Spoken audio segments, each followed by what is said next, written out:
Alrighty then. So, it is Sunday, which brings us to the start of a new week, and we are starting the new week with Dungeons & Dragons Online. So we are not doing our normal thing. Well, technically this is our normal thing anyway. But we are not doing our year 2008 quite yet. We're starting with our at least once a week where we play DDO, as always. We are on a wizard, but as always, we are taking the time at the very start of the stream to make sure that the stream is quality for you. Now, before we've gotten to this point, we already tested that our alerts are working. We already tested our audio balance should be fine. But what we do need to test is need to make sure that no one, and I mean no one, gets ignored. Because we have had issues in the past that sometimes people type in chat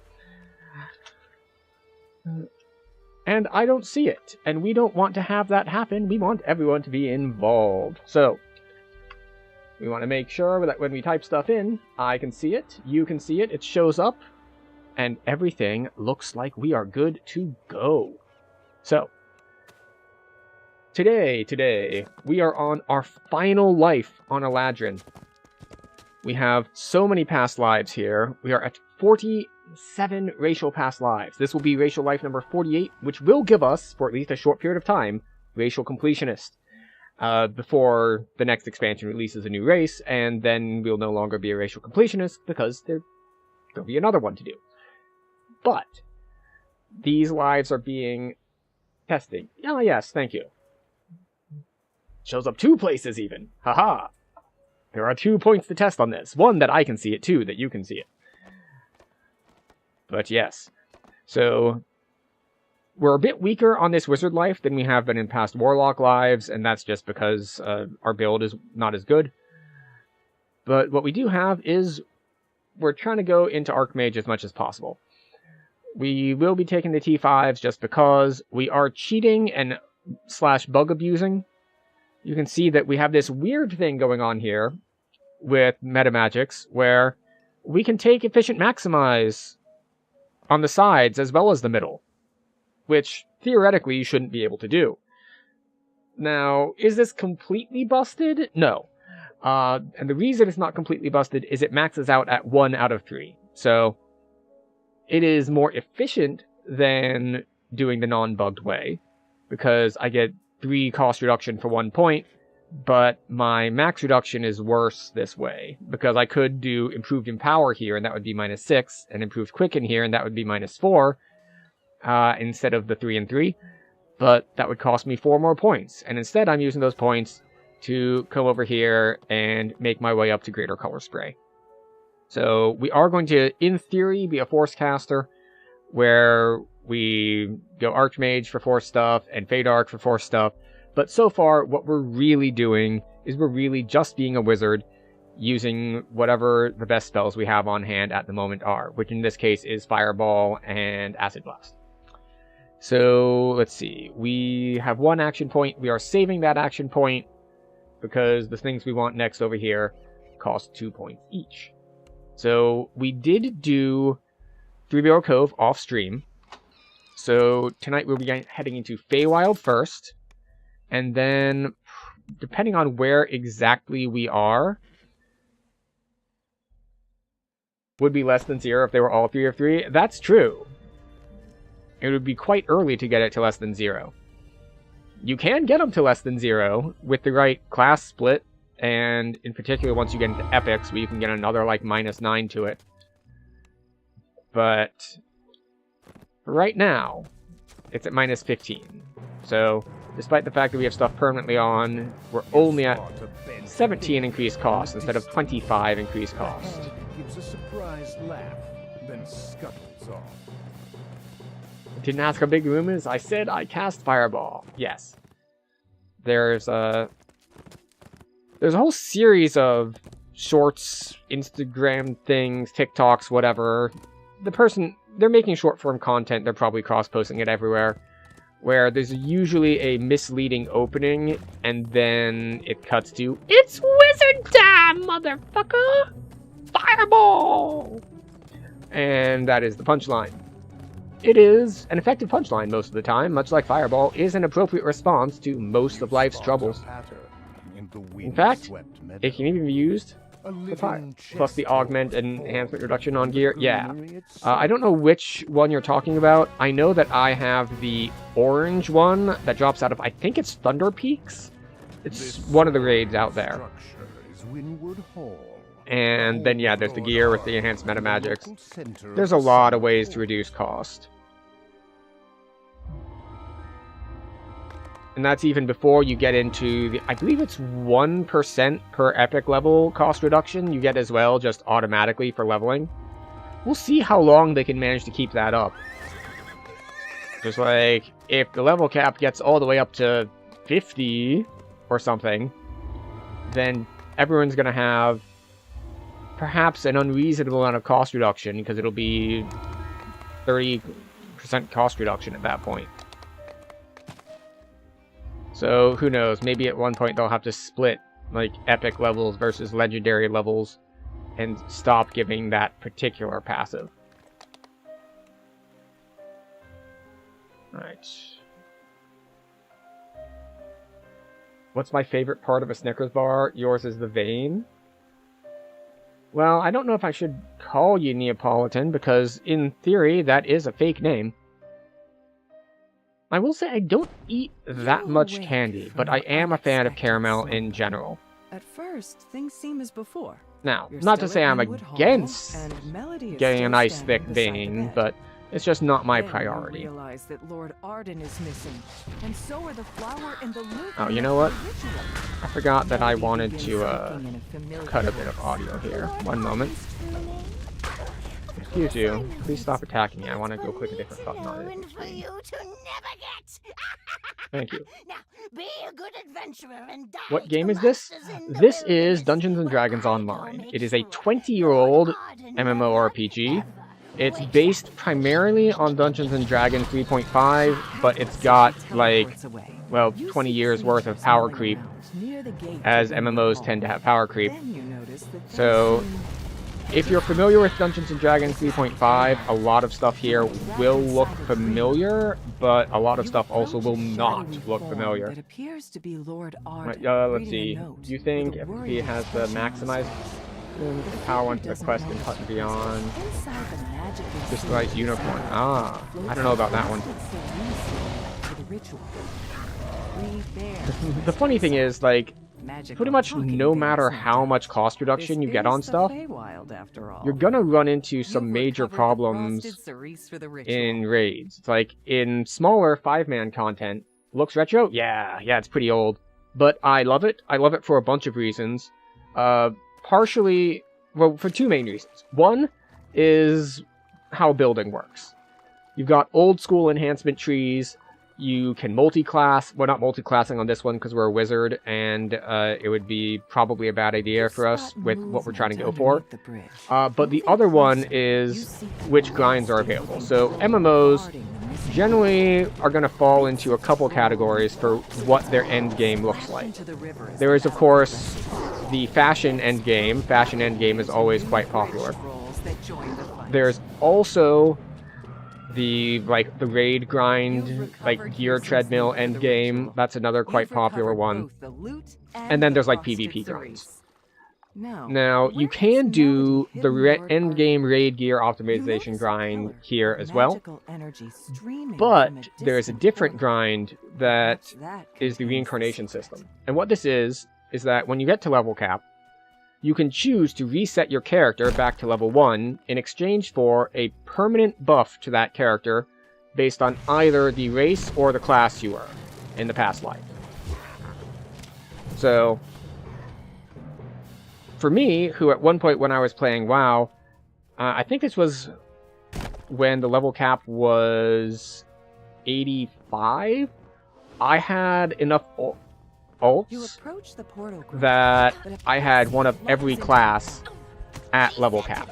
So for someone like me who likes playing a lot of different builds and a lot of different ults, having an endgame grind centered on re-roll and try a different class works very, very well for me, and I enjoy it a great deal. Which is why this particular character has, let's see, that is 38 heroic past lives, 53 epic past lives, 47 racial past lives. Oh, I'm off the screen. You still need And 27 iconic past lives.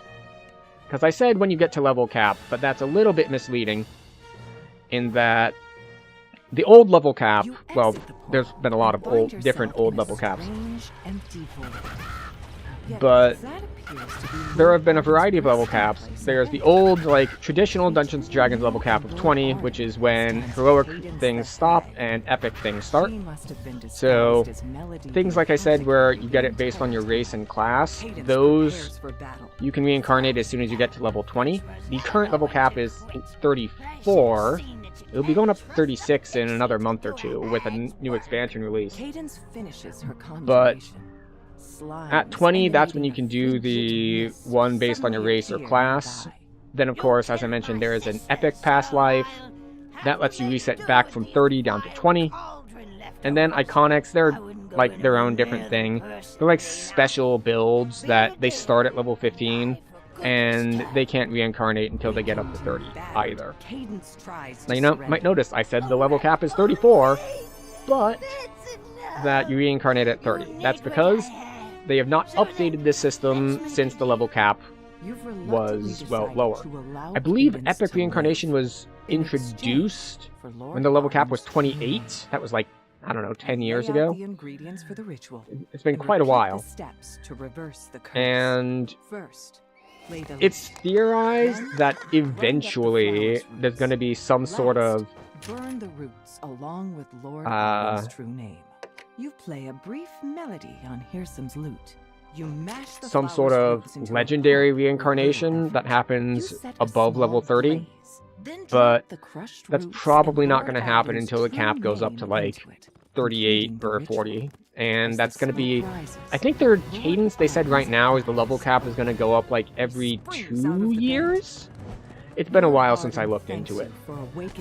But we've got a while before that happens.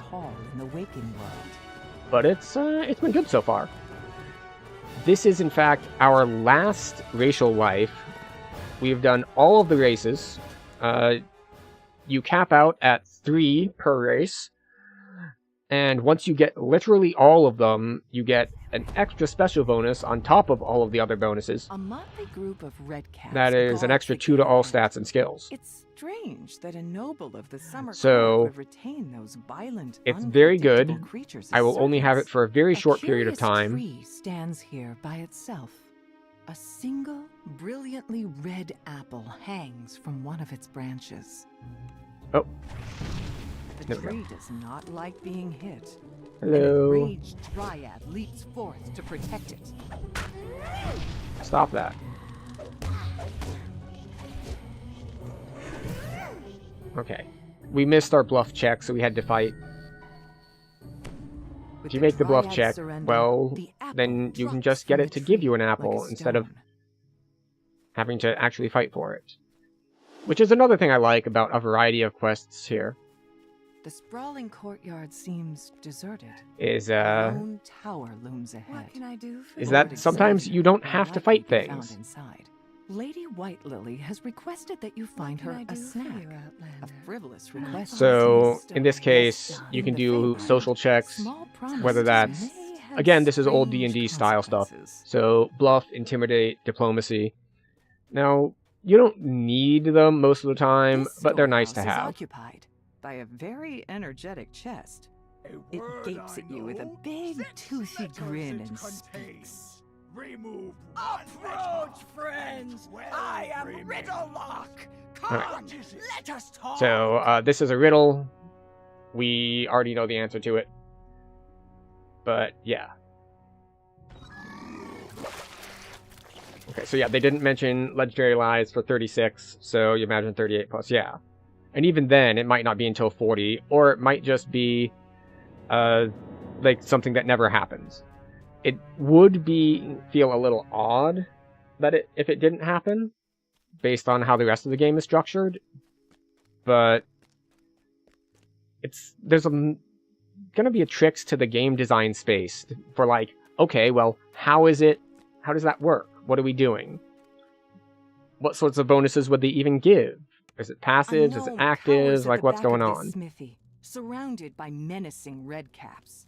Your instincts tell you he won't have long to live unless So, you intervene. legendary past lives. The reason Fey and Sharn gear is an excellent reason to maintain.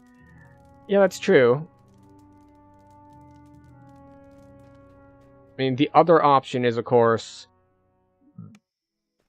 there's lots and lots of gear available for level 29 and 30. There's all of the Stone Steel Shard crafting items, too.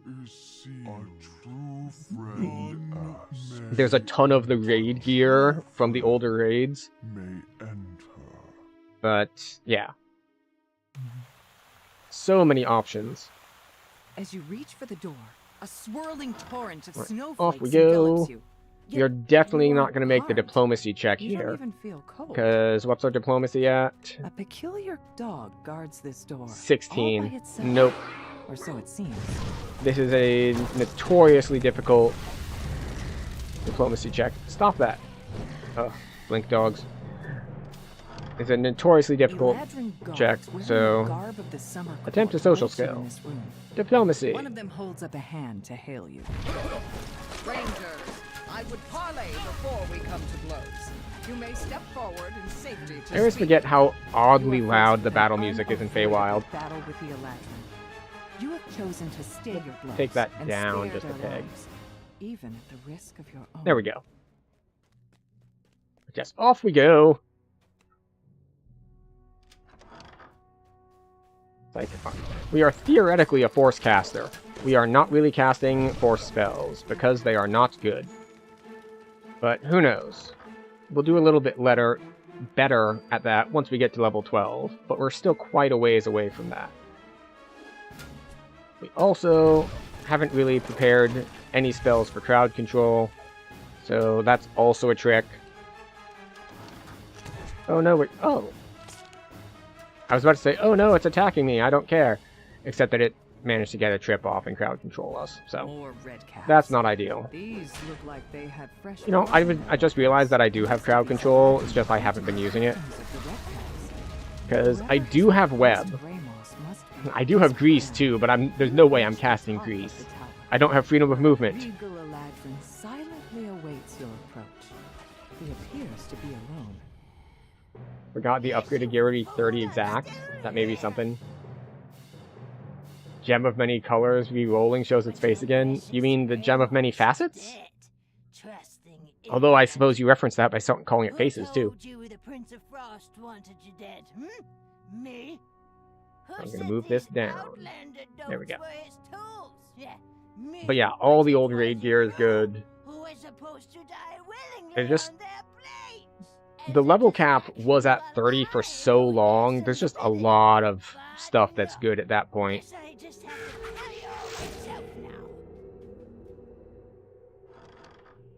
The hag's form splits into several mirror images.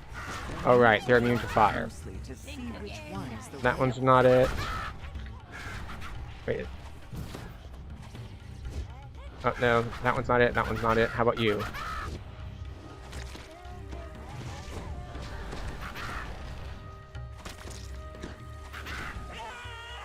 There we go.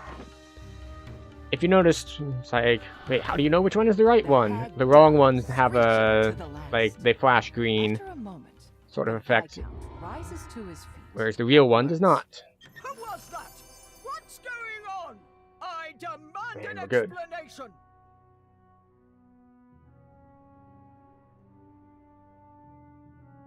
Excellent. We're making progress. And the trick here is that we are level 7. We've got a little bit of headroom before we start working our way through level 8, which means we should be able to get through this without overcapping. Because we'll be able to... We have like 6 ranks to go before we're XP capped. And at that point, we'll be, I don't know, we might be able to just be done with it. Oh. Can we open the door? We can open the door. Excellent. A satyr calls to you as you enter the courtyard. Hello there. So any sort of damage taken will interrupt opening doors. So we're just counting on our ability to dodge things. Because we decided to not kill stuff. Why did we decide to not kill stuff? Because as a wizard, we don't have the best spell point efficiency on our spells. So I'm trying to make things group up so I can hit more stuff with area of effect spells at once. Yeah, see? Grouped up. Because that fireball costs the same amount whether I'm hitting one person with it or like 20 people with it.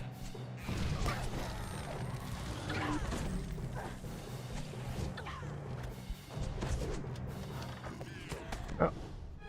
And we're getting body blocked. How dare you?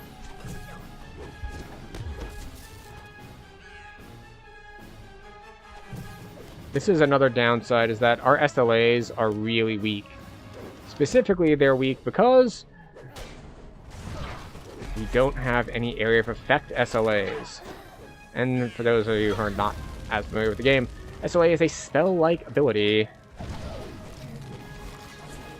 which is basically just a spell, except for the bonus that you can put metamagics on it without having to cost any extra spell points. And given that I really like putting metamagics on things, and it applies for a lot of my... I'm stunned? Oh, I got hit with Salt Ray. Ugh. That is a long-ass stun. I probably should have trinketed out of it. I, of course, did my PvP just enough to get my Trinket of the Horde / Alliance. Because that's definitely something that happens in this game, and that's definitely how you get the crowd control immunity trinket in this game as well. Alright, we're going to put the books in alphabetical order. We're going to tell the librarian that we messed up how would they organize their books. And then we steal their sign. Because this is the appropriate thing to do in a library. However things are organized, librarians love it if you just like shift stuff around without knowing why they were organized that way. They're huge fans. Alright. And we try to ignore the water elementals because water elementals are a pain to fight. And we will move on. Towering weeds spring up the instant you cast the magic seeds on the ground. The twisting brambles suck up every drop of water nearby, leaving cascading springs dry as a bone. Hi. Have some flash boom powder, please. Please create a distraction for me. He's made a distraction. Switch the sign. And then be like, hey, Fey people, the deal that you said you would abide by, conditions have changed. You have to actually leave now. And they're not happy about that. Seething with anger, the master of the rebels reluctantly agrees to leave. A deal's a deal, it's true. There we go. Oh, extra XP from Monster Manual stuff. Excellent. Rip you to shreds on our way out. The revels have finally ended, and not in the way the satyrs expected. Off we go.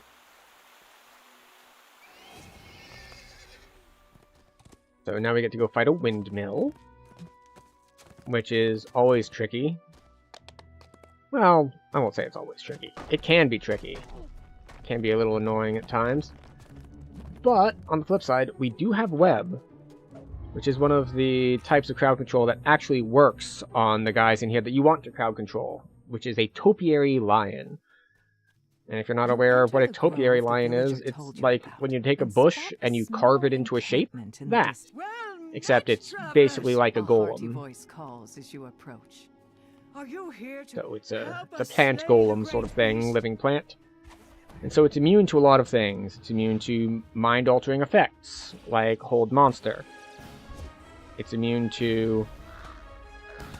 let's see. It's immune to holds because it's a mind-altering effect. It's immune to...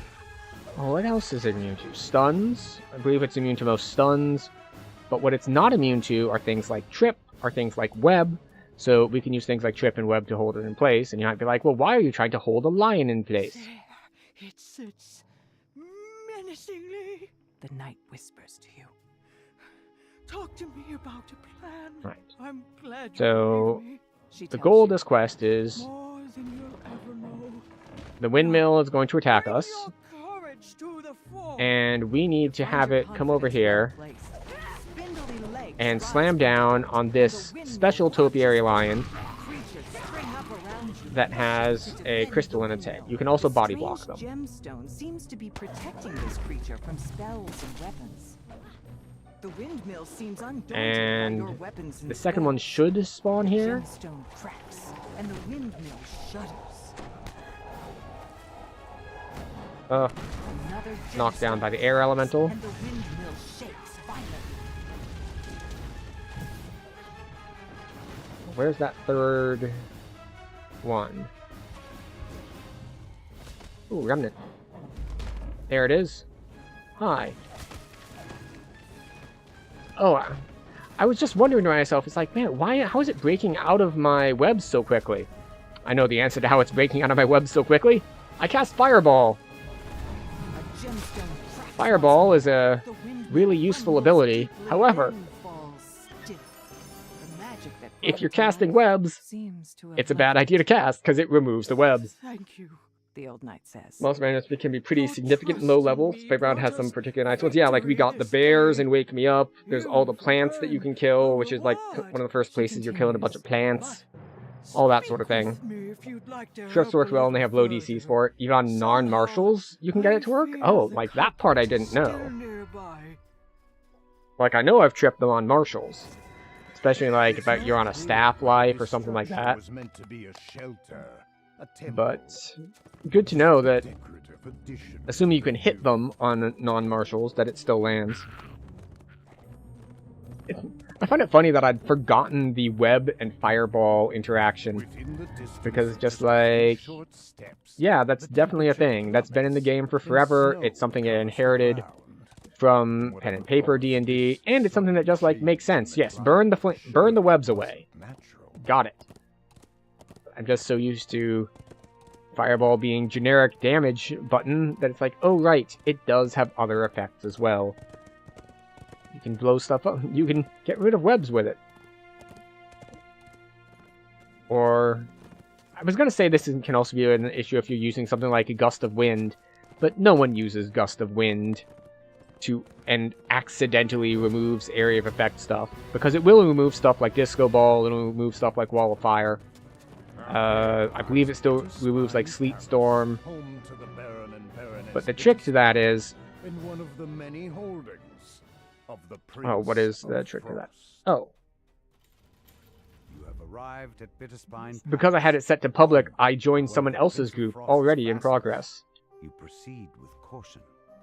Whether you're expected by the Baroness or not, the Which is Prince of handy. Frost's cold reputation is known throughout the Feywild. To your surprise, It's so unusual. ballroom is Like, now covered I don't in twisting usually vines get and the green flowers. auto-grouping feature. I thought I eradicated those flowers a millennia ago.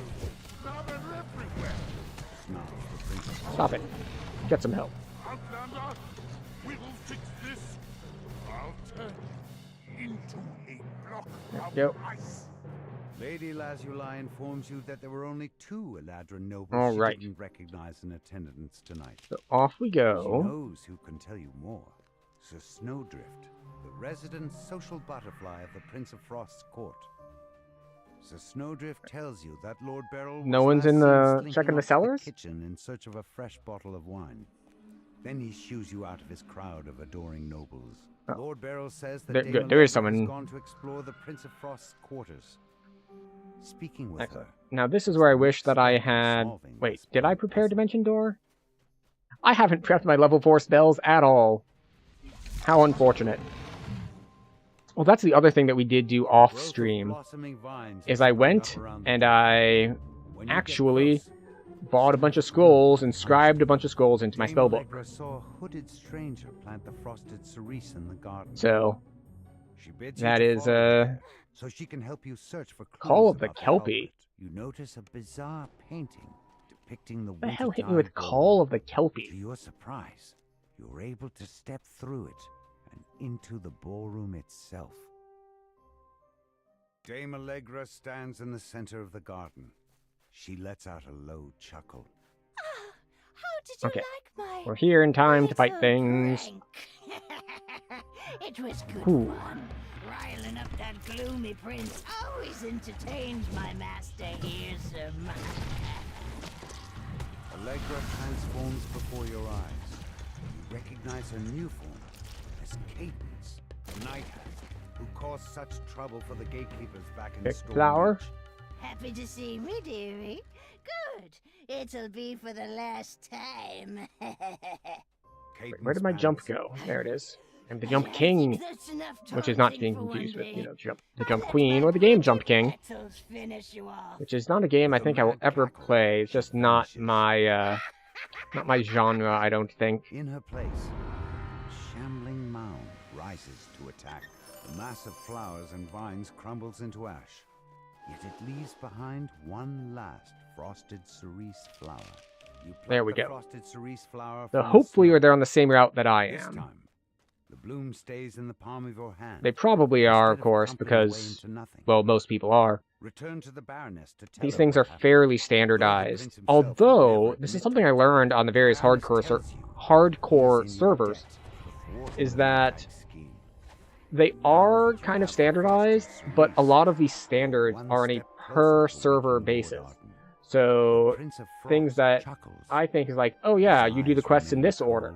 Like, well, that's how it was on Cannith. That might not be how it is on Thrain, for example. Or, well, that's a bad example, because that's an old server versus a new server. But it was interesting, just like little cultural things that developed over time. Only then will I consider your request. So, The yeah, Prince of it's Frost waves it his can be pretty hand, interesting. And a trio of portals open nearby. Go, and be quick about it. Each second you stand here is a All second right. of my patience being Do I stripped have away. enough use magical An device to injured actually guard free calls these? out to you. You I there? do. You have the look of an adventurer. The villagers have been captured and dragged off by those brutish Fomorians. I'm in no shape to do anything about it. Rescue them, please. I beg of you.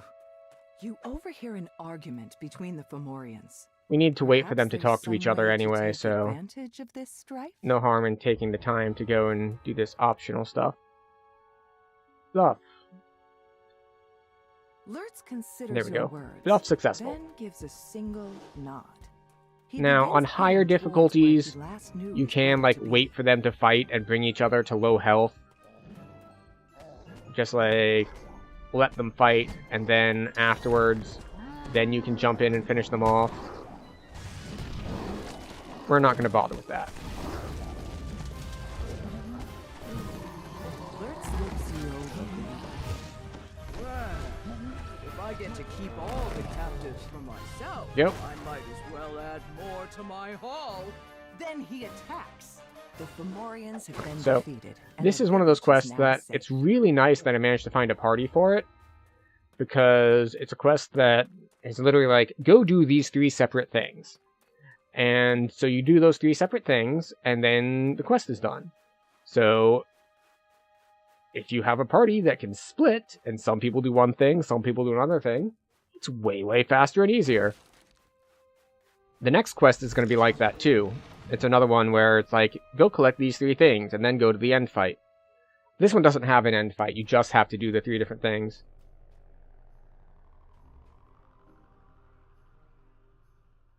Okay, so we've gotten 2 out of 3, but that's because someone else in the party did the third. Oh, you know what? We're missing our wings. Did we ever get them back? I have the wings in the thumbnail, but I'm not actually using them at the moment. No, I haven't gotten them. Okay.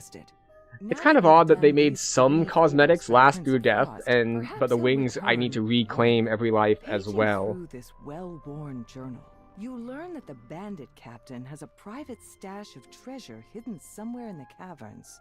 It would certainly be a shame if it were to be left behind. Okay, so are we finishing out? Return to the Prince of Frost. Yep, there we go. To once again Hooray! even the scales, the Prince of Frost agrees to lend you his powers in reaching Hirsum's fortress. Fish out. You can now proceed with the final Someone said they're part of hard your capped, so plan, they're going to be taking level trading 8. Hirsum's needle for Which the means if I Codex plan pages. to stay in this party, I should probably take level 8 as well. Although, it's less of an opportune thing to do here. Because the quest is right here, and I don't want to teleport out and then run all the way back here.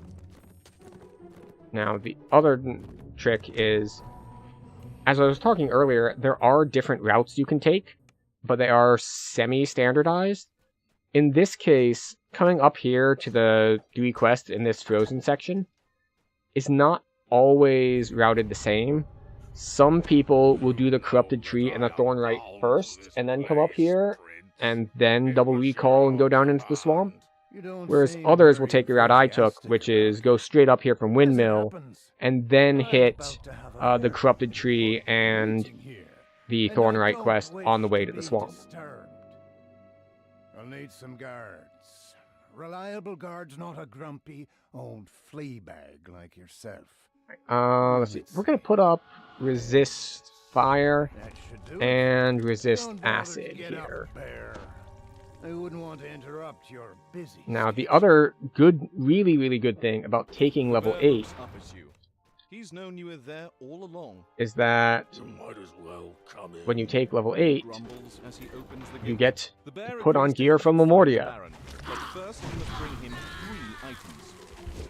Specifically, why that matters is I have an acid orb from Lemuria, which is incredibly broken. Because they decided, you know what would be good on a level 8 item? An effect that's usually found on level 29 items, like raid items. Which I'm pretty sure is a bug. Like, there's no way that that was ever intended in the first place, but it's been live for a while. So it's probably not getting fixed anytime soon. Stop that. The gnome baker tells you that he doesn't have any owlbear butter. A Up we gingerbread go. donut he created has run off with his entire supply, along with a collection of delectable custard-filled cakes. Alright, so we have spiders attacking us. This is fine. As I mentioned before, we want to be efficient. And by efficient, I mean we want everything to group up so that I can use fewer spells to AoE them down. This is like one of the most reasonable NPCs you'll find in the game. Just like, look, let's not bother. It's like, you're gonna try to talk me into it, I'm not gonna get talked into it, and then we're gonna fight. Let's skip it. Let's just fight.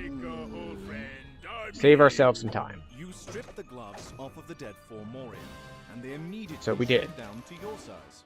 Right. Their magic, of Now, course. from the Dungeon Master All voiceover, that's talking left of the about gingerbread golem is like a flour huge and pile butter. of crumbs. Amid his And there we remains, go, you the find a gingerbread large golem pot is of down. owlbear So butter. as I mentioned, this The is another bottle quest that flickers you need the to go light 3 different as a directions. dark figure steps Big whole through. big giant that I just fought, that was one of the directions. The gingerbread golem is a second direction. And the third one is the sky oak that you need the sap from. Naturally. I was about to say, it's like, these guys better not body block me and keep me from being able to exit. Gave my hands a bit of trouble, but once I And was because concealed one of by our the party members went to go take I level, was able to it's make going to all be the pages. the two of us And leave jumping those in together birds to, wait, I need to kill this guy and then rest. Let us be done with this. Hand over the pages. We're actually going to rest, even though I think I'm going to be fine on spell points. There are two But resting sides will to let me this prep thing. spells, because I And how forgot can to I prep be my spells. Sure that you'll deliver what you've promised. So we need 1 level 1 and 2 level 4s. You wish to transform the entire Feywild. Okay, we will take Dimension Door and to what it was before the Eladrin littered it with Force missiles? palaces. This was once a place That's chain of missiles. What is unfettered force missiles? freedom, touched only by the pure hand of nature. It's single target. I don't care. Yes, I need you AoE. needn't worry about that. I have found a place Shout. that civilization has never And touched. then we'll A take place where nature is this girl. Take Merfolk's Blessing. All you need do Random, is open like, the conditional door, one. and nature will flow forth like a flood. Take that. And put that there. You keep talking about this door, well and good. But what I need... Okay. So now we'll be able to dimension door back The after we key get is this my way. secret for now. You'll receive it when the time is right. We will arrange one more. Now you might be thinking, if you were paying attention, Our like, hey, exchange. the guy just finished this. Yet, as you seem impatient, so I have brought. Why would you go here? And the answer is, because I just prepped Dimension Door. And this is a quest Found that nowhere in this place. has points in it where you need to gather the party before you can move forward.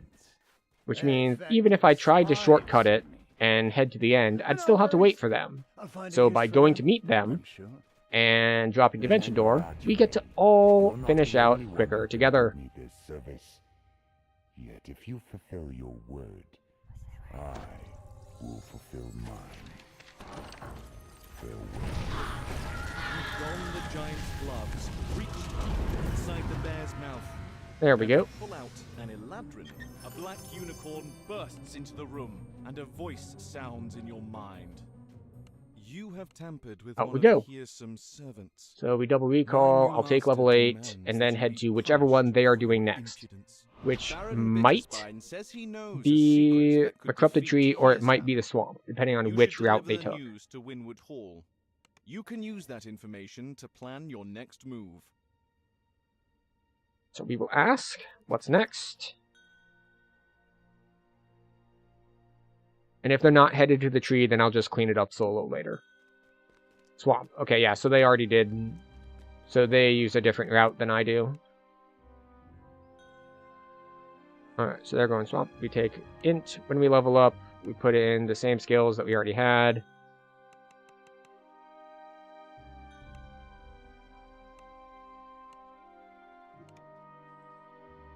We'll take Death Aura and Negative Energy Burst.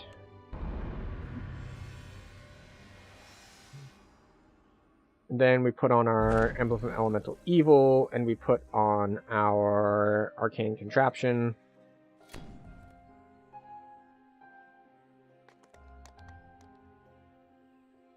Now we can pump some damage.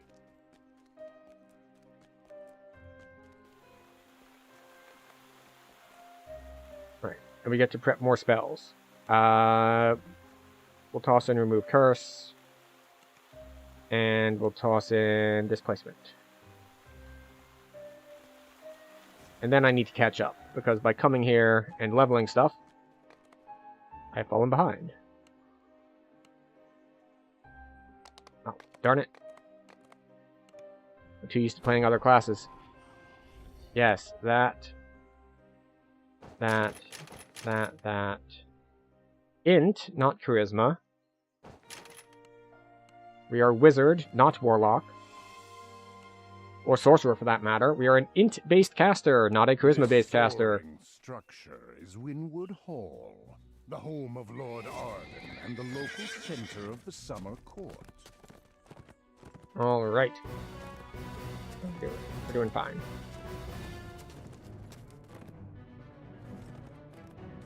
So now we just gotta catch up, and we'll backfill those other two later. So let's see, that was rank 37, so we have 3 more points to spend as we get closer to our next level. So that'll be 1, 2, 3, probably. We'll take Permanent Shield plus the, what? Permanent Shield plus Greater Color Spray. Greater Color Spray is super effective at a lot of things.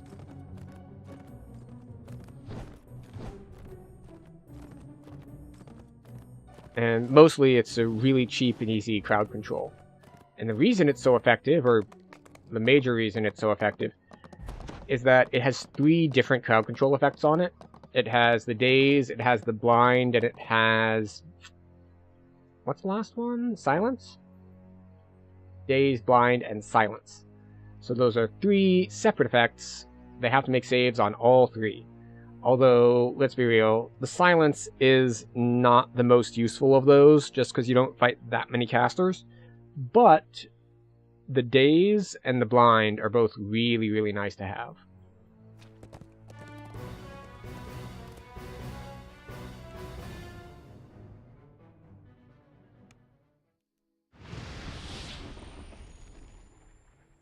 Oh, I barely got in time.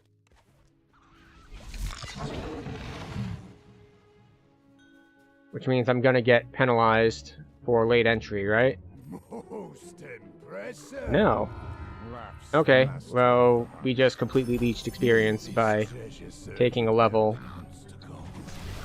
You proved yourself a worthy hunter. We were late, so we were not helpful in this quest. Worthy prey. But that's okay. We'll be helpful and more helpful in the later quests because we took that level. It'll be fine. We'll be fine.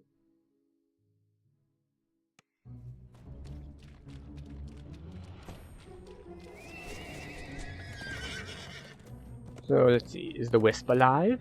Wisp rare spawns here. It is not.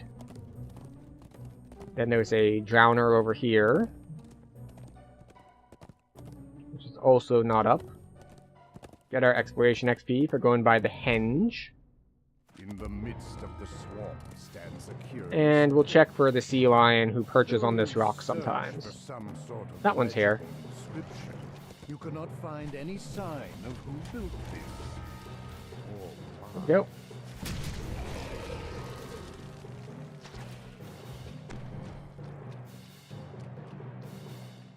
Now we need to head the correct direction, which is this way. That was a little bit of a side journey. So the trick to this one, or the main premise of this one, is that what we have here is we have a quest where there's a bunch of mimic treasure chests, and we need to find the correct one. Now, if you're here for the first time and you, the player, don't know the answer, you can have your character figure out the answer in a couple different ways. There's a bunch of different skill checks you can do on the various chests. It'll be like, you can listen to them. You can do a spot check. You can do a variety of checks to see, well, is this one a mimic? Now, if you've been playing the game a long time and you've run this quest before, there's another way to do this, which is that the incorrect chests are always here. But the correct chest is going to spawn in like one of 4 different places. And it is only there when it's correct. So you go and look at its spawn points, and either there's no chest there, in which case you go to the next point, or there is a chest there, and you know it's the correct one.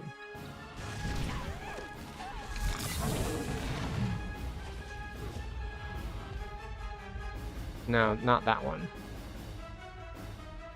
So it's not hanging off here, it's not hanging off here, which means down below, there it is.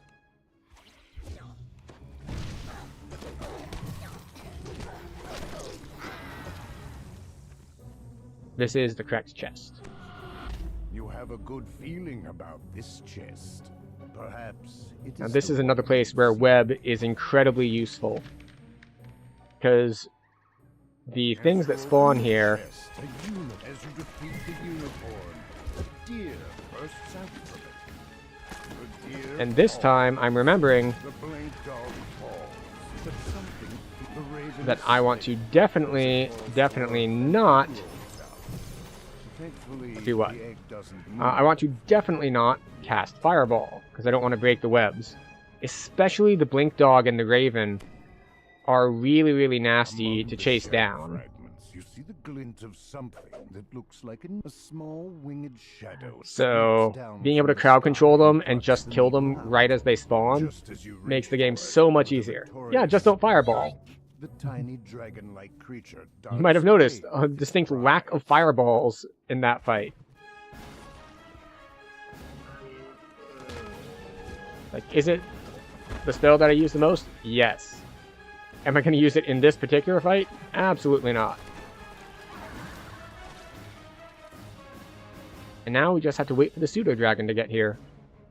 It's okay, though. We had someone join the party as well, so we're going to be waiting for them to arrive also. But yes, so the plan for the build for right now is we're done with Archmage for now. We're going to get greater color spray.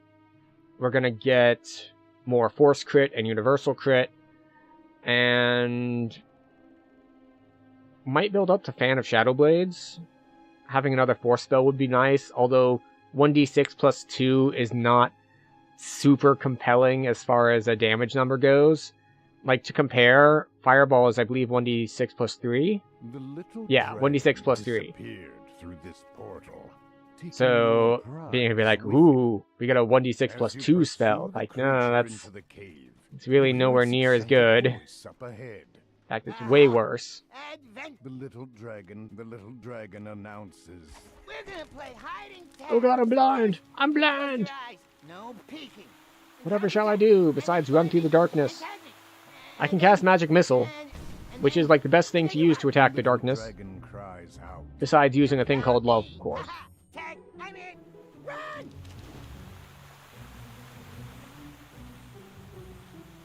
And yes, this is standard that everyone cheeses this. Because you're supposed to be playing hide and seek and, like, tag with the pseudo-dragon. So you need to go and tag the pseudo-dragon, and then he chases you. And you try to not get tagged back. So everyone stands on top of this, and the greedy dragon cannot get to you.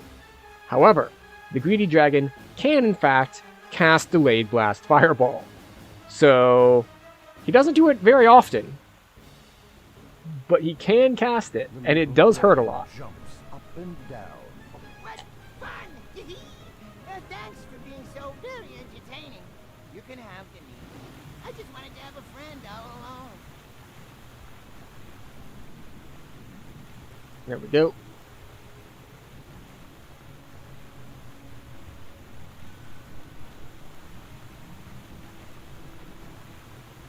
And hello, Need More Chai, welcome in.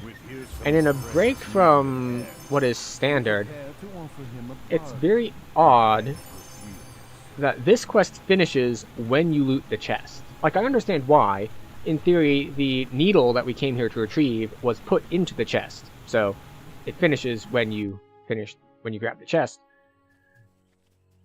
If you struggle with this as well, that you finish as soon as you grab the chest, might I suggest practice? Or just, a quicker refractory period. But in this case, we did what we needed to do, and we got what we came for, and we got out.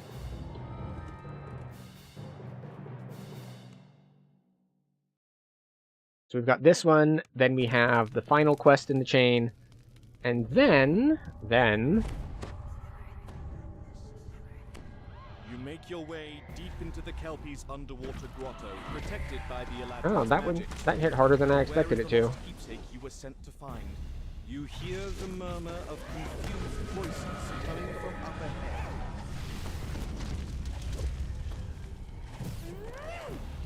We're going this way. This is another quest that can be helpful to split in. A strange noise. Although it is a very annoying quest because of how many of the different enemy types in it can cast slow on you. I am annoyed by crowd control abilities, but we make it work. A magical barrier blocks the main Move that over there. preventing you from exploring deeper into the caves. Shout instead of Scorch. Replace our level 2 spell with a level 4 one. Because what's the dice on Shout? 1d6 plus 3. Same as Fireball. And it gives me yet another element to mess with. A group of Kelpies rushes in to block the path. Now, this changed a while back. Like, at one point, you couldn't cast fire spells underwater at all. They have since relaxed that, so now they do reduced damage. don't know exactly how much it is. It might be like 10%.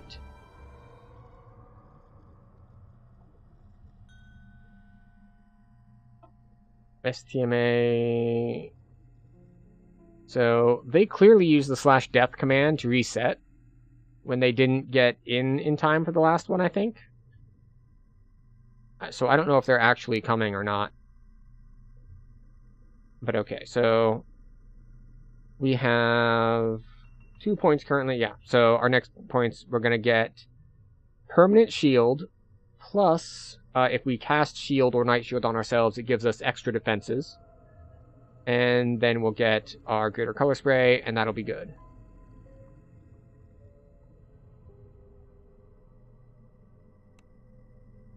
So yeah, I think that our barbarian friend who joined the party and has not made it into the quest yet is unlikely to make it into the quest at all at this point. We're going to put up a resist energy cold, because there are cold elementals here. You're not the first. Room's an exceptionally large and powerful Kelpie as it charges. Every time we take it, Eladrin sends someone to fetch it back. It's an endless supply of fresh fare for us. Alright. Lord calls out. I can see you're no easy prey, but the struggle Ring of Summer's Heat. all the sweeter. Elementals, attend No me! specials The on Kelpie it. Lord falters, then collapses. Alright, so in theory we should be diffusing headed clumps to of immortality ragged lessons You now. spot the Eladrin's lost keepsake perched atop a nearby chest. We're going to double recall. Oddly enough, I don't see many people using the faster routing here. Like, I always forget to do it as well, because there's sort of a, I guess we'll call it a bug, wherein, oh, what is the right way to phrase this? So, if you do that one that we were just in, oh, they're skipping the last one?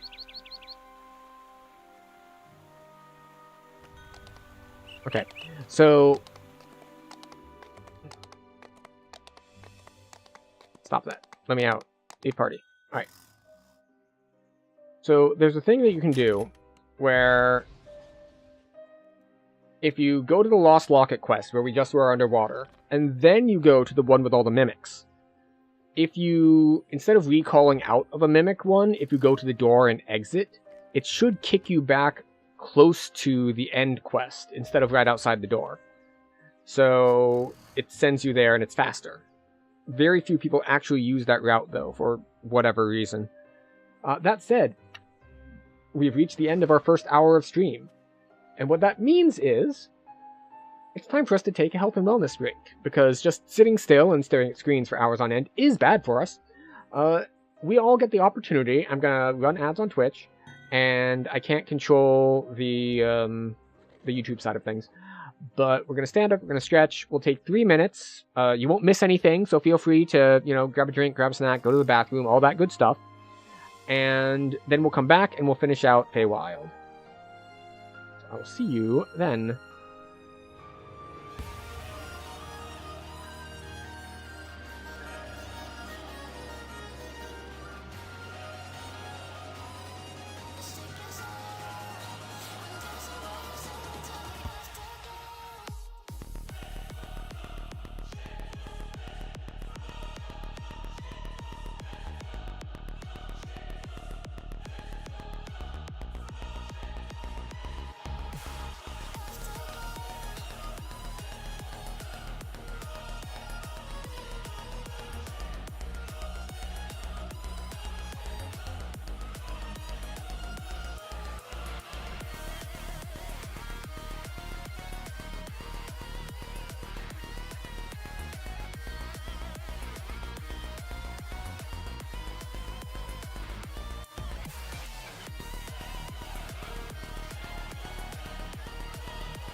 Alright, we have returned. I hope everyone had a good break.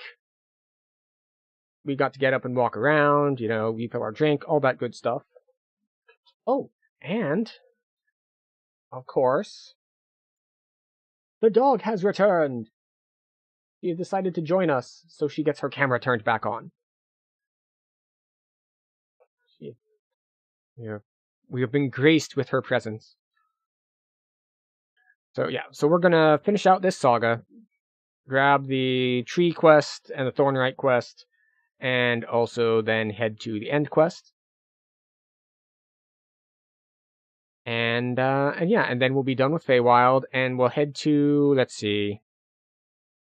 We should then be able to take level 9 if we want to, and I think we will want to. And oh, and she's gone. Well, I guess we're going to have to turn the dog cam back off again. But, where were we? Oh, yes. So, we're probably going to head to Isle of Dread. After we do this, the other option would be to skip straight to Lamordia. But, I prefer Isle of Dread. Mostly just because I know it better. Familiarity is king in some of these things.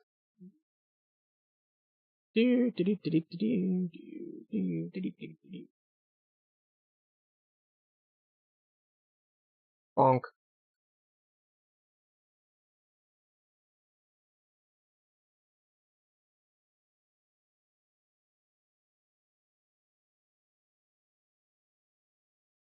Bonk.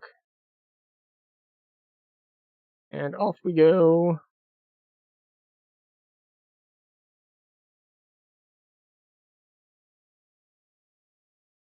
This certainly won't backfire on me. This is definitely a good idea, and not me about to get punished heavily for just, like, running past everything and kiting everything together. Okay, alright. I was being facetious, but apparently we're just not going to get punished.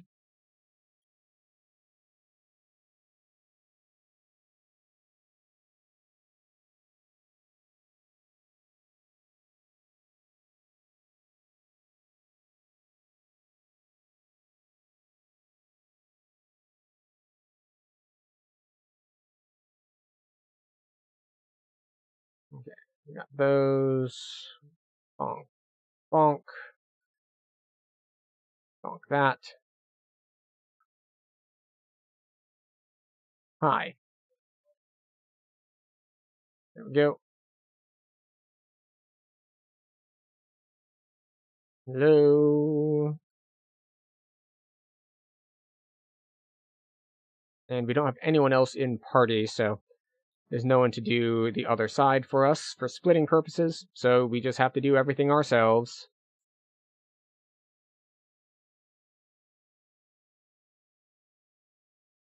And sometimes that's just like a salty thing to say. It's like, oh, I gotta do everything myself. And in this case, it's just like, well, yeah, we are the only one here. Who else is gonna do it when you're the only one here? Destroy the orb. Now, I haven't been hit with it in a while, but I have had those big guys really chunk me out in the past with Splinter Bolt. Just one of those things that can take you by surprise sometimes. It's just like, I'm sorry, it hit me for how much? And the answer is a lot. It can hit for a lot. Fortunately, the other thing that is a lot is how much health we have. 390 at this level is quite solid. Oh, wait. It helps if we turn the game audio back on.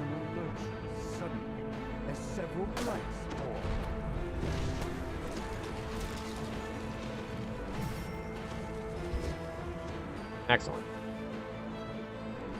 So, how are we on spell points? Over half. Good enough.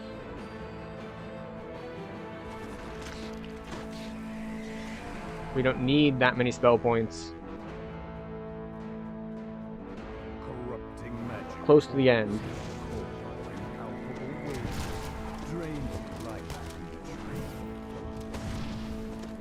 Don't reflex save me. I say as I waste all of my spell points. It's like, I've got plenty of spell points, and then I use them all, and then it's like, okay, well, I guess I don't have plenty of spell points anymore. Now, don't get me wrong. We have enough to kill the boss. But... so we're not going to get punished for our hubris here. But as soon as you decide, oh, I have plenty of spell points, that's about the time that the game goes, okay, but you had spell points, and then you used all of them, and now you don't have them anymore. Alright, and we're out. So we're down to 2 more quests in this zone. To stop me from turning this into a Gulthias tree. Here Got the thorn right. And we've got immortality lessons. That's the name of the capstone quest. Now this one's going to be a little annoying in that some of the more dangerous mobs in here are like fire elementals. So it's a little problematic for us, given that we have a lot of fire damage.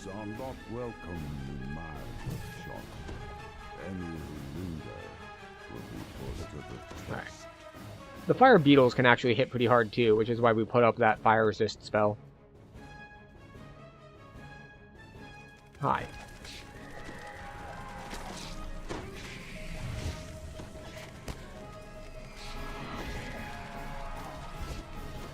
There we go. You killed enough. A dryad leaps from the tree. Sensing your surprise, she motions for you to speak with her. The dryad calls for the test to begin, and creatures instantly... Why is this earth elemental attacking us? It's like, sir, your wave is not here yet. It's supposed to be hounds first.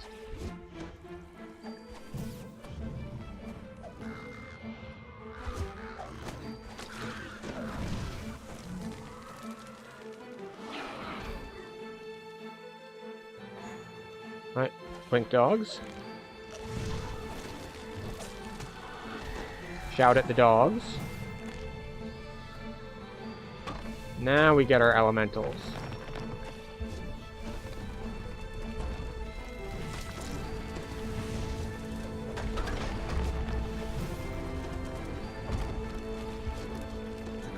There we go. And final phase. Get fireballed.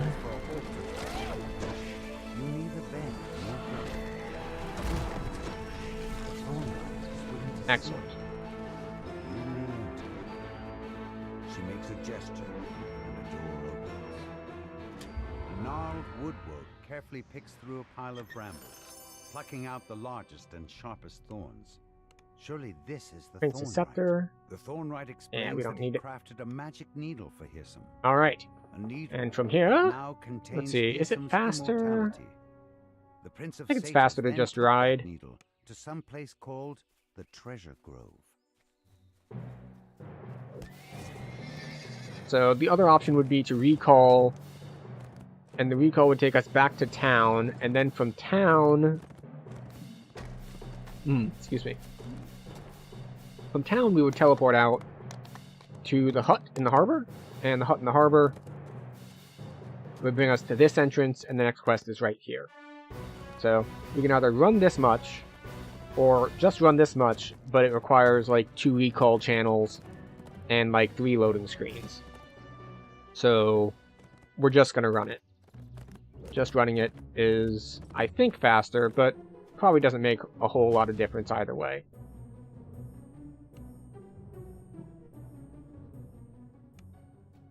You arrive at Hirsam's stronghold after a long, long climb up the ice staircase.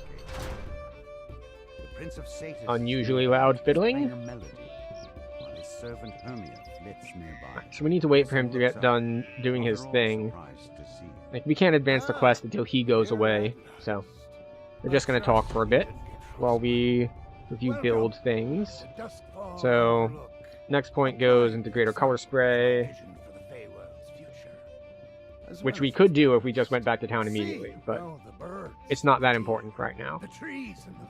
And then we'll be able to put our next 2 points there, and we'll have 2 more at that level, so we could just get 2 all saves, which is fine. We could get another, like, force single target damage, but We don't really need another force single target damage, even though as an SLA it would give us a lot more, we'll say, cheap damage, because again, we're not really too concerned about things like our efficiency as far as single targets are concerned. We'll go through the door once we come back. The door that now has a treasure chest, even though it did not used to have a treasure chest. Well, let's see. For this fight, we're going to put up a resist fire. Because the living pies will shoot us with scorching rays, and we don't want to get hit by a bunch of multi-target hits. Right, we have sheet music. We'll take the fiddle. If you choose wrong, it teleports you into a place with a bunch of hostile things. So even if you don't have the answers memorized, if you know generally what your host likes, the host in this case being Hearsome, who does not like the Eladrins, and is all for his own brand of, I guess we'll call it naturalism? Like, we need to return to nature. And, you know, all these buildings, it's like, that's not right. He's very anti-society, anti-Eladrin. So, basically, his whole thing is like freedom in nature. So the choices there were just like, ooh, a complex, highfalutin book. No. How about this sheet music? No, that's too rigid, too structured. We don't like rigid and structured. We need freedom. So we choose the fiddle. Other options, other correct options, and I forget what the wrong options are, really, would be like the mirror, I believe, is a correct option, because Hearsome is quite vain. He is all about mirrors. And an apple, as it is, you know, very natural. So that's why the apple is a good one. And those are the only ones that I can bring to mind, like, immediately.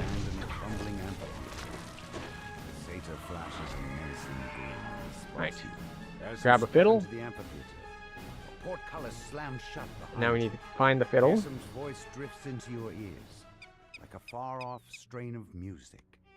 Now it's time for you to learn of mine. There we go.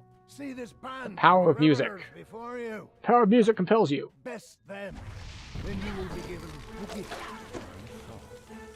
Use it wisely. And there's a bunch of optionals you can do in here by roaming around and breaking down walls with the power of music. We will not be doing those. We will be headed directly towards where we want to go instead. There are two places we need to play in here. One is right here to break the floor. We don't need that yet, but we will be backtracking to it soonish. And this is the way forward.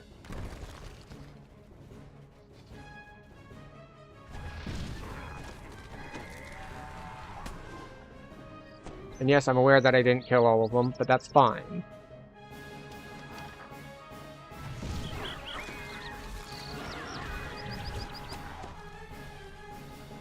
There we go.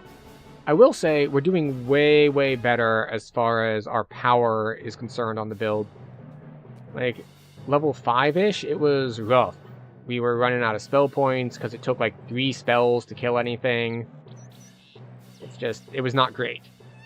But now that we've gotten a little higher level, we've got more spell casting levels, things are going a bit better.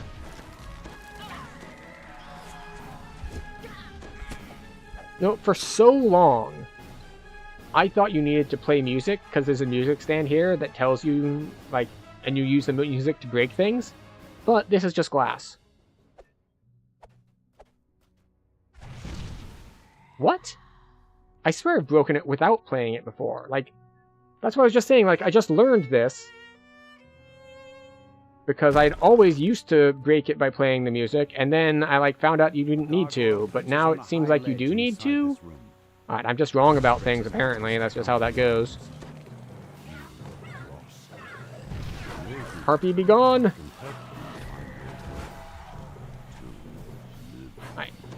he doesn't die unless you blast him with music. See, he's at like, he only has 700 health, and we brought him to like negative 1,000. And he's still not dead until you play the thing. Right, now we backtrack. You can break this open and go down, but that does not take you where you want to go. You want to go this way. All the way across the top. There we go. And this brings us back to the room that we broke the floor out of.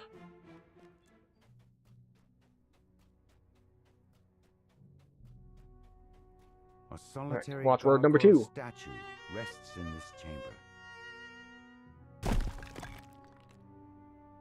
Now Honest that you have collected Lands. both watchwords, you can unlock the door. We'll take the cheating route, The root barrier disappears.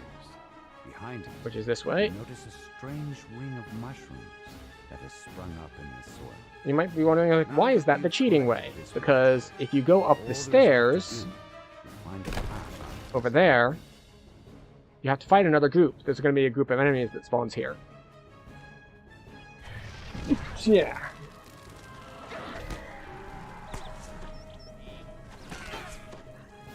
Much worse.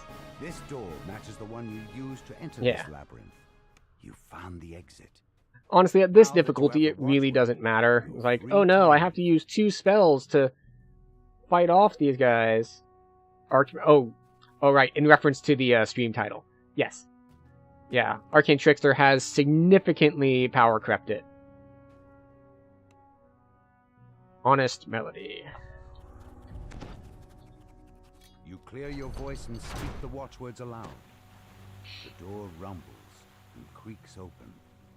But yeah, the roof. it's like, would you like to cast You step out onto lots the of roof arcane and spells fall over. with cost reductions from meta magic? It's like, or we could be Fearsome says.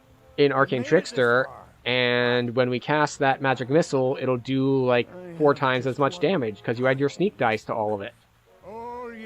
Turns your magic missiles into essentially insta-kill spells. But you know, Archmage has flexibility, 2 familiar figures shimmer into view. which isn't really Illusory like versions that of bad Lord of an Arden argument. and the Prince of Frost. These 2 fools. Allah, stand in my way. Strike down these so-called... Archmage doesn't get stuck in the relentless jail. Then Lord Arden's illusion springs Wait, what into relentless motion. jail?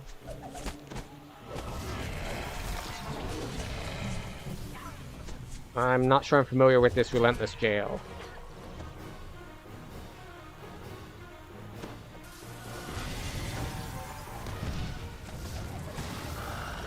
Oh, that heals from force. Ah, right, yes. Archmage has the option to not do force damage. Which is, yeah. Which is just kind of a funny thing about Arcane Trickster, which is that you cannot turn off Arcane Ambush. So if you're against something that heals from force, well, you gotta melee. Spray of ice and snow. Oh, thank you for the follow. Syax Baneslayer, welcome in. Fade away. Hear some whistles and applause as he appears. But yes, there's Imagined you'd be so ruthless. Relentless sends you in a room with helmed horrors. Yeah. And that bitter archfey would feel, knowing how easily you could... Now, Arcane Trickster can get out of that, but not as a caster, You have earned your because you can't turn off your force damage on spell. You can turn off your force damage Before you imbue. can leave, So, commanding voice peals. better hope you can melee them to death. Of course, if you're built as caster, that's easier said than done. But yes. Right, that does it for Feywild. We are just barely able to take level 9. But you know what? We don't need to be running any level 6s. There's so much stuff to run in the level 7 and 8 range that we're just going to take level 9 immediately and head off to Isle of Dread. Let's see. Artificer, Sorcerer, Wizard. And I have hiccups. I'm a hiccuping wizard. UMD. We'll grab him. We'll grab Bluff. What server am I on? We are on Thrain. Thrain is where we are. Okay. Let's see. 1, 3, 6. Alright. Plus the wizard bonuses. The best server. Yeah, well. Works for me, certainly. So, the trick here is, what do we want to take? We can take Spell Focus, Evocation. I think we'll take Spell Focus, Evocation. Did we already take it? Can we get Greater Spell Focus? Greater Spell Focus, yes, excellent. Because I don't think that you can use the wizard bonuses for Greater Evocation, for Greater Spell Focus. Alright, level 5s, what do we want? We'll take Prismatic Way and Protection from Elements.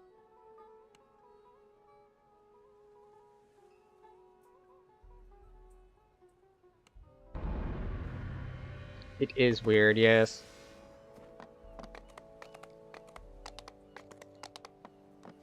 Oh, wait, almost forgot. We have crowd control now. Or, specifically, we have good enough crowd control that we'll bother casting it, because,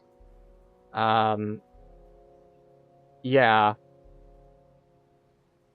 Web is not the best, especially if we're throwing fireballs around. Oh, we have unprepared spell slots. Which of these spells do we care about? We could grab Ball Lightning. What's the damage on Ball Lightning? 1d6 plus 5. We'll do it once we get to the Isle of Dread.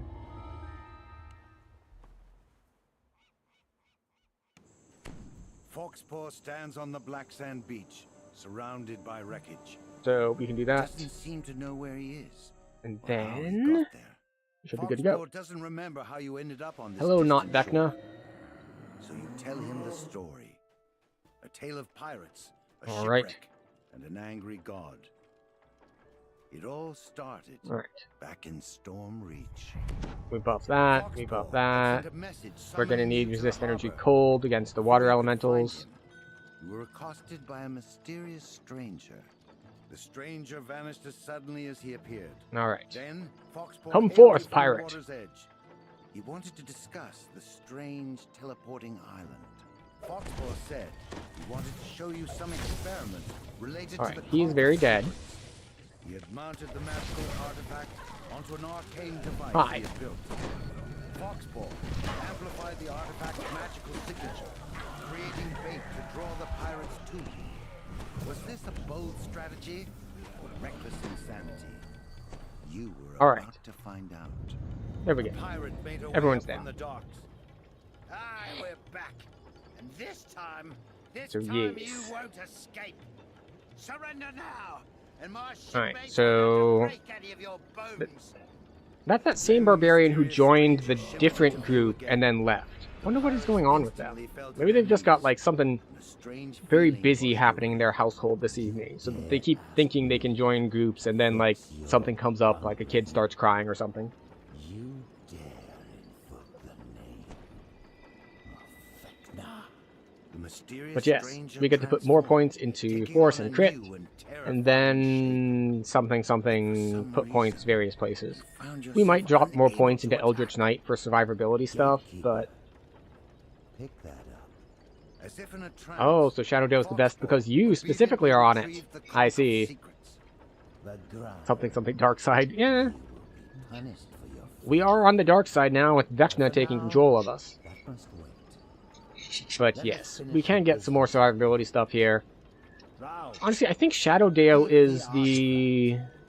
Shadowdale and Thrain are the two more populated servers, at least for the Americas. And then... like, Cormyr remains low pop. Cormyr is apparently the new Wayfinder. And then... I mix up the names again. I keep thinking of the names of the old servers. Like, and then Orion is like, no, there isn't an Orion. Orion is not a thing. Hours later, you awoke imprisoned inside the brig of the pirate. Hi.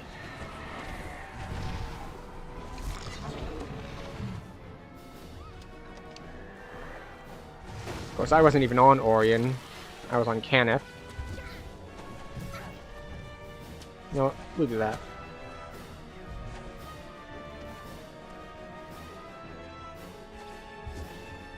Sarlona and Moonsea. Ah, yes.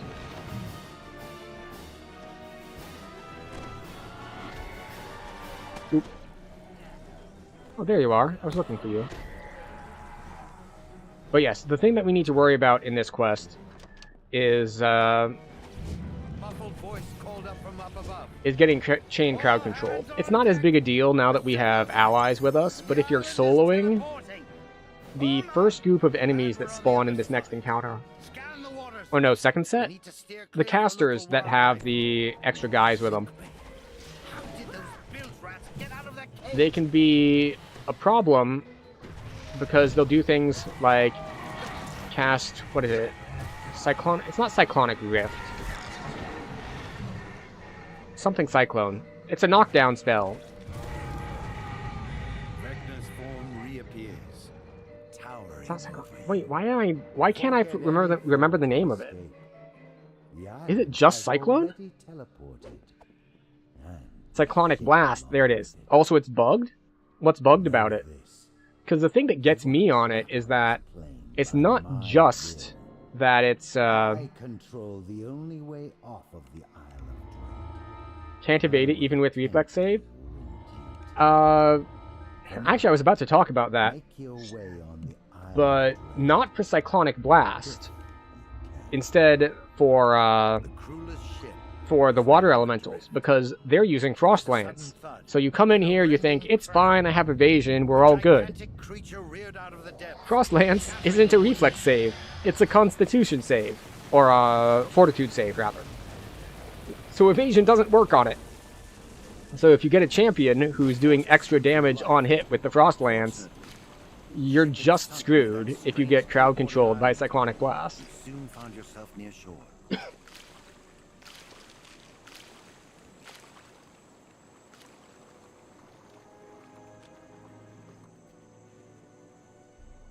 Alright, we're just gonna finish because this barbarian keeps like joining and leaving parties, so I'm not going to wait for him. Normally, of course, you'd wait for the person who just joined, but this dude is like, he's joined parties, he left parties, he's joined parties, he left parties. Cyclonic hurts too? Oh yeah, like, even in this quest, like, on R1, it hits for, I want to say, like, 100 to 150, and, of course, once the first one knocks you down, the other two dudes can hit you with it for follow-up. So, it's pretty rough. It is time to crab.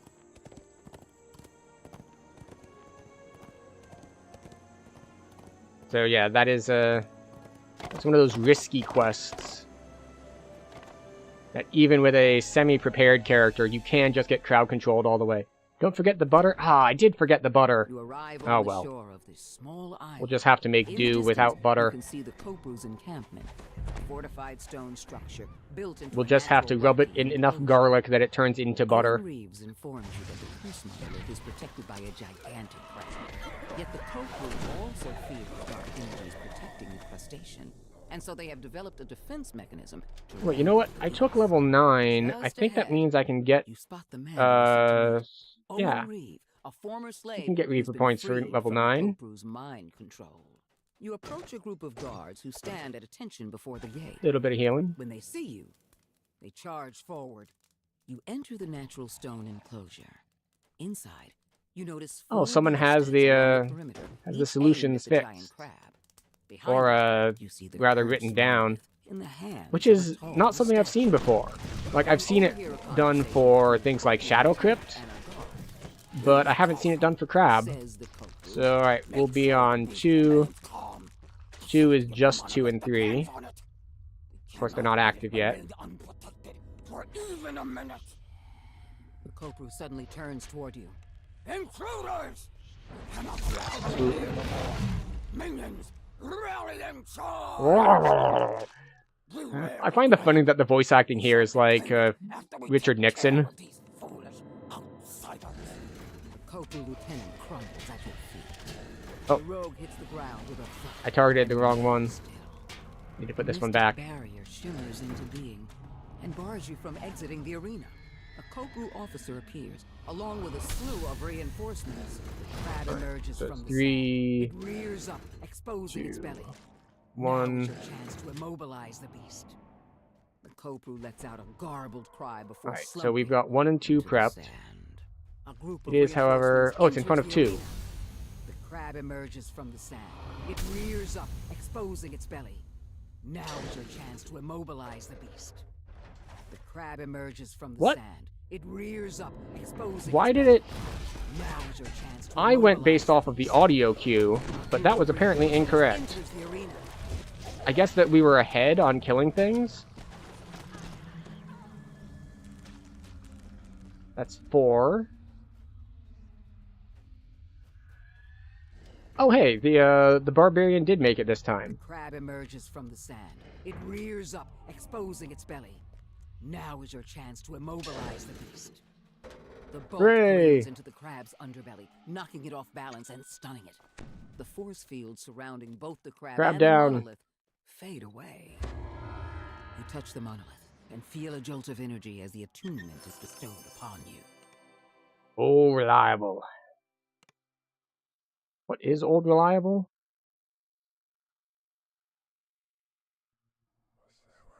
Warhammer? Warhammer. If only Warhammers were any good. I am not a corporal.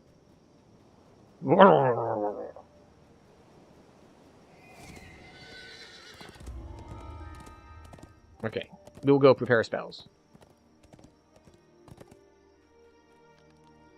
Alright, we'll take Ball Lightning and Coat of Cold. I'll swap Ball Lightning in for there. And Cone of Cold in there. Oh, wait, what else do I have? I have a level 2 slot. We'll grab... Oh, we don't have Knock yet. We'll take Knock. That was more Zoidberg than Nixon had in jar. No, Zoidberg is a lot higher pitched. That's one of...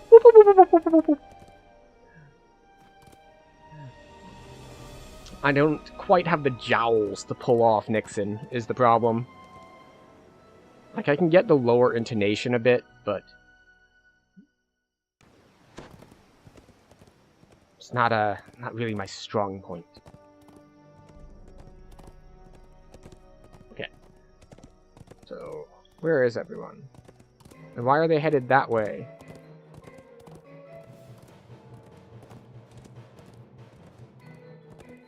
Okay, why are we skipping Trouble with Tar Pits? Like, I'm not going to try to make the whole party turn around. If, like, one person is already dead set on heading this way, but... I usually start with Tar Pits first, before heading this way. But I guess we can do Tar Pits when we call back and go the other way.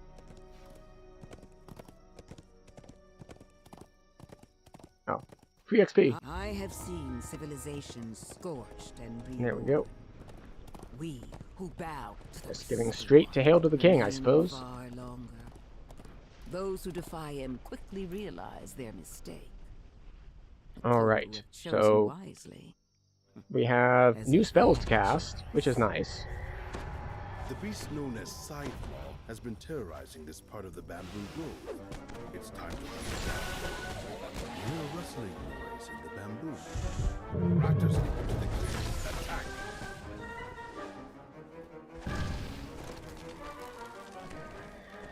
Maybe I'll just throw one spell at each, You and that'll get us spot close, Sidewall probably. as it passes above the valley, sweeping several small dinosaurs as it lumbers by. Sidewall Like, I don't need to kill everything. We have other people here. Stop to kill the massive Reaper? saber-toothed cat launches itself out of a small cave entrance. Clearly startled, The spike-covered dinosaur lashes out at everything nearby. Don't need to, but it feels good. As the dinosaur falls, Well, the point is that in a party, if I throw a spell that knocks them all down to half, then the next person in line can also throw a spell that deals like half health, and then they're all the way dead. clearly shaken by your strength, Scythemaw smashes through the bamboo, exposing another trail. Off we go. Realizing This it's is over, just a Scythemaw ridiculously lets fast out a quest. defiant roar. Then he launches himself back into the fight. The last of his life. What is that? A minute and a half for 20,000 XP. Yeah, it does sound like teamwork. That is the goal.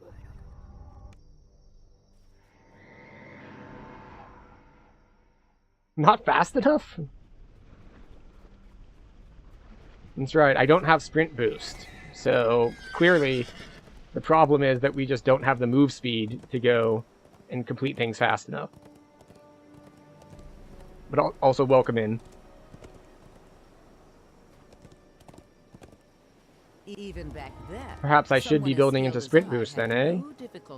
I mean, we just got our Feydark Illusionist greater color spray, so clearly the next thing we do is we pull up Falconry and we build to sprint boost. Which is not something I usually do, to be honest. I'm usually too greedy for, like, combat power. No, I knew you were joking. Like, I've run the quest enough times, like, minute and a half is good.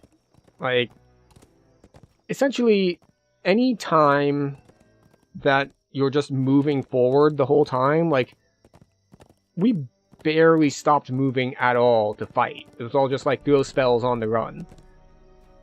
And are there ways to do quests faster than that? Yes. But at that point, you're getting less into just, like, basic efficiency of leveling and getting more into, like, speedrun optimization territory. Which is, like, I don't necessarily need that in my just standard leveling path. Obviously, it's nice, you can optimize some things, but I'm not going to be too concerned. Now this is one where I need to check, do I have the hat? No, I do not have the hat. Unfortunate. You might be thinking, like, hat? What hat? And that would be the Death Ward Quickie out of Saltmarsh.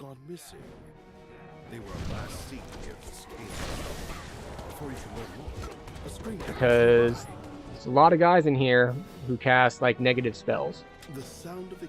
And they can actually hurt a substantial amount.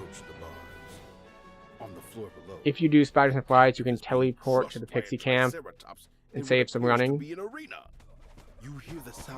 I mean, that's true, but that's not really something I was concerned about. I usually take the teleport back and then go up and around. They need a positive attitude? Hey, negative isn't always a bad thing. Like, sometimes you want your blood tests to come back negative. It just means a lack of something.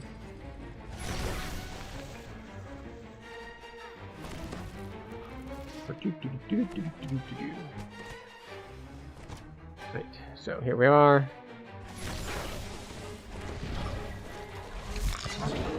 Double duo spells there.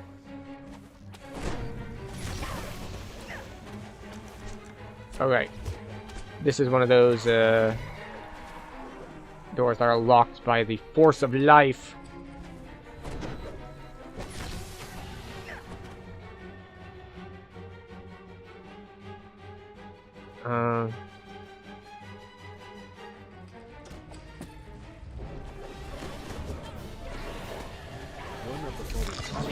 There we go.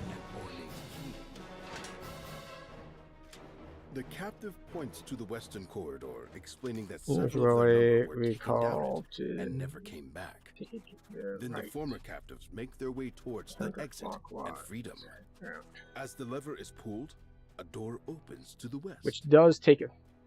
Just try to mount inside a quest. That doesn't work! In fact, I don't think there are any quests that you can mount inside of. Actually, now that I think about it. Yeah, no, I don't think so.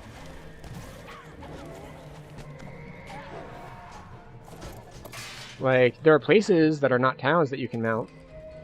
Vaughn 3? A grate can be heard I was close. about to say, it's like, does that count as a wilderness area? And, no it doesn't, actually. I believe you're right. That does count as a quest that you can mount inside of. Because the ones that I was thinking of were all, like, the little tiny wilderness areas on the way to places. Like... Oh, what is one?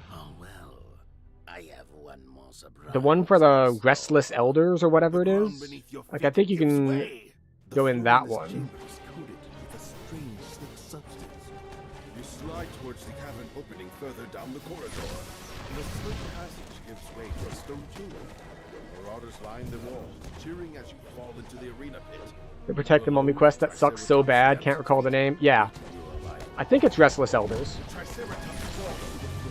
But yeah, we are thinking of the same one. Cursing your impudence, the enters the arena. The druid It's one that I don't really do. Because as you mentioned, it sucks a lot. It's hard to complete because of the fail condition it has on it. Where it's just like, enter this room, AoE down all the guys attacking the guy, only doing on hardcore or playing Dark Apostate. Yeah. The Triceratops charges the large wooded gate, opening a way for you to escape the arena.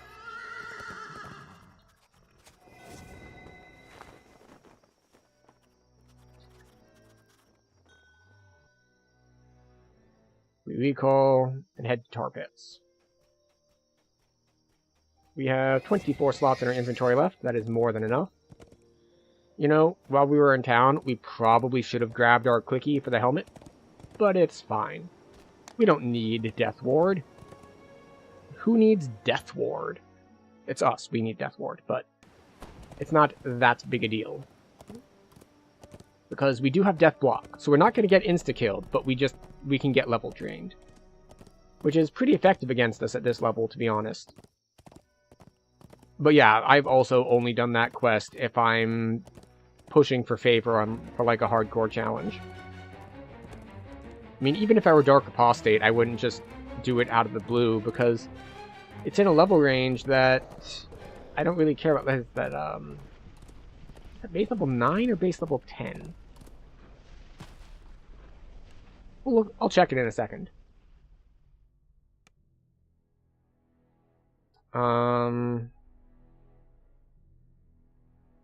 Rest for the Restless. That's the... No, that's the other one.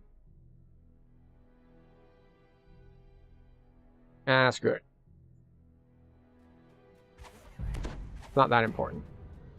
Someone within the Tar Ogre tribe has been harnessing the power of the nearby tar pits to create monsters. I missed. Must be This is fine. And we get a bunch of tar things that drop down on us. Not a big deal. Please group up. Split!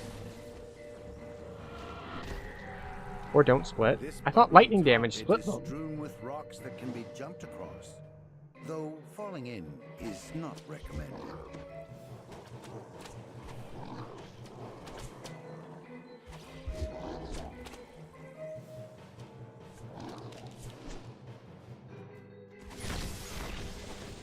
There we go. Oh, Skyborn.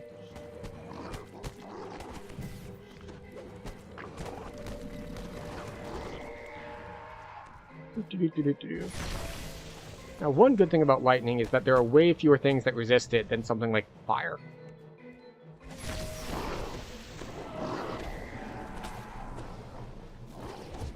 An even larger tar pit blocks the way forward.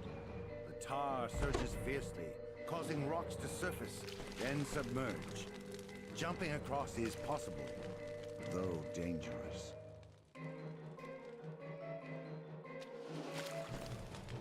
Just like, why is it not going? It's on cooldown.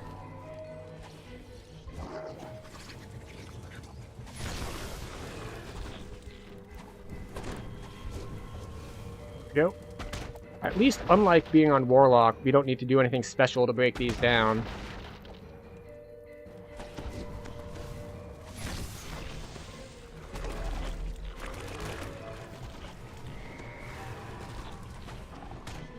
Blessings of Fire?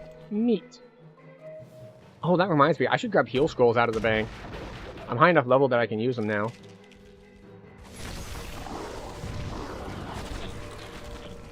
Chanting before a druidic altar is the Tar tribe's high shaman. Are we all in? As the We chant are completes, all in. I see all the dots we need on the map. Tar and flame rise and attack. The high shaman defeated.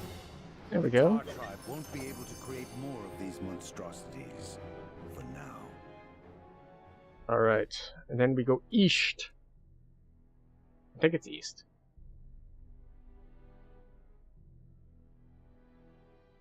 What is it, Wes?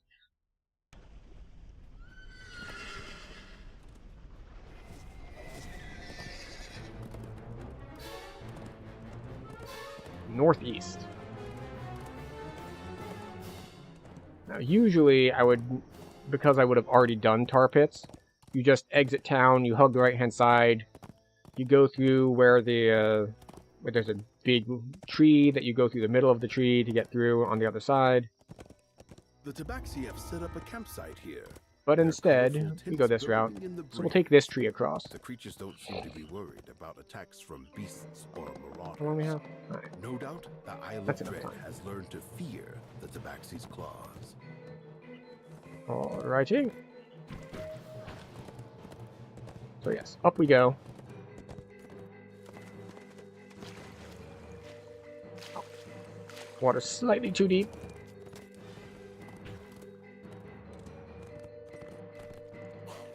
And off we go.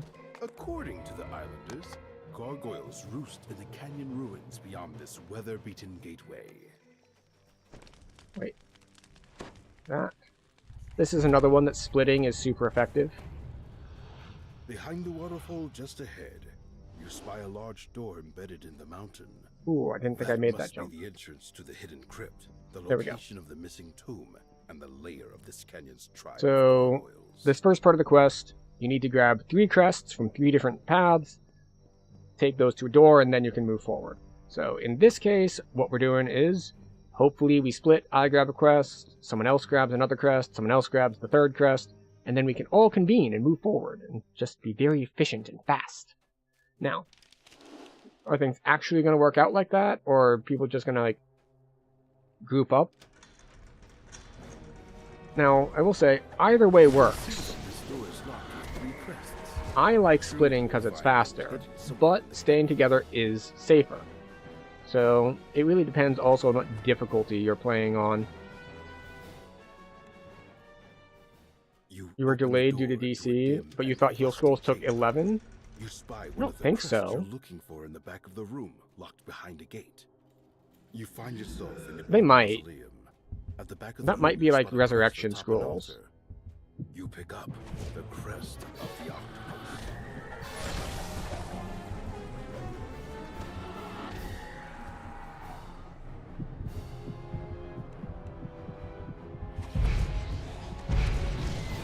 The last room in this puzzle grows to life. The water elementals form in the water Of course, that below. would require that I remember what level you can cast heal at. Now you may leave this place one step at a Normally 11 for heal, so it's at 9. Excellent. So I got 1 crest already. We're pulling orange dungeon alert already.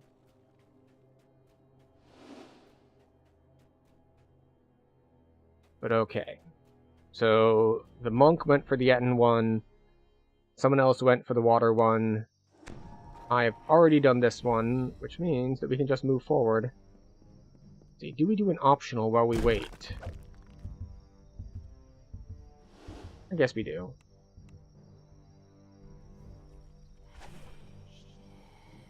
Boop. The beast pauses in its patrol and yields at you as you approach. Before you can lift your weapon, it charges at you. The beast roars in pain as your blow steals its final breath. Hooray! Great success. You pick up the crest of the monkey. Right, You up we go. into the den of an Ettercap and its arachnid companions. A crest is blocked by a large web. Oh, and we're falling. It's fine. Is this the fastest way up? Your final Probably not. strike fails the Ettercap, opening your way to But the hey, crest. we're still waiting for the person to get out of the Ettercap area, so it's fine.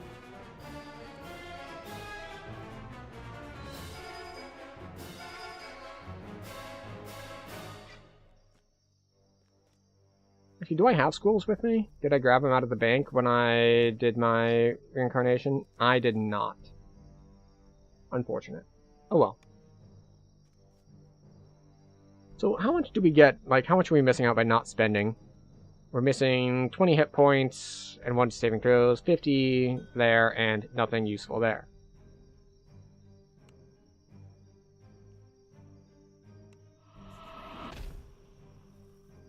What are you, a robot? Ah, Warforged. Yeah. So, let's see, how many points is that? 8 points to get sprint boost? What do we get in the interim?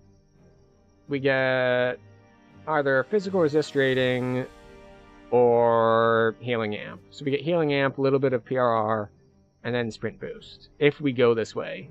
If we decide to give up like more power elsewhere to get it. But the problem is 8 points is like 2 levels. So we'd be level 11 when we got it.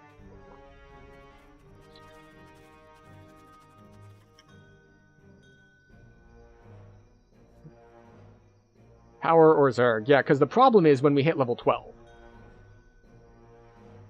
Because, like, 2 levels, get it, that's great. But that 3rd level is when we hit level 12.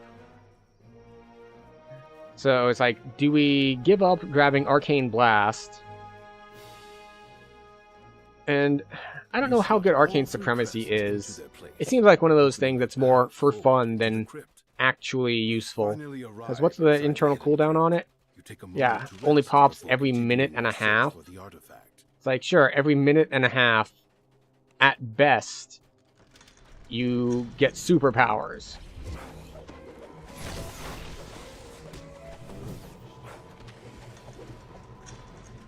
Huh. That's not particularly compelling. And then you get more DCs. Like, this is one thing that makes Archmage so weak. It's like, alright, cheap meta magics, great. You emerge into a crumbling ruin. Like, okay, but there's so much else that I need besides that. What it really needs is something that gives it, like, spell levels. Now you Or are caster levels, or max caster levels. You know, something like that. revealing a hidden cache of treasure, along with the book you've been sent to find. You take the book from the pile, and also help yourself It's just to like any other 2 valuables points that for 1 to catch your eye. DCs, 2 points for another 1 to DCs, and then 2 points for another one to a different According to the DCs. islanders, It's like, gargoyles roost in the canyon that's mirrors expensive beyond for the not a Everton ton of benefit. Like, I think universal spell power should be doubled or tripled from the tree. I mean, that could do it. That is a very... I was gonna say boring, and in fact, I think I'm gonna double down on that. A steep path leads up to It's an like, overgrown ruin. it's very straightforward, just like, Ancient structure into give the it hole. power. Like, Make your way into the massive cave. which is good. Like, it's underpowered, so that does directly solve it. But it doesn't make it any more, like, interesting to play, it just makes it stronger. Which, I guess it depends on what we think the problem is. If it's just a power problem, or if it's also, like a design and interest problem. And it could be both, really. Like, it definitely feels a little underpowered. Revealing a large chamber. Found what you see. But at the same time, you make a good point about why universal spell power would be good, because if Archmage is supposed to be about either force casting, or potentially like it's supposed to be you're just good at casting all the things, then universal spell power is a great way to go for being like, yeah, you can cast all the things. It's like, and there is precedent for that, because it does have in its crit affects like all elements plus force. So they already have some stuff in the tree for all elements plus force. So giving it more of that would still be on theme. I think we need to go up to unlock the wheels. That would be just one of the changes you would make. Yeah. Like, it needs... It really depends on what they want it to be. If they wanted it to not suck as hard at leveling, it needs an area of effect SLA before level 12. Like, that's something that it's lacking. Let's see. Purple is the red emblem. And red is the blue emblem.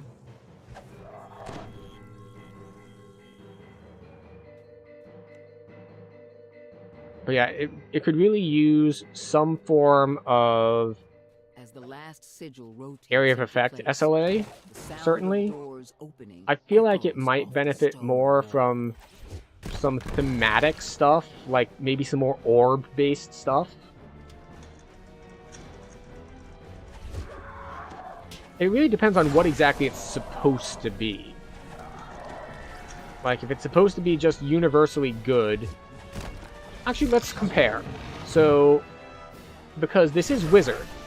So let's not compare it to, like, Sorcerer at all. Let's compare it to the other things that Wizard can be. And the answer to that is, Wizard has the negative casting tree, and it has the Eldritch Knight tree. So, Archmage is like the Blaster tree. Well, actually, it's supposed to be the general usage tree, because you can pick any school. You can pick Necromancy, you can pick all sorts of things. Although, I have picked Evocation in this case.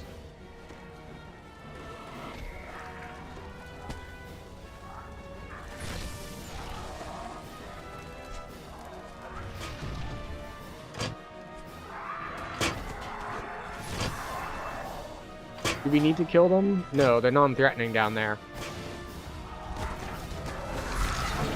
But I don't like Dungeon Alert. Let's heal our barbarian friend here a little bit. Give it the mirror image spell that some of the Saltmarsh enemies have. I do not recall what that spell does. Because I've played a decent amount of Saltmarsh, but I don't remember the particular mirror image spell that you're talking about. A large bullywug barks orders with combat.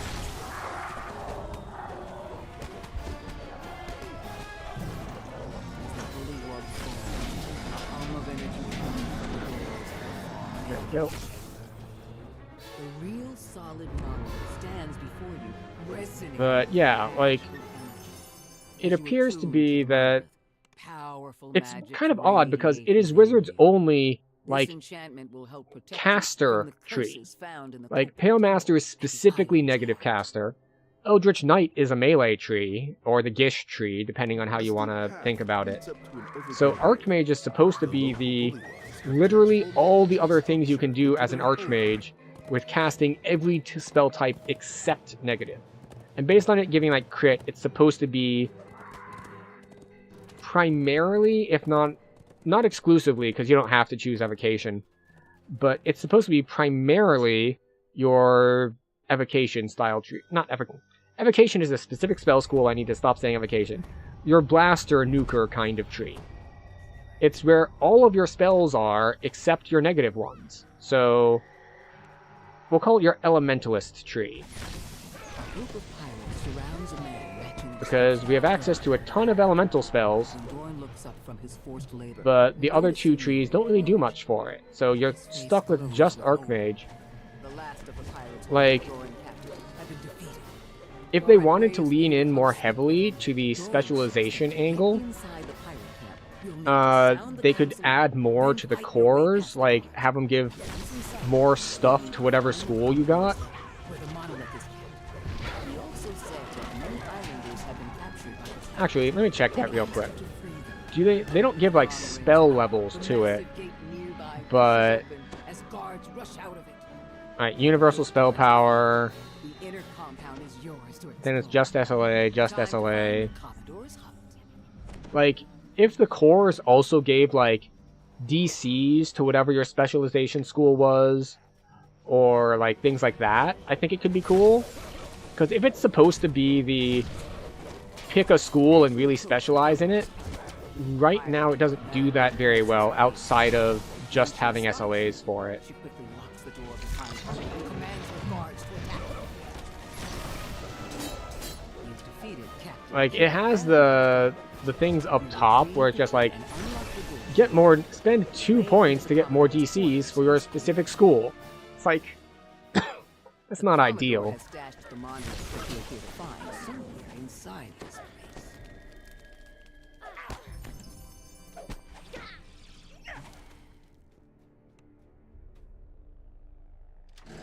After pulling All the right. lever behind the bar, a door nearby grinds open. Oh, that was fast. He was like, I'll be right there. I was like, oh, we're gonna have to wait for this dude. It's like, nope, he's in already. He is on top of shit. Commodore Elena snarls as you enter the cave. You won't lay a hand on the monolith or a single coin of my treasure. Ere to join my crew. as And I would take, for that thing that we just looked at, for the puts T5s, her tongue in frustration where it was like, calling for her cane.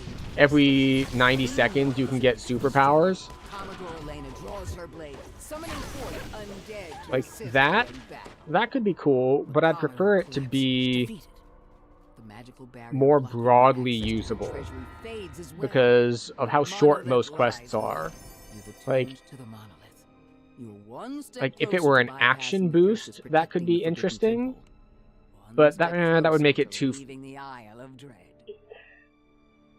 It's hard because it shares a lot of the problems that epic moments do, which is that they if you have a really strong ability on a long enough cooldown, it gets to be like too cool to use.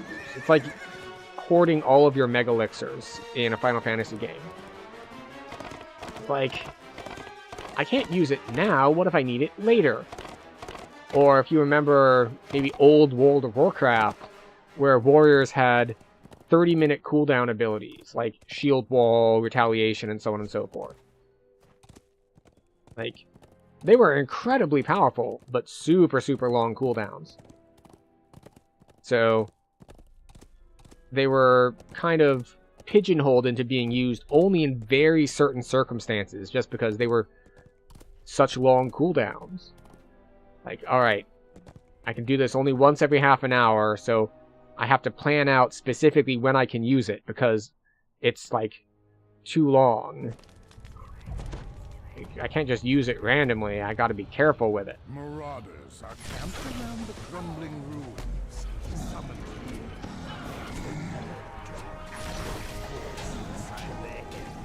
See, and actually I was just thinking, like, the funny thing is, like, man, I'm just killing everything, I'm so powerful.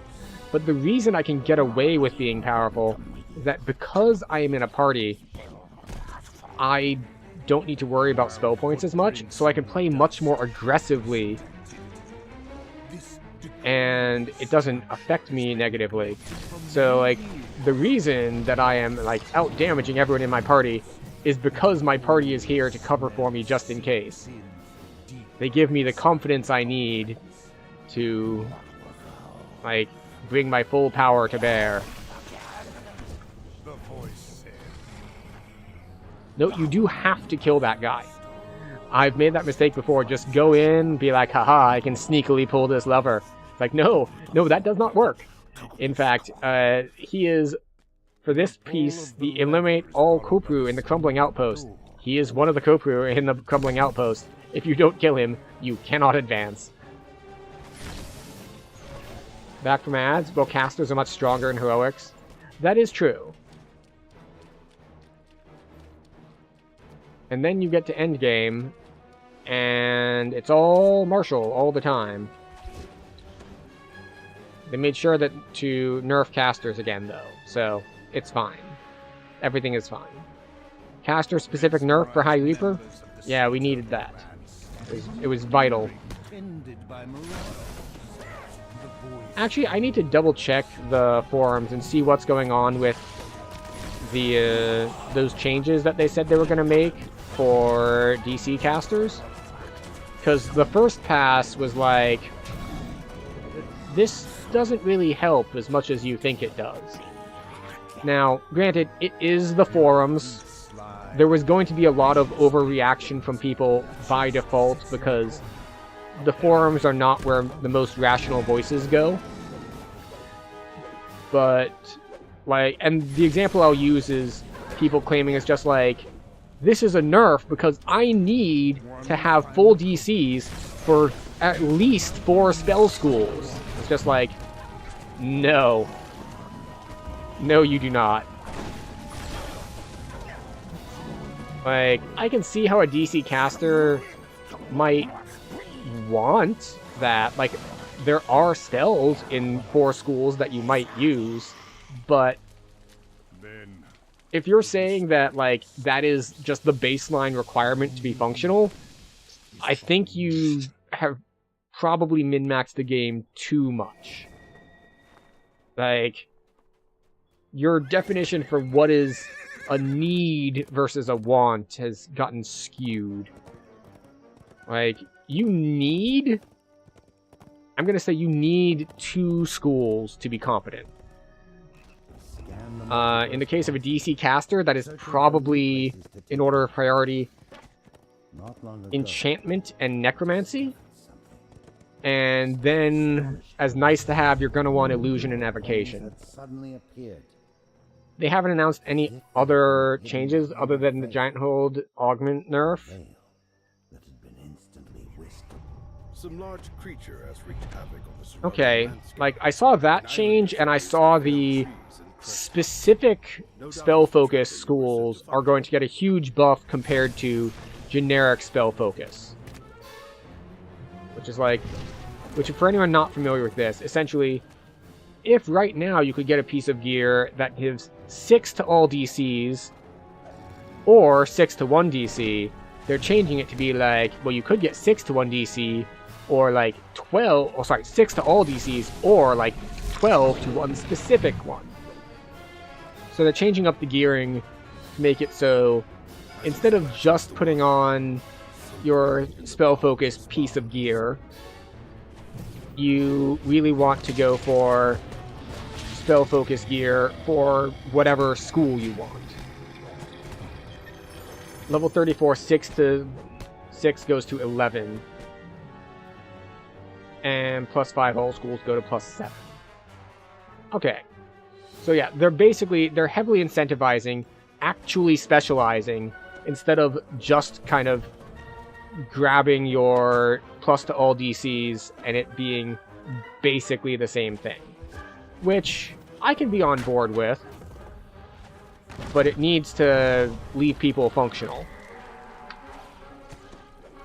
You've put the beast out of its misery, ending its rampage.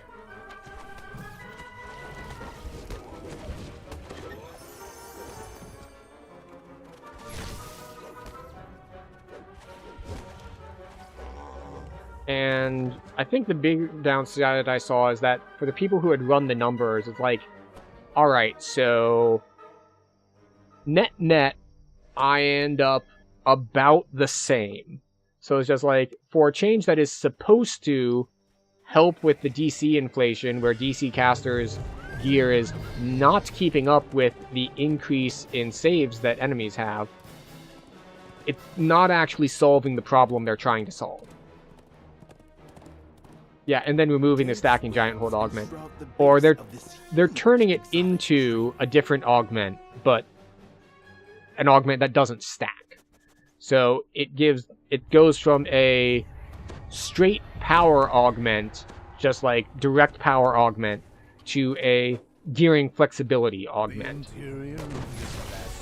that lets you like do things a little easier. You go up 2, then lose 2? Yeah. Sounds about right. I mean, it doesn't become useless from the perspective of, like, now you will need to use it to maybe cover a secondary or tertiary tree that, like, you need a school-specific piece of gear on that you didn't have before. But overall, it's like, yeah, who cares? No one's gonna gear them at 24. Oh, right. I forgot, like, obviously they're not that useful, but just because of the level they're at. Anxious pixies, imprisoned by webs, beg you to free them. There's nothing wrong with it, it's just like, well, it is, at the end of the day, a level 24 augment. Free their tree friends. So it's just like, who cares about the level 24 augment when you can just grab the actual, like, higher level augments that will actually do the thing that you need them to do. Hello, spiders. Converge in this chamber. A draft of fresher air comes from the lower path.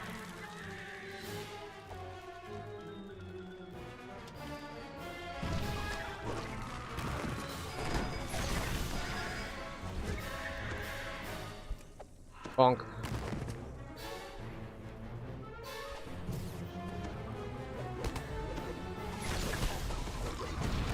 Your Trickster will gain 3 illusion. Oh yeah, because Arcane Tricksters had a lot of problems hitting their DCs. Obviously. That was what they were bad at. That's clearly who this change was targeting, was the Arcane Tricksters. You found those responsible for capturing the pixies. Time to teach them a lesson. Not talking, of course, actual spells. Right. Thanks to your help, the local pixies are now safer. Oh, that's right. The bonus to DCs from disabled devices only on the stolen spells, isn't it?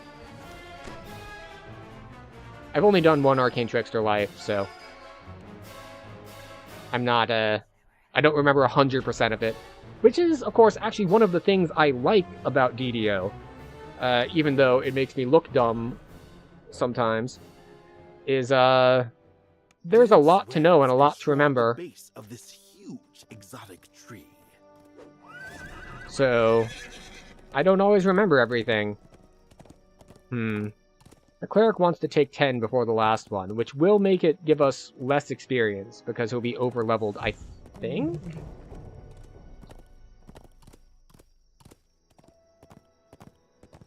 Yeah, it will. Okay. It's fine. Last one is 8 base? No, that's what I just checked. Whispers of Return. Base level 7.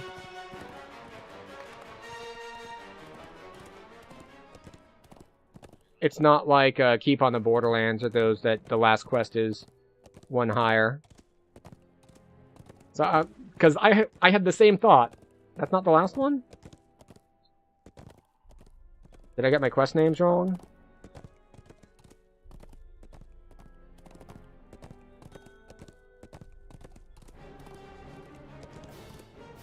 Ah, there it is. Follow the Forbidden Temple. Yeah. That's right. We already did Whispers. I was like... See, the reason I thought it was the one is because I saw the,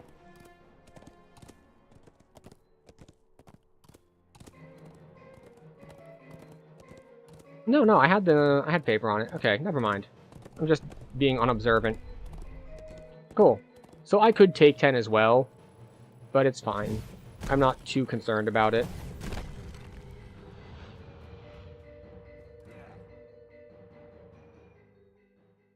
Judging from But the that goes right temple's back into what I was saying. Like, and secure there's location, so much information in this game, and I remember so much that I remember so much that I've forgotten more than most people will ever know. And we're removing all these curses because I don't feel like doing a challenge run. He's probably close to double cap. No, yeah, that's why he's taking it. That's pretty much the only reason why people take levels mid-saga. Just because of the inconvenience of, like, I don't want to run back to town if I'm not going to hard cap.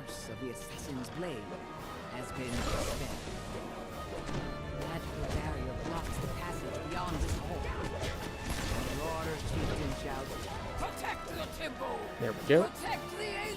Those are dead. Bye. The barrier in the back of his chamber fades.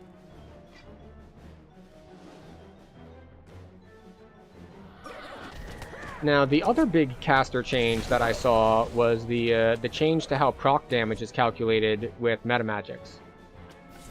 And since it is a fairly large nerf, I feel like what they need to do with it is, like, alright, if it's not intended that they scale with metamagics right now, I feel like they need to adjust the base damage and make them scale with spell power in general. So it's no longer like this weird thing where, like, they don't scale with spell power, but they do scale with metamagics if they're on. Just give them scaling by default. And that will require rebalancing and nerfing their base damage by a lot. But I feel like that would make more sense than just making it like, no, they don't scale at all.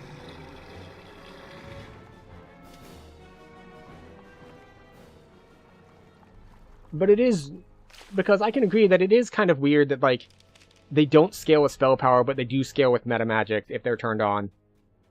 It is a weird interaction and definitely not intended.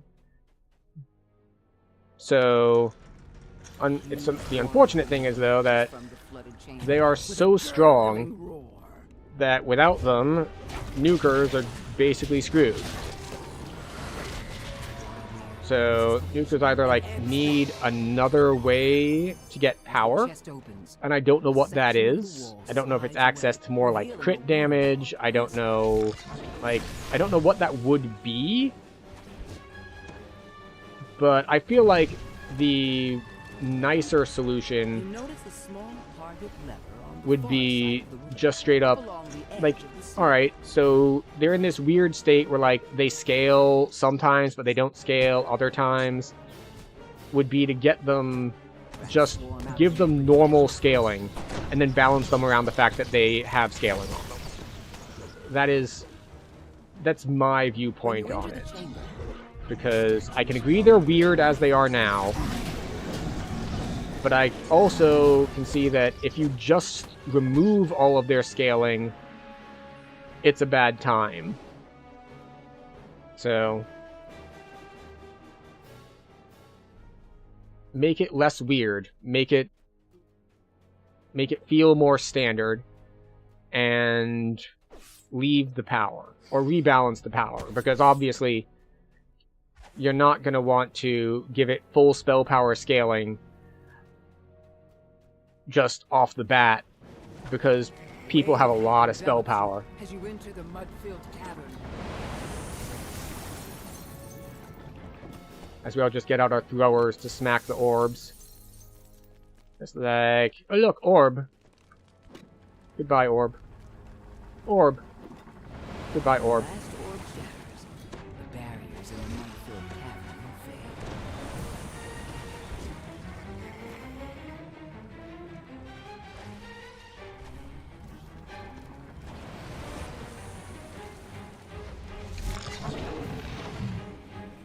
Do I want that to hit me? Yeah, it's fine.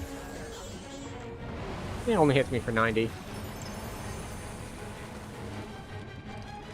There we go. So yeah, hopefully they figure out a way to make the system make sense while not actually just, like, removing damage casters from the game. Now, I will say, I'm not too familiar with the problems they're trying to solve because I've been on the racial grind. So, like, the fact that martial classes are just dominating high-end play and no one can hit DCs unless they're, like, completely optimized because the saves have gotten so high, like, and all of this stuff. I have not experienced it because I have been in heroics and leveling. So, like, aha. So I'm just having to take other people's word for it about the fact that this is a problem. Hope they were in the caster damage testing and came across that bug and we're going to see more changes that help later. Yeah. Yeah, that's my hope too, is just like, this is a big change to caster damage, and it's going to hurt a lot. But on the other hand, like, just generally speaking, the fact that so much caster damage is gated behind having specific items for procs is itself a problem. Oh, he got like one shot. Based on your discussion with Tonkin at the meetup, they are worried about caster damage because it's so much AoE. Right. They used to just dominate quests at high end because it hit so many targets and it hit hard. Yeah. Yeah, I can see that. Now, granted, melees have access to a lot of AoE as well, but it's not as big as caster AoE. Like, sure, they've got cleaves for days, but the cleaves aren't as big as Delay Blast Fireball. And yes, this was a They nerfed the heck out of them in Reaper. Yeah, the special ones. someone with not just strength, but also You wouldn't be surprised to see more single target spell damage go up and AoE size go down. That's kind of a feels bad. Like, part of the whole, like, what's the right phrase for it? Power fantasy of being a caster is, I don't care who you said was in the room, I cast Fireball. Like, being able to cast a giant fireball, in this case the Delay Blast Fireball, and clear a room is the goal. Like, if you can't do that, why does it even bother? Like, I would prefer to keep the AoE big and have it take more casts than to have one-shot spells that are small. If I want small AoE, I will play melee. The dot spells need to be hugely buffed. They have the thing in Draconic to let you, like, triple stack them, and they're still not good. So I don't know how big a buff they need to get, but it's a lot. Like, they even did buff the spells a while back, and I remember that because this is just like the case more recently with things like excuse me, Searing Ray. It's a time that they definitely only buffed the player versions, not the enemy versions. And then you went and you got hit by a Black Dragon Bolt in Ravenloft, and you die. That'd be one of the places you start looking for caster upgrades, would be the dots. Yeah.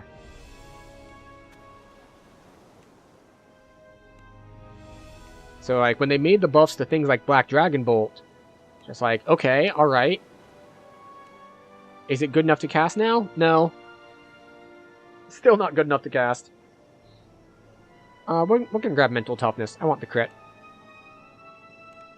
We will learn... Oh, look, we'll take dots, even though we just discussed that they are not useful.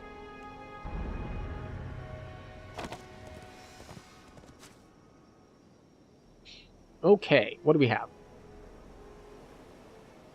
We will take... What do we say our options are? Like, we can go here and be like, ooh, we get 1 to evocation DCs for 2 points. And then this is another 2 for 2 points. That's better. And then 1 for 2 points to a secondary one. Like, The T5s up here are ass, besides Arcane Blast, which is pretty nice. The problem is that dot spells do trash mob damage, but it's total waste of spell points to use them on trash. Only would make sense to use on raid bosses, but useless on raid boss, because you're doing like 10% damage of martials. Right. So... I guess the problem is, what is caster's niche? If it's supposed to be, I blow up the room, then, and let the marshals handle single target, great. But right now, I believe, from what I've heard at the top end, marshals are both. They clear the room in high-end, like, 5-man content, and they also annihilate bosses. So... yeah.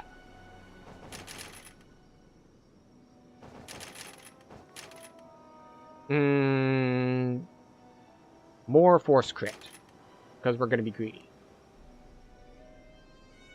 And then we'll go over here and start building towards sprint boost, for no apparent reason. Even though we're probably not going to go that way. But I feel like I might. Epic Destiny changes were huge for marshals with all the melee and range power they suddenly got. Yeah. So, like... DC casters are great for when mobs have so much health that it's impractical to DPS them down. And then the marshals should have the benefit of, I'm not constrained by spell power, I can just straight burn through a big health pool like a boss. Like, I have consistent high DPS. And caster's niche was supposed to be like, high burst AoE damage. But that's just not how things are right now. Alright, we're going to grab the Golden Greaves. Because even in R10, you've seen marshals one-shot packs, even in tankier areas. You love the Shadow Dancer T4 for DC casters as a template. Which one? Like, give them a reason to be in a raid where they can't do jack to bosses as debuffs? We'll take the Greater Restoration Scrolls. Trap the Soul adds the debuff. Ah, right, okay. So, let's see. What do we want to grab out of here? We'll grab Flightfoots for freedom of movement. We'll grab...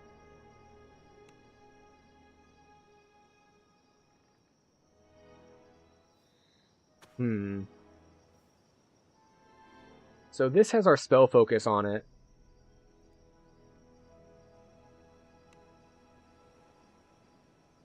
Alright, we will grab Seal of Earth. We'll grab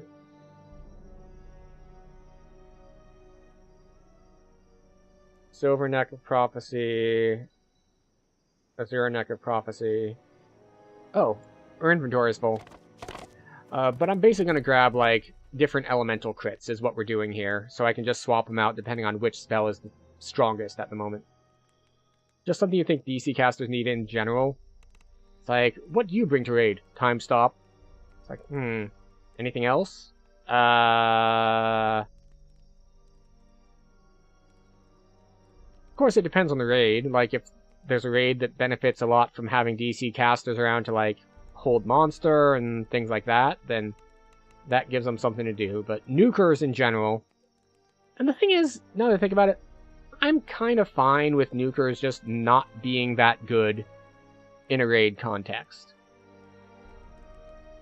Like, it kind of sucks that you're power crept out of those spaces, but at the same time, as long as nukers have their niche in other content, I'm kind of fine with it. You can build for the type of content you want to do. You want to do the high-end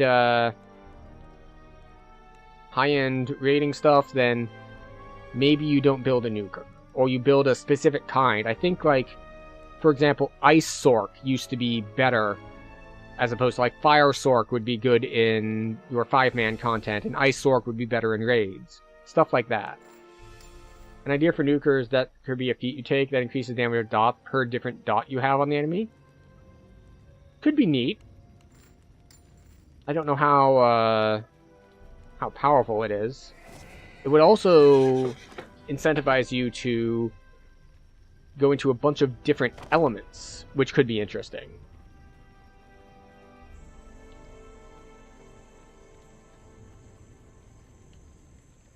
Alright, so we want the Azura Neka Prophecy. Haha, get banned. Thank you, Saribot.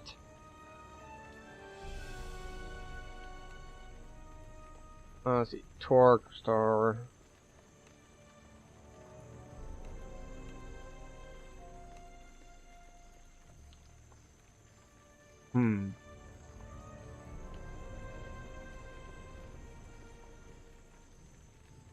They aren't deleted on stream, only in chat. They should be deleted from,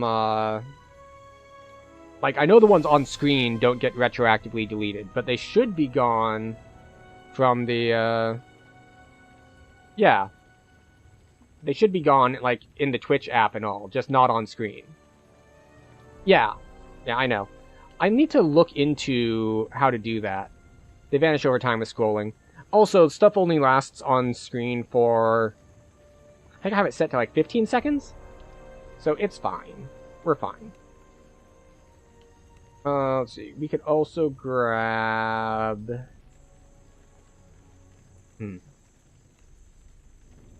Because I want to be able to grab different types of crit based on what spells I'm using.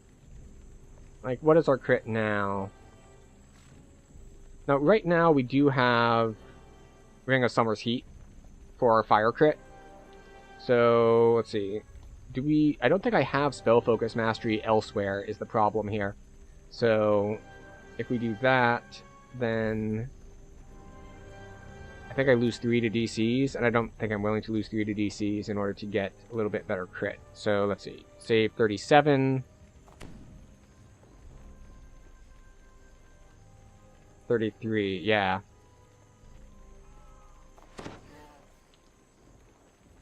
Wait, lose 4 to DCs. Oh, I lose set bonus too. So yeah, taking this piece off loses 4 DCs. So we'll keep our plus 4 to DC item, thank you very much. And wait, why do we still have the Robe of Duality on? Where's our chest piece? We never put on our leaf mail. Oh, right. I forgot. We don't have light armor proficiency. Eldritch Knight. Where do we get light armor proficiency? There it is. Okay. Let's see. We need 5 more points here. 1, 2. Okay. Later on this level, we're going to be coming here to grab light armor proficiency. So I can put on, like, leaf mail. We don't have quite enough points for it right now. But it's fine. You get light armor, but not reduction enough for it until 3rd core?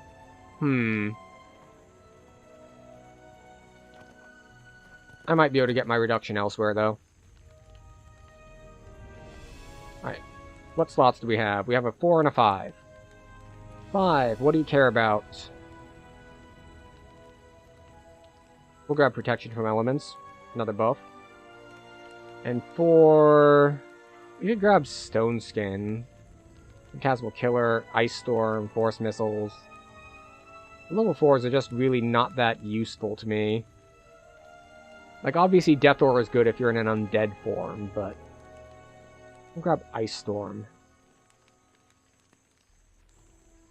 Just because. And then, yeah, that. We took that out. Okay, good to go.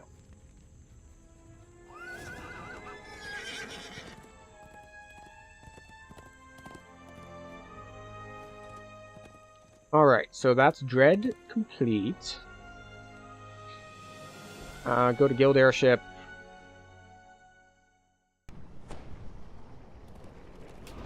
We're gonna do a quick trip to Ravenloft to grab a caster stick. Take me to House J, please.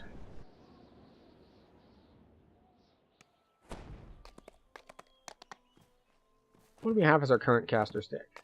Yeah, Queen Scepter. So Barovian is just better in every way.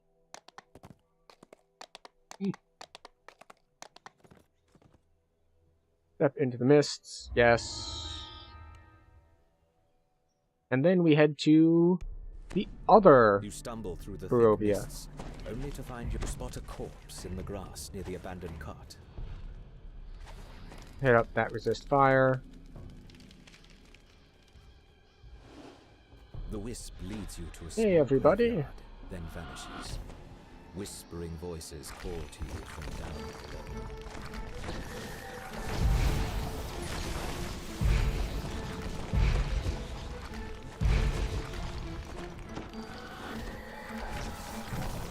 There it is. Just like, there is one of them here that is hitting me very, very hard.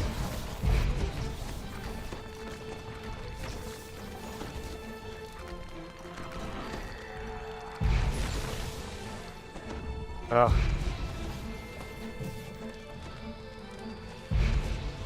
The last of the wisps fades away. The This forest sucks is so hard for casters. Just like, what are you immune to? Acid? Lightning? The soldier looks up at you, his Like, face just strangely pale. so many immunities. You hear howling in the distance. And the things that they aren't immune to, besides like force, they take like half damage from. Immune to crowd control. Why would someone put so many scarecrows to guard a road in the middle Vulnerable of the to forest? force at least. What do these Or, you strong know, men keep away? Take full damage from force at least. I don't think they take bonus from You hear a force. branch Maybe they snap do. behind you. It's been a bit since I checked it. The scarecrow clatters to the ground. As you recover, you realize you can hear noise from They the do? road to the east, Mm. the same way you came. Oh wait, wrong button. Weirdness could only be hurt by magic missile. I'm assuming by original you mean pen and paper. Yes?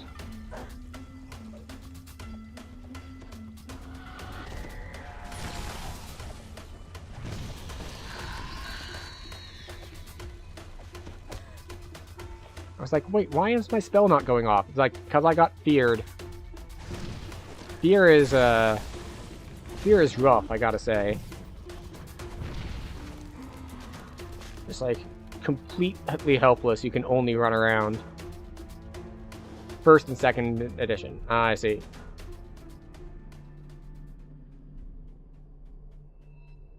Presumably not only magic missile, but only magic missile... Like, that's the only spell that would affect them. Presumably you could still, like, hit them with a weapon, I guess. Or maybe they were, like, completely incorporeal.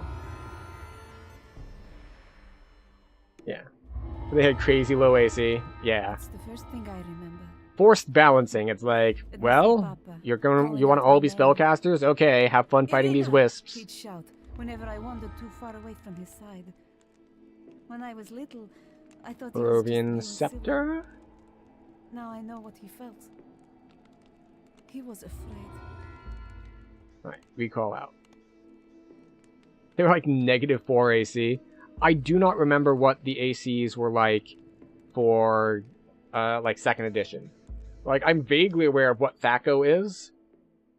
But wait, if we're like in 2nd edition or AD&D, I thought lower AC was better.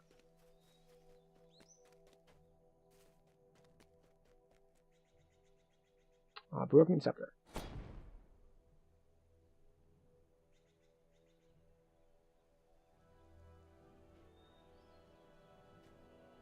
Okay, right. Oh, now I get it. When you said low AC, you meant good AC. Low is good. Alright, so we want to go... Oh, we don't want to go anywhere. We want to go right here. Off to Lamordia.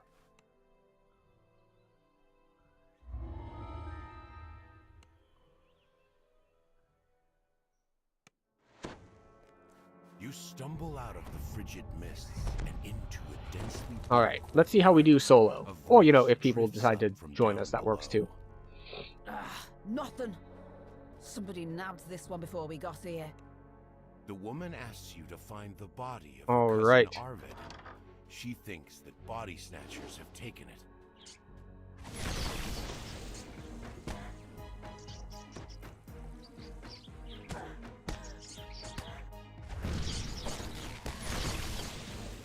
So, I say we're not going to be doing well, but the trick here is that what we're actually going to run into is that we're just going to have to shrine, is what's going to happen. Like, I'm not worried about us dying, it's just a matter of efficiency.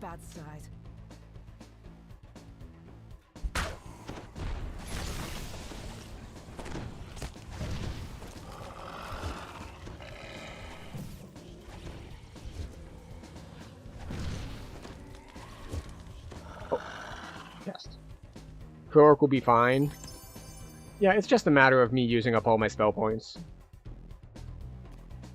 Because I'm running, well, meta magics. That'll do, Schmidt. You can slink back to your hut now. Come on, Actually, lads. you know, now that I think about the whole getting light armor, I'm gonna switch to the Sharn robe set before too long anyway. But that's at 15. I can still get good use out of something for a couple levels.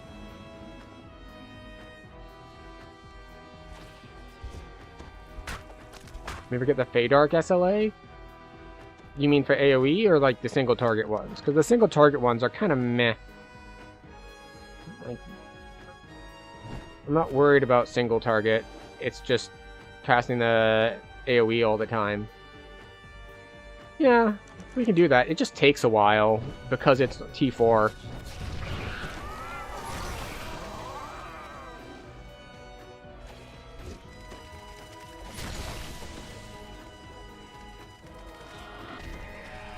Did I go entirely the wrong way? Like, I thought it would be... Oh, it's this way. Okay. I did go the wrong way. But yeah, it's pretty deep in here.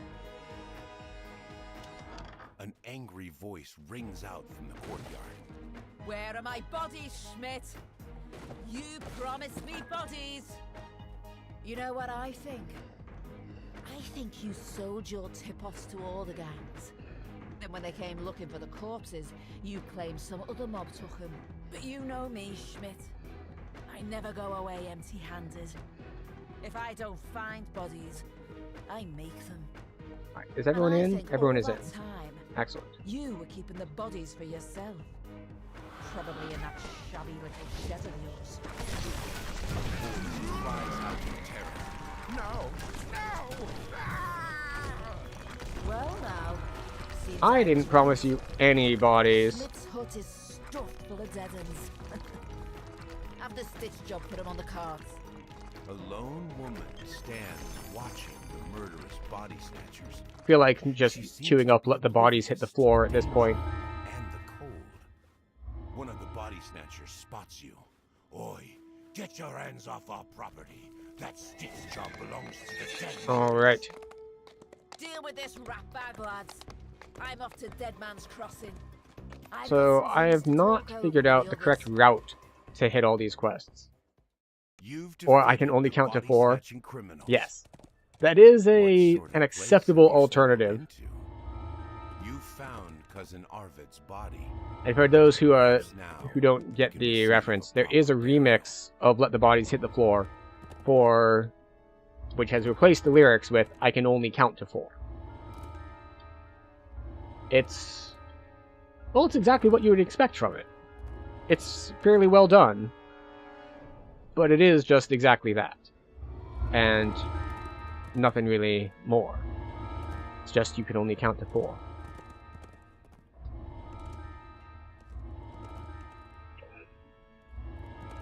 I think the first place I saw it linked was in regards to like League of Legends and it being like Jin's theme song. Because Jin, famously, really likes the number 4.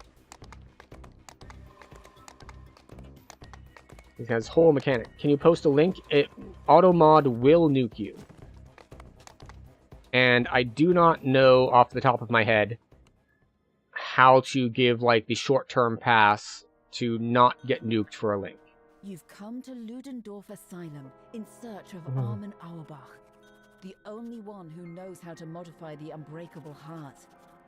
It's imperative that you find him before Dr. Mordenheim catches on to your scheme. Just take Your 10 inclination is to before ask the the receptionist for information end on of, Auerbach's whereabouts. You can only hope that she'll Grand. cooperate.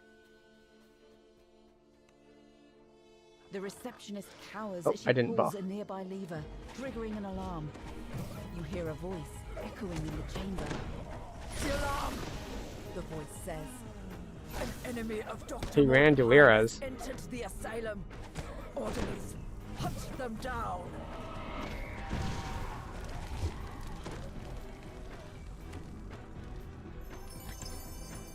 So in the time it took me to level, he apparently ran all of Delira's, which... that's a lot.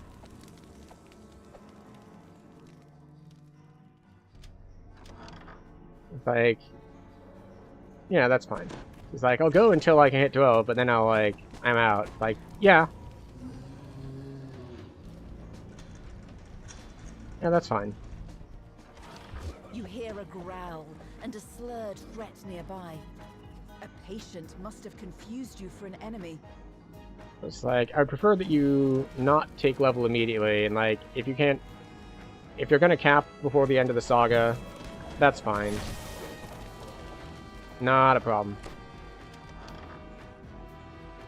An imposing figure stands in the center of this room.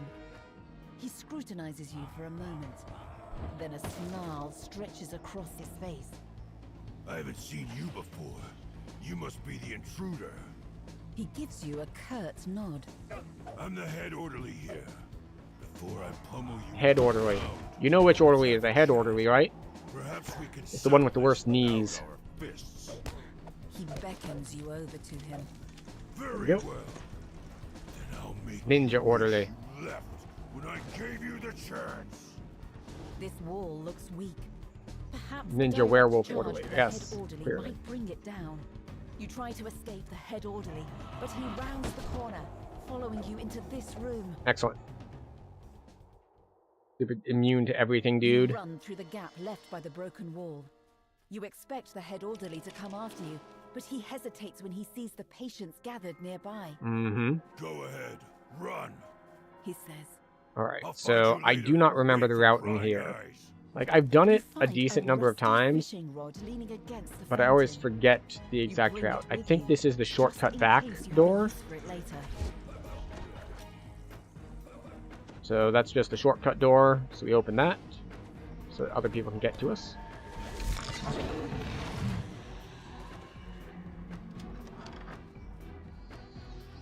When the lever is pulled, the alarm right. turns off, and the pulsing lights dim. That's shrines. And let's see. This was where all the cutlery comes alive. Cutlery and the flatware and things.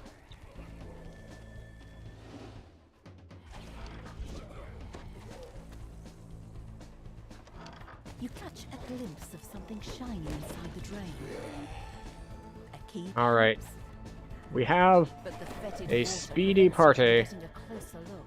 I don't think we can open this If yet. the water were drained, Or maybe we you could can? use the fishing No, rod this is the one we instead. can't open yet.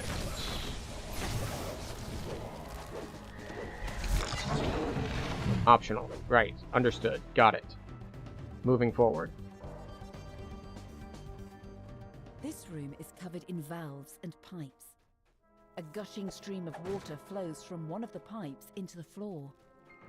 This is where you can control the asylum's water supply and drain the wash We go in basin here. the kitchen. The valves lock in place and the door opens. Right. Now that you've Again, drained the this is a water shortcut from the door, wash not basin, the way you can use forward the door. fishing rod to reveal what lies within. You hear a creaking noise beneath your feet. The floor crumbles beneath you, and you plummet into a trash-filled room. The Otiug withers and dies. Oh, I'm out of charges. Now that the drain Okay. has been cleared, you use Too many the dashes, I fishing guess. rod to latch onto whatever is inside.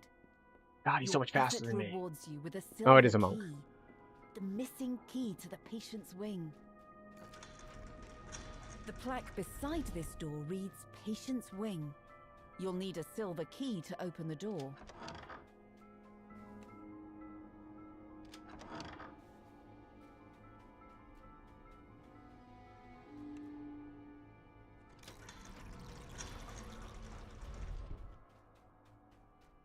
Oh, let's see. 1, 2, 3, 4 people here. You use the silver key to unlock the door leading to the patient's wing. Have I run into spell point issues? Not really. But we have been in groups, and that makes it way, way easier because I don't need to use all my spell points to kill everything. Like, we did need to shrine once, I think, And free Armin Auerbach. but it wasn't a big deal. Modify the unbreakable heart so that you can use it in your confrontation with Dr. Mordenheim. Let's You see. step out of the think asylum's reception area and it's into this the dark one? and quiet Might be the patient's one on the wing. other side. Now you can continue your search for Armin Auerbach. Because there are like 6 rooms and 2 levers you need to pull. Find a small manual. It contains instructions on how to build a bomb that will counter the head orderly's special power. Man, these things are super, super durable. I guess that's the whole point. Like, that's the whole plot point here. It's like, what do? We send them out with the fishing fleets. They're here to fish for us and be, well, durable. Except the problem is that they're not durable enough, so they have to keep harvesting bodies.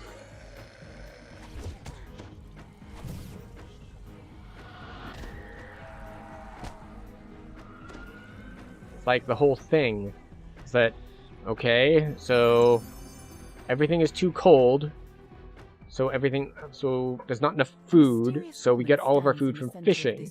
How do we keep that going? We use the servitors to harvest everything.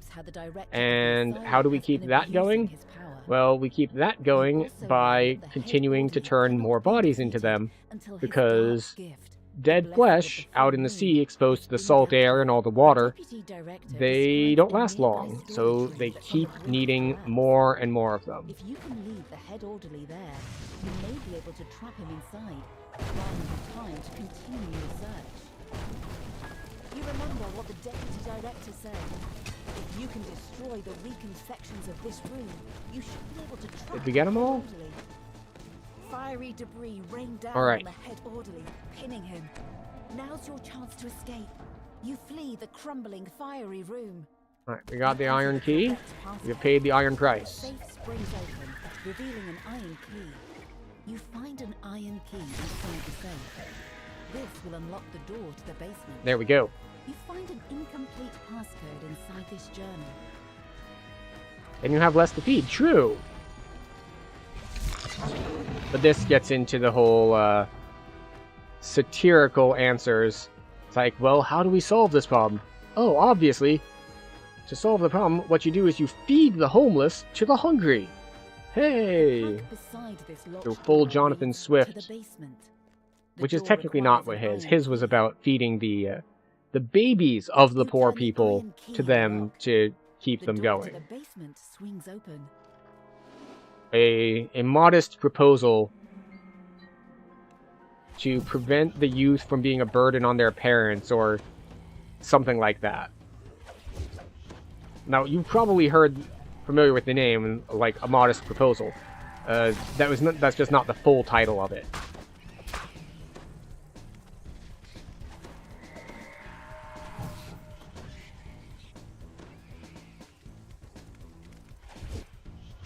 You see a sturdy crafting The- table yeah, the in full center title is of something this like room.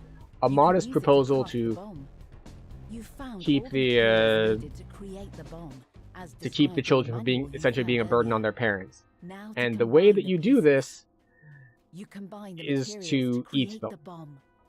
You can use it in your That's next how that works. confrontation with the head orderly to dispel his special power. You find a green key on the dusty floor. You see a wide array of lab equipment in this room, Alright. along with a row of brains and jars.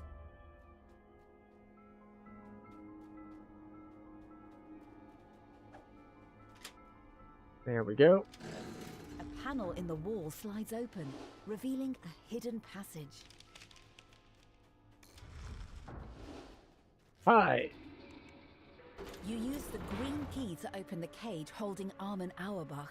The wall creaks Man, open, I'm used to being the one like that's running ahead, but here I'm falling behind. A gnome imprisoned in the cage calls out as you approach. Partially because I don't know Lamordia as well as I know other quests, and partially because, like, it's a monk.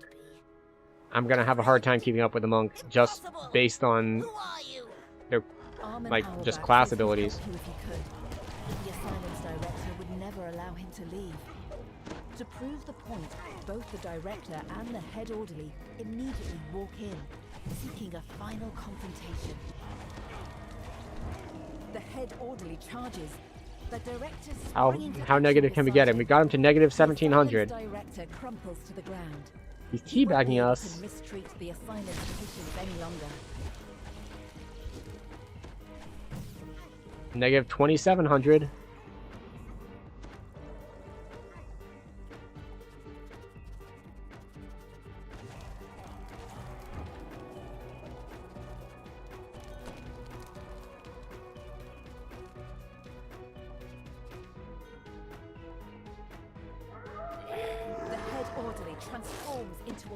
Hello, head orderly. Oh, oops. I failed my deck save. You position the bomb on the floor. Oh, right. We have to talk to her first. Into your trap. The head orderly steps on the bomb you left on the floor. He howls as his figure dims, as though some vital force has been drained from his body. Now that he's been weakened, you can defeat him once and for all. The head orderly now we have to wait for this to spawn. His body thuds against the stone tiles. Come on, you. You half expect him to rise again, but he stays down, now forever at rest. Well done. I must thank you for Hooray! dealing with the director.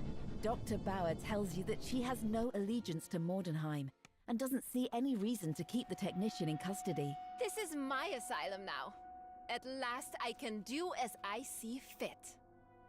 I'll start with better treatment for all my patients. Dr. Bauer says, her enthusiasm growing. Cauldron is a fun ability. It's a shame that I don't remember getting to use it much while leveling. Just because, you know, you're moving around so much. You're running through, your spring attack, you're leaping. Just going full blast, and then it's just like, and we give you this ability that makes you stronger while you stand still. It's just like, yeah, but why would I stand still? Why would I do something like that? I'll start trials straight away. Dr. Bauer opens a portal that will send you to your next destination.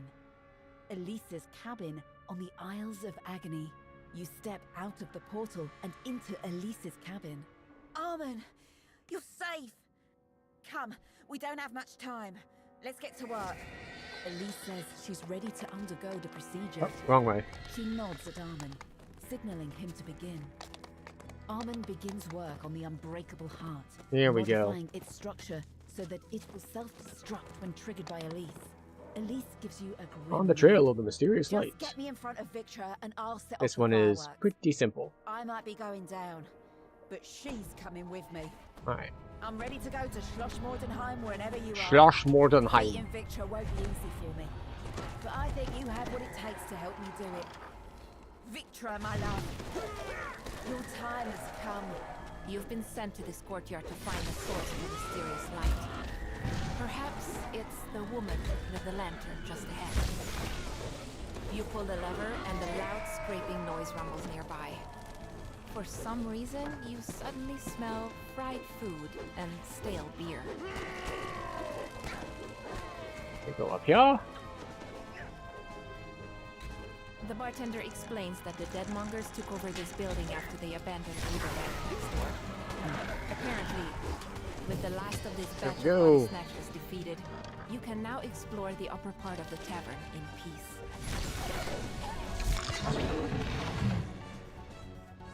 Open all the doors.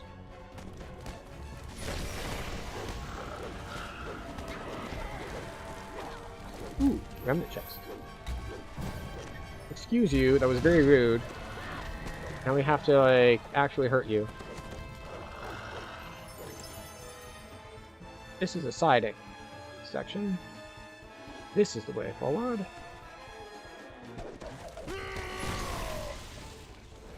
The floor here is quite worn, as if something heavy had been dragged. But the wear ends abruptly at a blank wall. Okay. The sealed doorway shatters into pieces, revealing a large Hi. open portal. Why are they making, what does that sound like? Taken? A chill settles into the Taken air 2? as you enter the building. And it's not just the temperature. Ooh, hey, actually turning undead. Dust and decay hang heavy in the air. Turn undead has so few actual uses. Near a sealed doorway to the east. Let When them pull the is lever. pulled, you come across something shining a bright light. The creature, whatever it is, immediately runs off. Alright, Could hello. this be what you came here to find? Alright, off we go. The cold grows even more intense. The temperature We all here? drops even further. I think as we're you all step here. out onto the roof. You suddenly realize as the powerful light flickers out.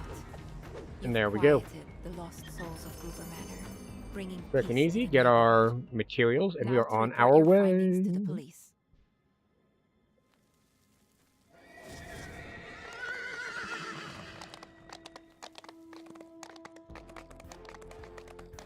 Okay, how many points do we have there? 2? 2 points. Not enough to get sprint boost.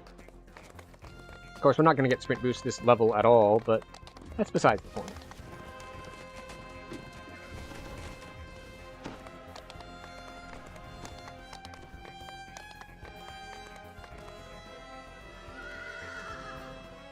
Ah, the mine.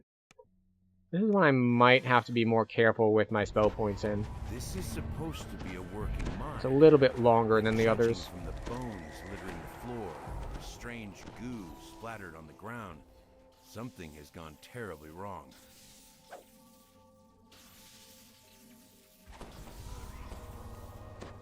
The Overseer disables the barrier by remote control, allowing you to explore deeper inside. Alright, we the have a mine. terribly weak rallying cry.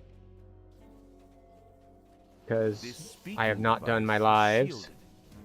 Perhaps there's a way to remove the shield nearby. Twisted forms burst forth, ready to attack. These must be the creatures the Overseer spoke of. The shield on the speaking device to the west has been deactivated. There we go.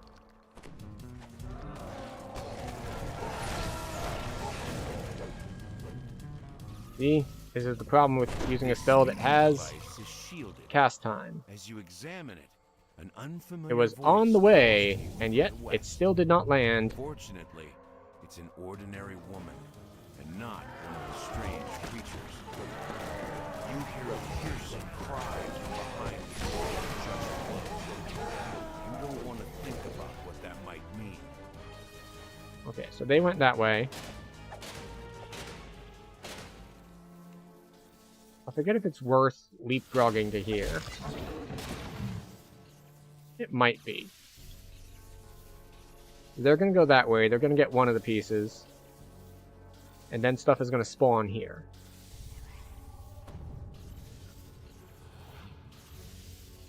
We're gonna do a little leapfrog thing. Get ahead. Possibly. Creatures crowd around the barrier, blocking the target. An unusually large one lumbers forward and attacks. Off we go. A little bit of lag. No big deal.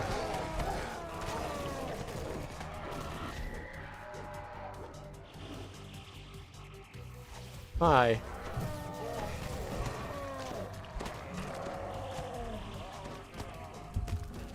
Like, why am I so slow? It's like, oh, we have dungeon alert. You have recovered a sample of Elysium, one of the 2 types of ore the Overseer needs.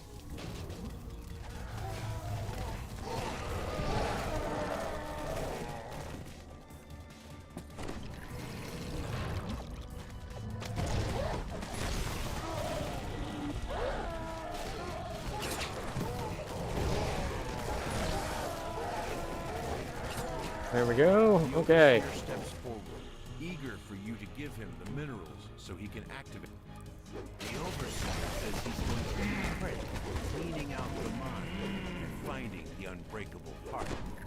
He just has to take care of one Yeah. end first. Yeah, that's pretty damn fast. The device whirs to life, then And marks out we the go. location of the unbreakable heart on the map.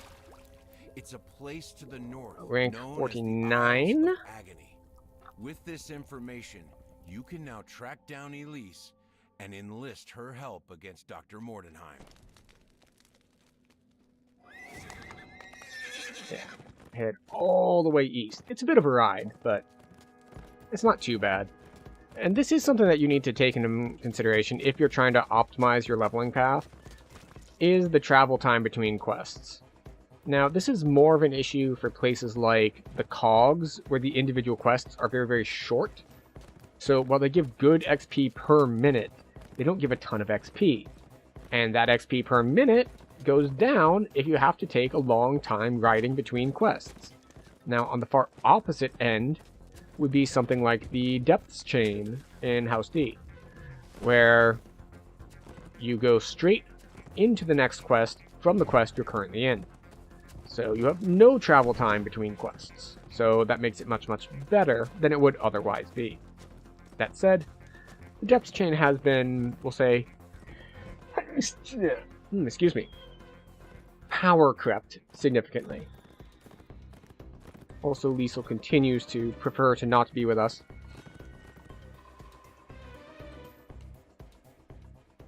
So we will turn off her camera. There we go. Hug right wall until bats to skip most aggro. Neat. I did not know that trick. This treacherous mountain path is said to lead to a temple devoted to the dark powers. Dr. Mordenheim came here in the past, and you're determined to find out Okay, we are why. hugging the right.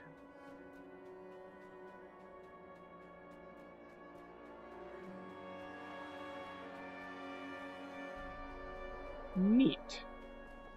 I did not know that you could avoid stuff by hugging the right. It appears that stuff has spawned. It appears that it was bats. So that's fine.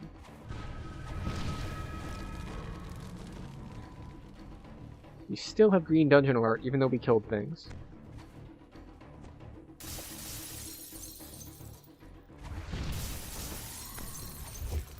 The air shimmers as figures take form. It must be one of the visions of the past you were told of. Here we are. That's okay. The Sleeping Beast Mountains. Ready to get your wish granted? If we don't plummet to our deaths in the process. Oh, back up, Victra. We might not die.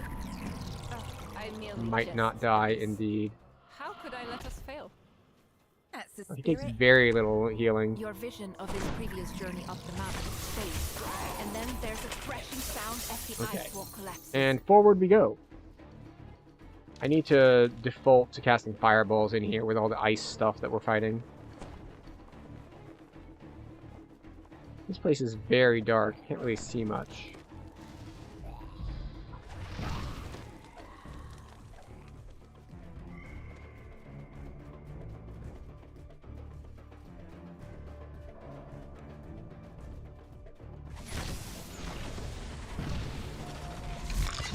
Boom. Alright. Continuing forward.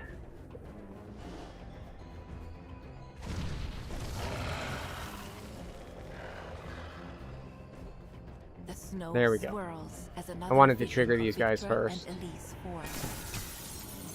What will you wish for when you reach the top? If the legend is true, you could. A strange clacking sound echoes from the passage Now, ahead. this is just an optional. But you don't have anything else to do while you're waiting for the quest to just talk about stuff. Of flesh and a man who thinks and feels. just your research. Well, what about you? The thing crashes to the ground, causing a section of the stone wall to shatter.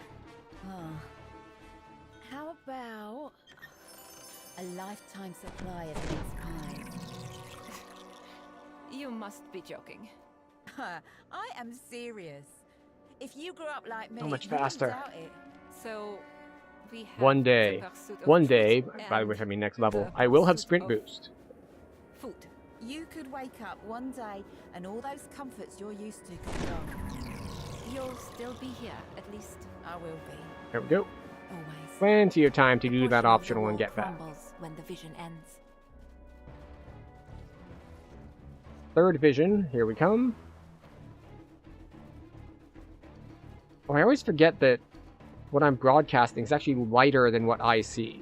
So if anything looks like a little hard to see for you, chances are I can't see it at all. Like the darkness or gamma or whatnot is actually different on the broadcast than what I can see. So if you see me like, why is he running into that wall? Like, there's clearly a thing there. So it's like, well, clearly is in the eye of the beholder.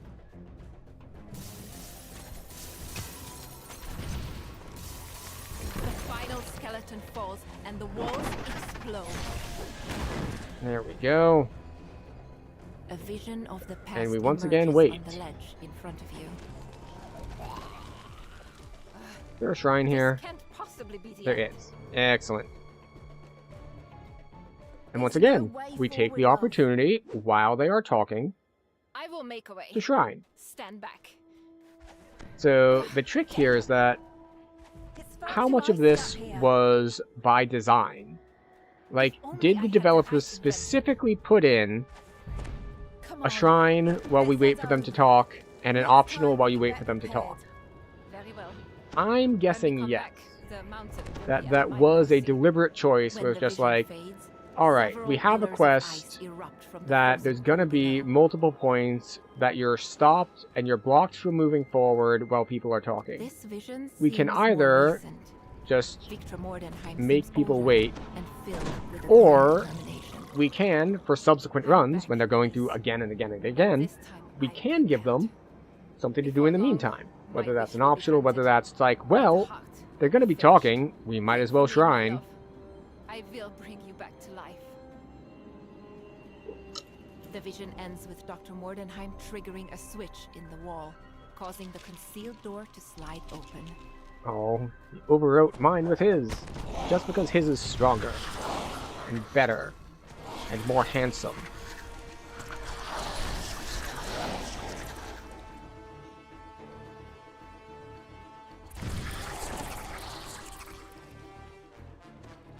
Alright. The funny thing is, I don't know if I'm going the right way or not.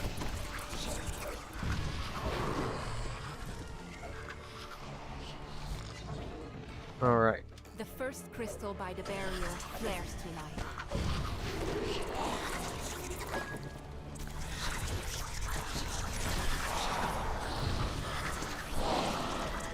Man, they have high reflex save, so it's taking me a lot of spell points to chew through them.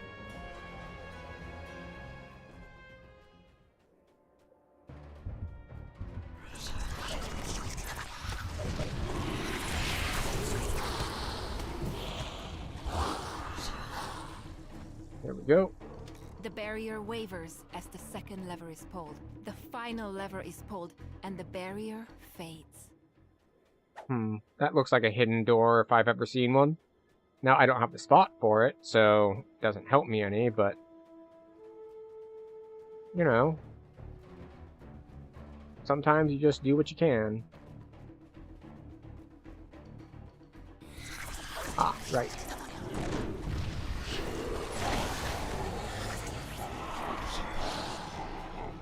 This is an As optional. you approach, the two amber golems begin to move. You hear stone grinding on stone. Two of the stone lions begin to move. The final golem collapses, opening the way forward. In this vision, Victor Mordenheim is speaking to some kind of unseen entity. She seems quite upset. As the last lion falls, the next 2 stone lions. There we go. Dark powers. These things have such high magic resistance, it's quite annoying. Answer to restoring life. A dread chill fills the air as the last statue comes to life. I bring you this heart. It is incomplete. It cannot save her. The wall at the end of the hole slides down when the stone lion falls. Alright, well, I got the optional for everyone. Of creation. And they got the correct answer. I understand now. 34K. I know what must be done. A thick snow begins to fall and the temperature plummets. You've seen how Victra's bargain with the dark powers gave her the ability to craft the unbreakable heart, and how the endless winter started immediately afterward. Mm-hmm. It's time to return to the city and think about how to stop Dr. Mordenheim. Alright. We made it through. Completion time 8 minutes. Ooh, that is a fast clip.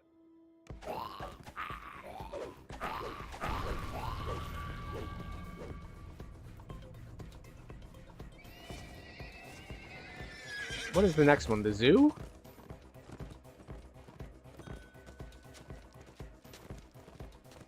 Alright, so he's capped as well. So we're about to go way slower, because the 2 people who clearly knew their way around better than I do are both bowing out.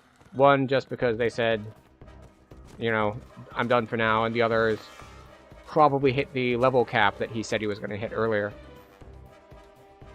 But we still have Barbarian Friend with us. So hopefully Barbarian Friend will be good enough to get us through without too much difficulty. You've come to this graveyard to find Dead Man's Crossing, where the body snatchers are set Immediately to congregate. tripped. Time to track down the leaders of the Deadlongers. The door of this mausoleum is missing. Looking inside, you can see a ladder poking up from a hole in the ground. Go. Apparently, Dead Man's Crossing can be found. Is left the correct route? Left is not the correct route. It's just rubble.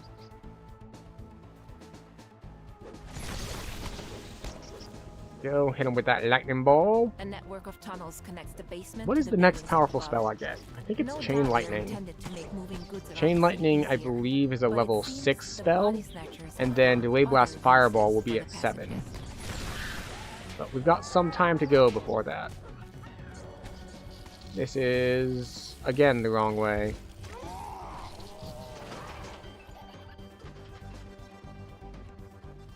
See? This is what I said. This passage opens up to a large cellar, where some locals have set up camp. Locals tell you they saw one of the... I don't know it as well, so we're gonna get really slowed down. Once it's not just me anymore. Or once I'm, like, actually leading the party instead of following. It's fine, though. Found another large cellar. To your surprise, this one appears to be set up as a tavern. Hi. After some discussion, you've learned the base you seek is to the east. Up we go. Shrine to the left. The way forward is to the right. Or maybe it's the optional that's to the right. You've arrived at what appears to be the main base of the body no. snatchers. This is the correct place. You find a mostly burned scrap of paper. The intact section mentions making deliveries to a service area loaded now. This dusty letter identifies one of the grave robbers as someone named Elise. Her main client seems to have been an unnamed doctor. Pop them. Pop them. There we go. So, this part can be a little misleading.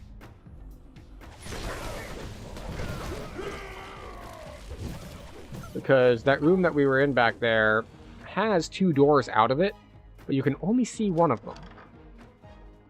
So, for that, we're just gonna have to go and pull some levers.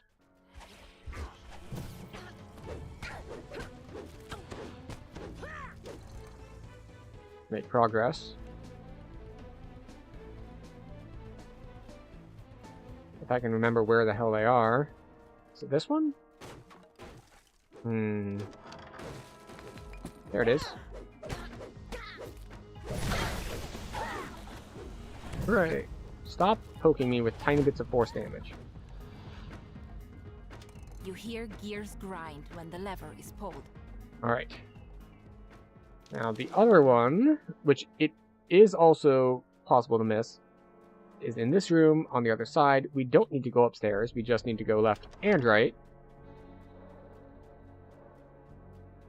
And I think this one is just straight to the end. And once we get in here, we fight Dreadname. Turns to face you, annoyed. You couldn't leave well enough alone, could you? Time for you to get what I gave old Schmidt. Well now, guess you're better than I thought. But Can we pull a lever? The dying body snatcher gasps out. Don't let them take me. Right. Now, With the second we lever could go down there for an activated, optional. The metal grate slides into the wall. And you know what? Fine. We go down here for the floor optional. shifts and buckles Hello, as rat. the creature rises from the refuse-strewn floor. The ground shudders as the massive creature falls. No chest? Or is it? Ah, yes. The chest is up here. Excellent. We are on our way. How are we on spell points? We are less than half, which is not great. Then again, we're pretty far along in the quest. So now we have to backtrack, actually. We backtrack all the way this way. We go all the way up. And then I'll point out where now there's going to be a door open that there wasn't one there at all before. And it's right here. There was the lantern over top, though, so there was some indication that there's something there. But it was not, like, actually fully visible. It really threw me the first time I did this quest. It was just like, wait, since when is there a thing there? I didn't see a thing there before.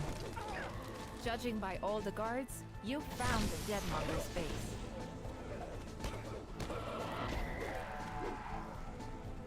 Alright, let him finish off that last one. And boss time.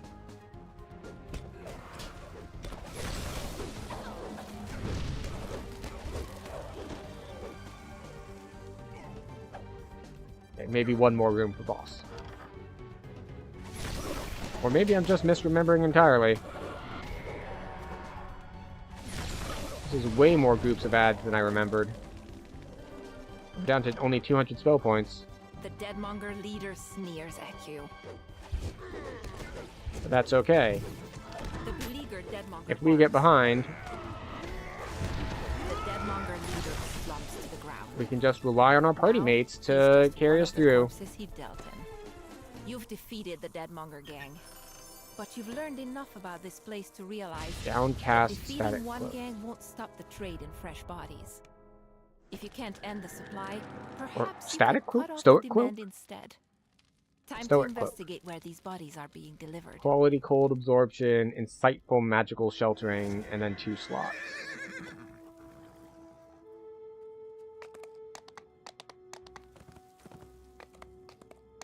You know, I think the cleric was running an XP pot.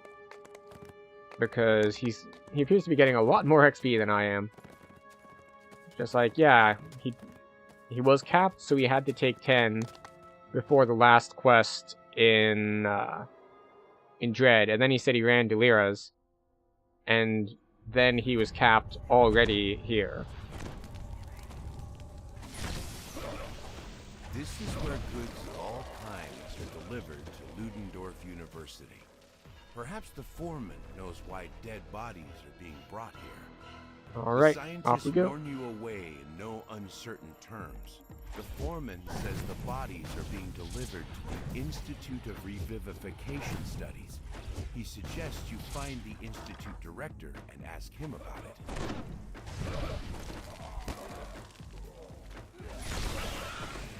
Okay, alright. This was the wrong way.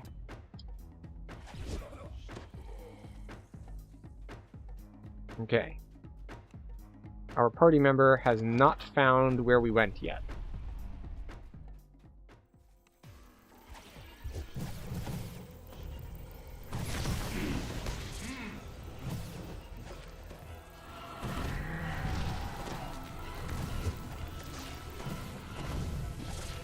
Oh no. Oh no! My nose is dripping very slightly. Very itchy. Ah. Excellent. Our ally has entered the quest behind us. So he will be joining us shortly as I slowly run out of spell points. Success! Crows the scientist next to the operating table. Now then, let's observe the revivified servitor deal with a practical problem. This unwelcome intruder. Okay, so we got the Institute key from here.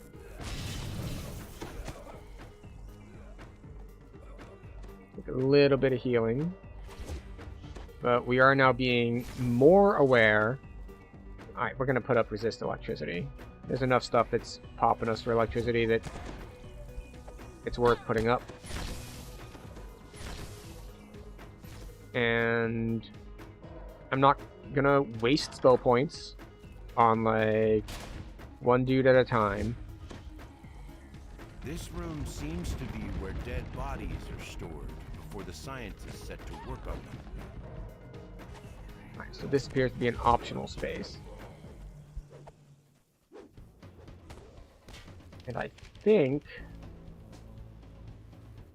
this is a shrine room? It is a shrine room. Okay, good. Oh, we got tripped mid-cast, so it didn't go off. Alright, up we go.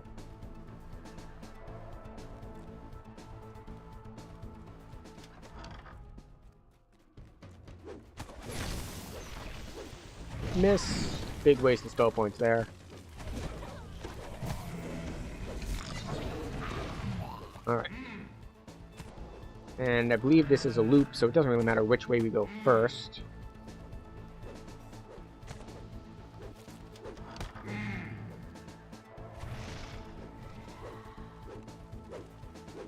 This is an optional? Yeah. This room is covered with mystic symbols, quite unlike the other laboratories. Yep. We'll take some crafting supplies.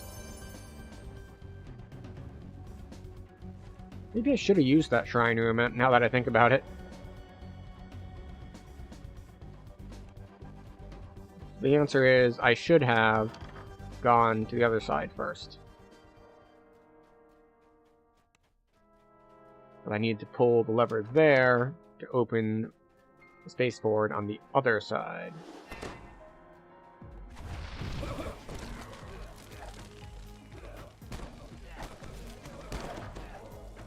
Right. Now we're going to have brains and jars attacking us.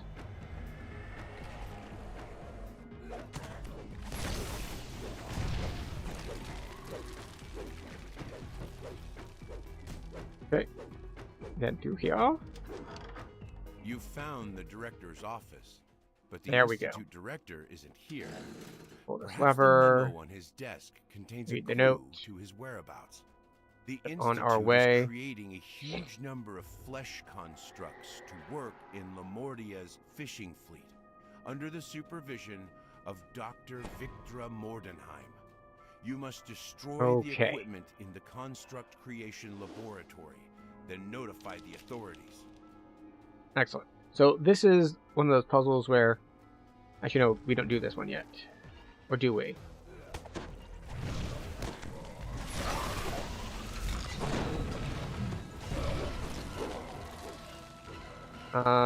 Yeah, I think we have to do the other side first. Yeah.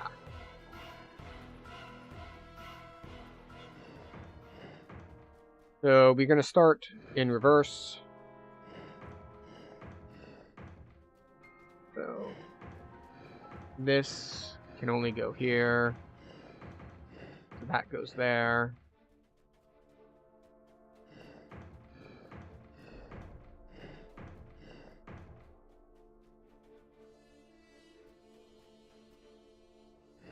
So this will go here. That goes there. That goes there. And this one will go here. And then 1, 2, and 3.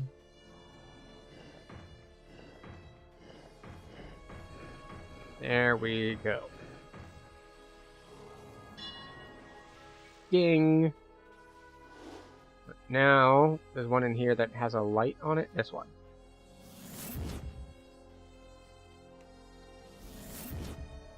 Now these are much easier to read which direction they're pointing than the equivalent puzzle in where is it? Myth Draenor, where it's the statues that have the hand, and the hand is just like pointing at something. It's way easier to read where the lightning is going than it is like this statue's hand is pointed this way, kind of a little bit. You spot the Institute director working on an array of equipment designed to create multiple constructs at once. He immediately rushes to attack. You won't be allowed to hinder this project, he cries. Too much is at stake. There we go. So after we kill everything, we need to break everything.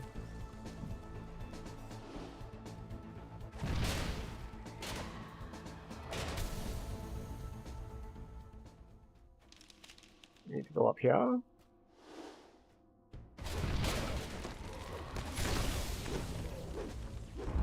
You've shut down Got it. this laboratory. Yet to stop this morbid scheme completely, we'll need to confront Victra Mordenheim herself. Time to contact Alright, the so we can authorities. barely take level 11, which bodes well for us. It means that we will be able to finish Lemordia without overcapping.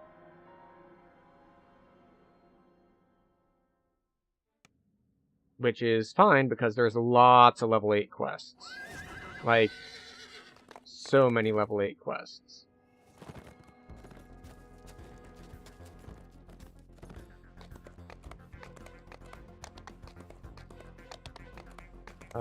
Most notably, I will say Temple of Elemental Evil is one that I like. Alright, where are we going? We're going that way? Okay, we need to go back to the bridge. I guess swimming is also an option, but I'm taking the bridge. We'll see if he beats me there by swimming.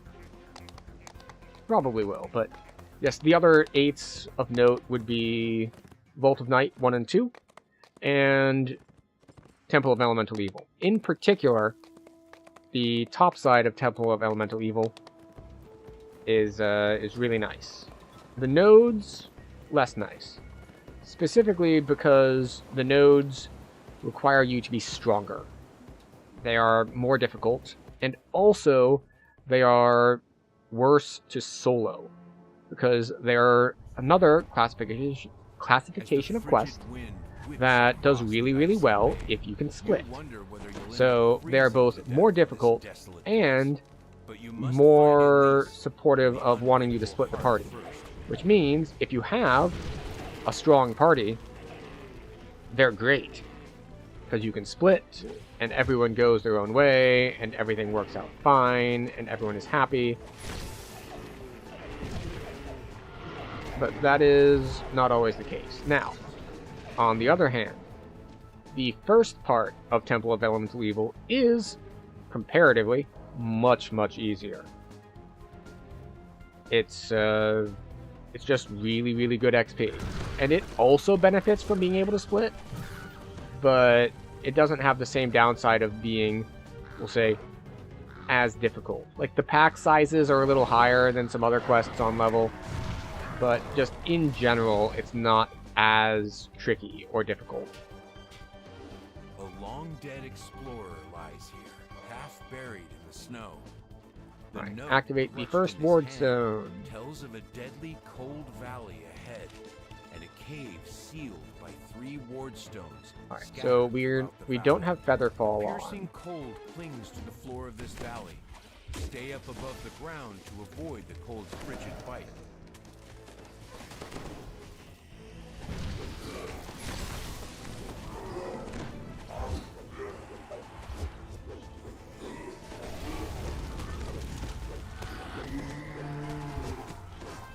Okay. Wardstone number 1. Ward stones stops glowing. 2 to go.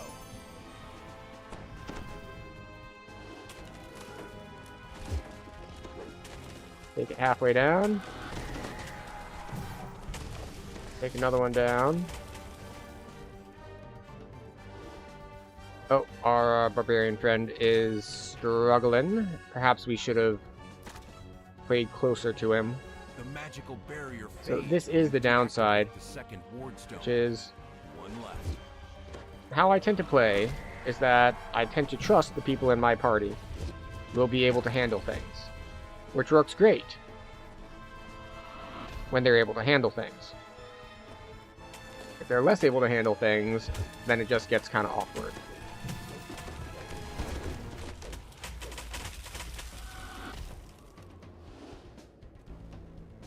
You know what? Let's give him a resistance to cold buff. That might help him. He appears to be taking consistent damage over time, presumably because he fell in. And there's a frost dot that hits you if you're falling in.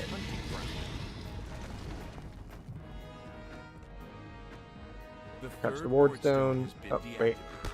Allowing you to access the cave at the far north side of the valley. Maybe I should have shrined. We're getting a little bit lower on the spell points.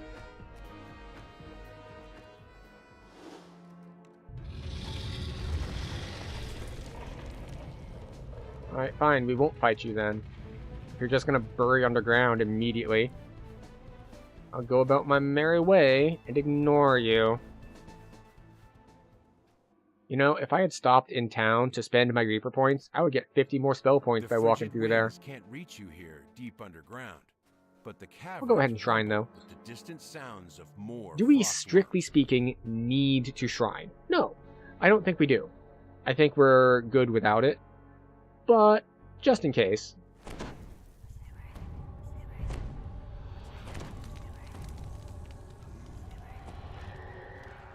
Might as well. Doesn't take too long.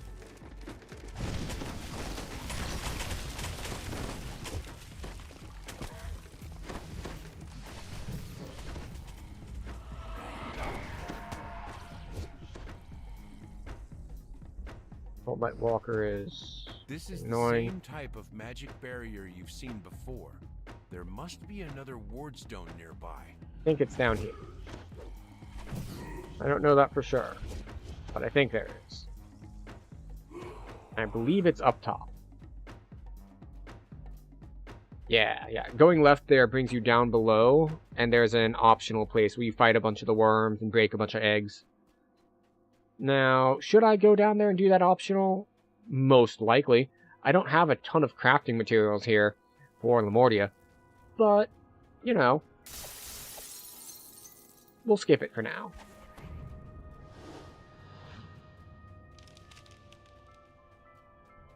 You found the final ward stone in the lair of the largest frost worm you've seen so far.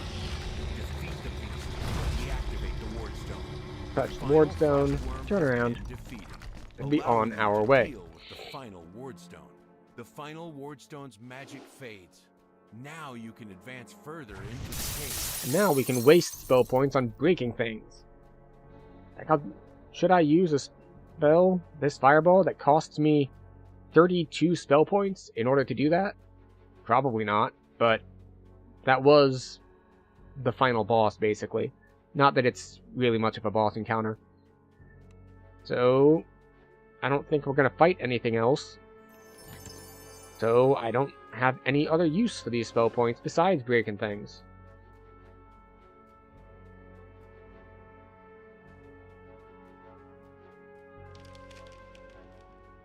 Okay, exit cave.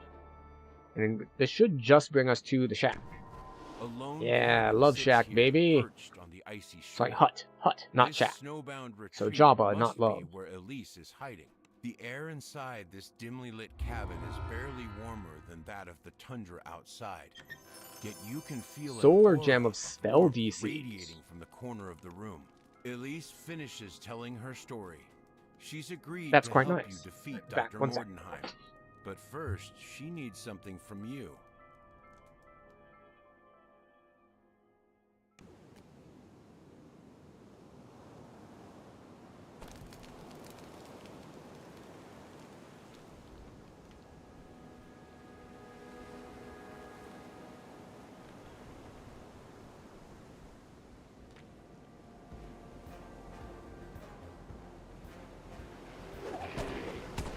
Okay, we have returned. We appear to be getting attacked, but our party member is defending us. Like a boss. Alright, so we have 4 more quests in the water yet, looks like. We've got these 2 over here, and then we got those 2 over there. So, are we going to overcap from that? No, we're just barely rank 51. So we'll get up to rank, I don't know, 53-ish, probably.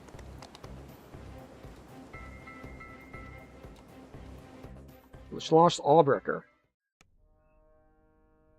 You get a sinking feeling. Alright, I think we're gonna put up electrical resistance. When you escaped, the servitors that had once been kept safely behind the electrical barriers now wander the caves freely. Thanks to you lowering the barriers. Oh, we got attacked by more from behind. You'll need to make your way past them, or through them.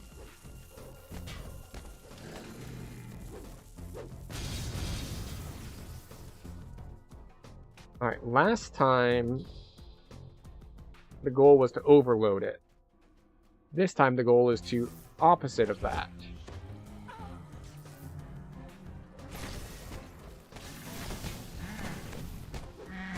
What? No.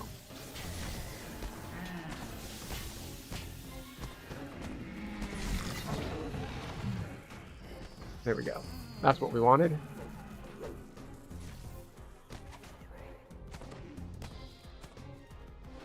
I'm pretty sure it's just the rightmost one. Yep, there it is. Hi.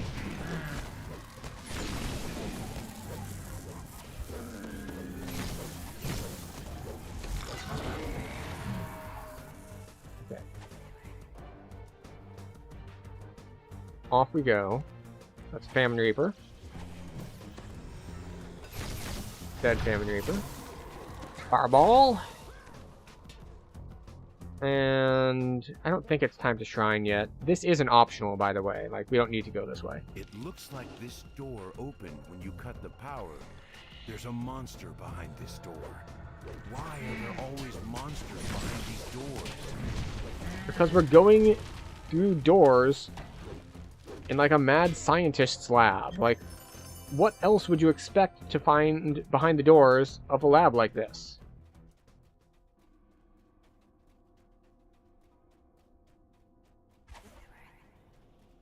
Takes so little healing. Like, I know by default Warforged take half healing, but that's strange. Like, the body man, of the giant flesh construct you fought here is nowhere to be seen. And there is also a debuff that to healing in Reaper, but on R1 healing other people, the debuff's like 4% or something. It's quite small. The elevator takes you to the upper floor of Schloss Allbreaker. The doors here are boarded up and sealed, save for one at the end of the hall.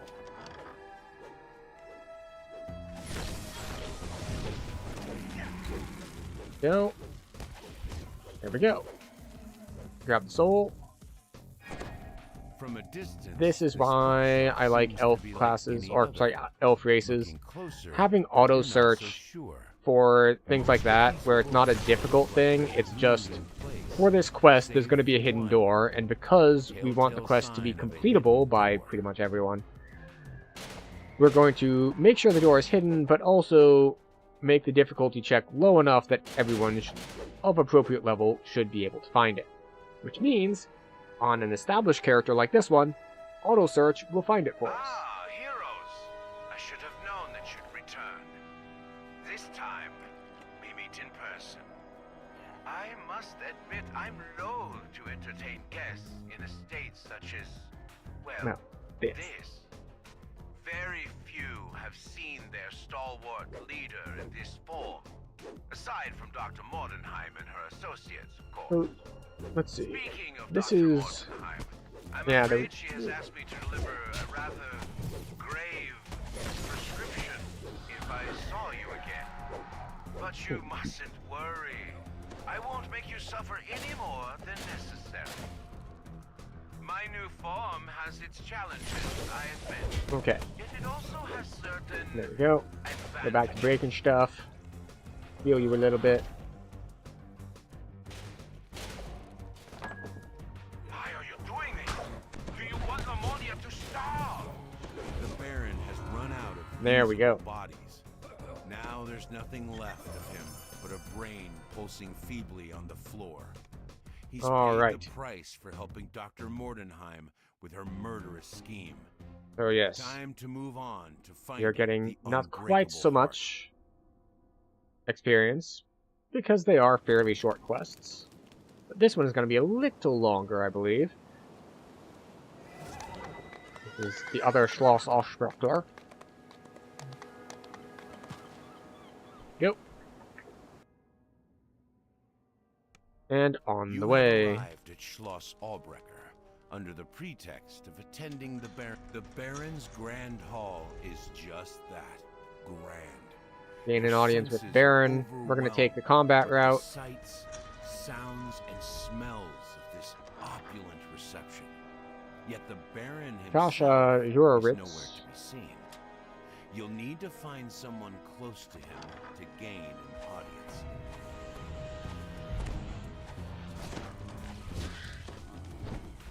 Please gather up.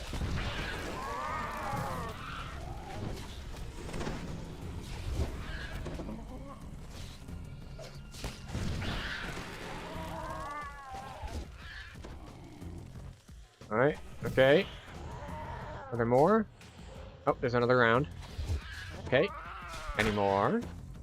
Please gather up for your area of effect. That should be the last of the Grimishnas. Now to return and see whether you can arrange an audience. You've managed to arrange an audience. Excellent. With the Baron at long last. Off we go. You can. A hush falls over the crowd, as if someone. Now we have to wait for them to talk for a while. To your surprise, everyone turns to listen to a voice coming from a small mechanical. Welcome to Schloss Albrecher. I am honored to have so many of Lamordia's most. So now we need to wait for them to talk for a while. But okay, so this brings us to time to consider what we can do. Actually, I should be switching shoes as well. However, you mustn't let my absence inhibit you. Lightfoot Greaves, yes. Do we lose defenses? Yes. But we gain freedom of movement. So that's worth it for now. And let's see, what else were we grabbing? We're doing a lot of electrical stuff. Do we have electric crit on us right now? 22 as opposed to fire, which is 31. Okay, so we don't have electric crit on us at the moment. Unfortunately, the electric crit item that I have, if I put it on, we lose 4 to our difficulty checks. And the woman in a lab coat from earlier. Yeah. The heroes I've heard so much about. Don't be We have gathered the party. Come in and tell me what I can do for you. Now we are standing on ceremony for 2 minutes.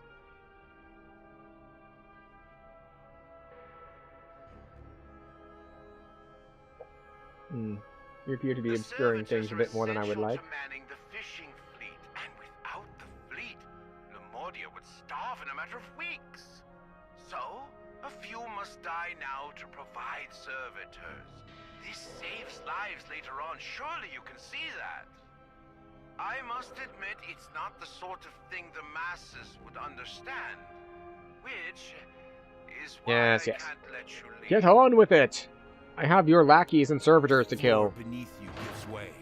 You plummet down to the dungeons below Schloss Albrecher. Schloss Albrecher. Schloss Albrecher. Another part of my home. A part most of my guests never get to see. This is where I keep some of the things Dr. Mordenheim sends me. They're useful Boom. for security. Alright, so same sort of puzzle as before. The one with the light on it is the one you hit first. Then you just go around and Follow what they're pointing at.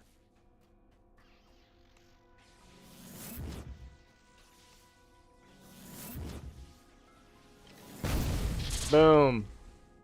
Oh, wait. This way. I almost went the wrong way. And our party member almost followed me. Don't imagine you can Such a downside to being trusted. My castle is staffed by very capable guards, and these caverns are full of other things. There we go.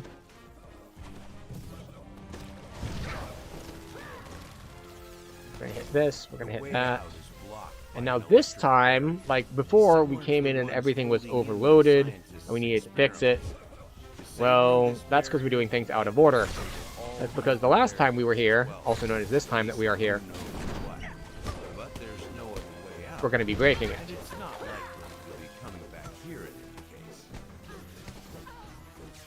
So this goes there, this goes there, that goes there, this goes here.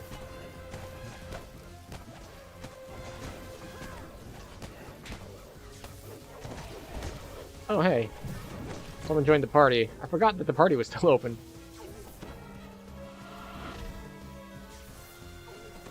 Okay, so... that goes there.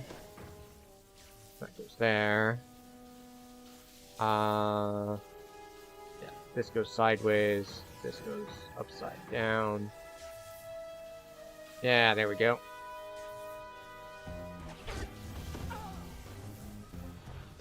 Alright. Near the end. So, essentially, the next thing that we need to do is that after we go out of here, we need to pull a lever and we need to escape. But I don't remember exactly where the thing is that triggers the end of the quest. So, we're not going to pull the lever yet. We're going to run in here, we're going to kill some things.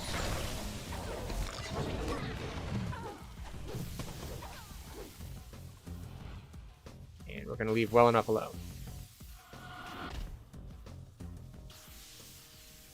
So, let's see. We're good there. We're good here. We hit that button. We hang out here. And then the other set of boots that we want to do, these are here for freedom of movement. But we have golden greaves, which are going to be our primary one. Next level, of course. Because... come here, you. Because of this, right here. Damage reduction, 15 minus. Also known as, reduces all physical damage by 15. Which, at this level, is incredibly powerful.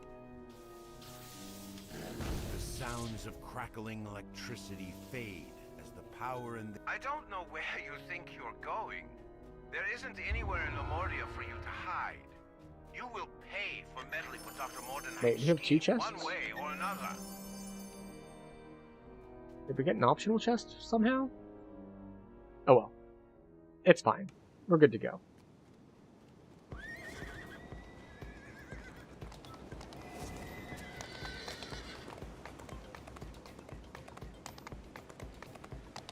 So we have 2 quests left, which is the zoo and the final one.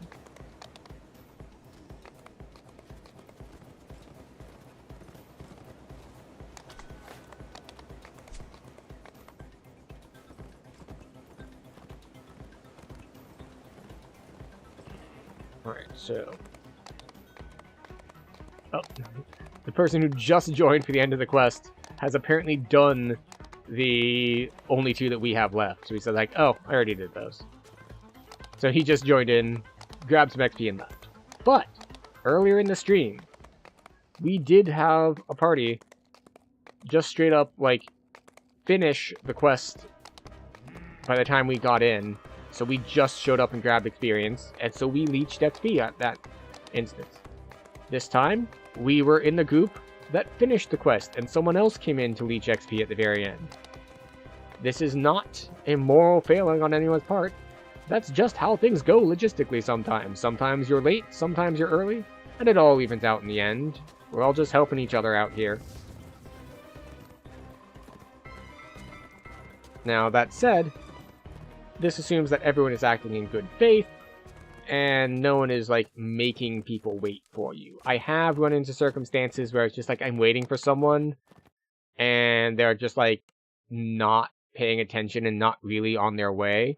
Specifically, this was in Three Barrel Cove, and it was Smuggler's Run, which is a fairly quick quest, so I end up, like, waiting for this guy. Eventually, like, after 10 minutes, I just finish up the quest. And if you're thinking just like, that seems like a long time, it is a long time. Like, I waited for a while because, of course, that quest is kind of in the middle of nowhere. It's kind of pretty far out in the, in Three Barrel Cove. But it's not 10 minutes away from anywhere in the game. It's just like, it's like if you're trying to cross the road and someone like waves you across. You gotta at least do that little like awkward half jog thing, right? Like, you don't just mosey on over. Gotta at least act like you're putting in some effort to appreciate that people are waiting for you.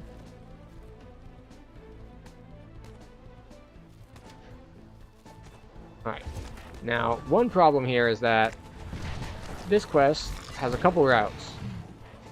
I do not remember the exact one that I need to take. You hear a rattling sound up above, as if there is something in the air vents. There is that. Like, I know vaguely speaking, the collapsed roof and well, but this is not it. Show that something terrible happened. No, this is not it. When presented with a frozen mass of intertwined keepers and animals, but I know that Mordenheim did not hesitate. We want to head this way. No, south. We want to head south. Oh, wait. I ran right past my turn.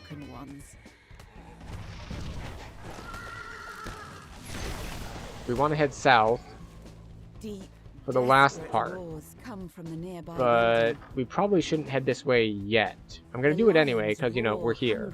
When you enter the building, from their gaunt but forms, the thing is that this is where the thing we need to fix is.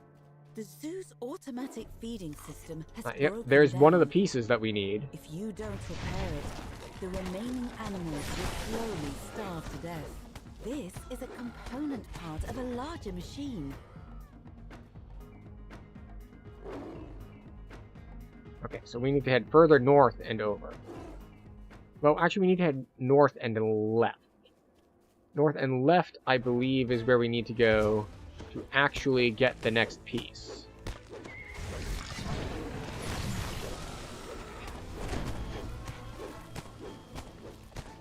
Like, I think this way is the way to get the other piece we need to repair it.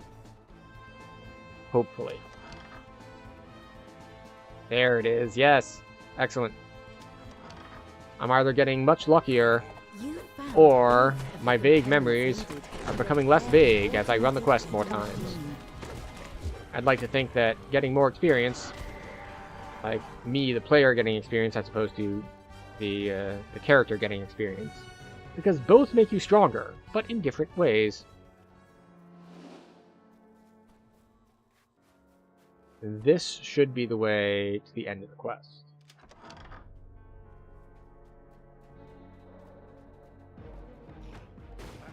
Oh.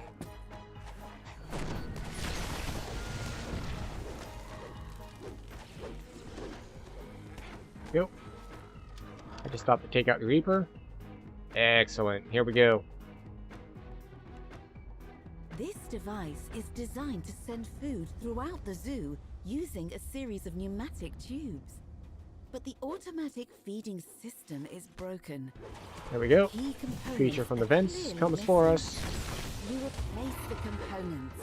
And there we go. The automated feeding system rumbles back to life, once more dispatching food and from tanks one quest to left. various parts of the zoo. Question is, Perhaps The zoo's animals will be safe. Can I remember now. the route? Because the last one bizarre is fairly form lengthy. drops down from the air vent, attracted by the sound of the working feeding system. With the feeding system repaired and Dr. Mordenheim's experiments dealt with, it's now safe for keepers to return to the zoo. The slow process of rebuilding can begin. And finally, take the boat to Schloss Mordenheim.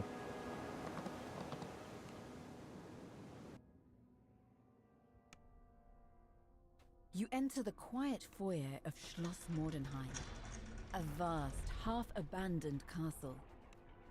Dr. Mordenheim surely waits. We investigate the elevator. But whether she's aware of Now your we plans activate is all unknown. power plants.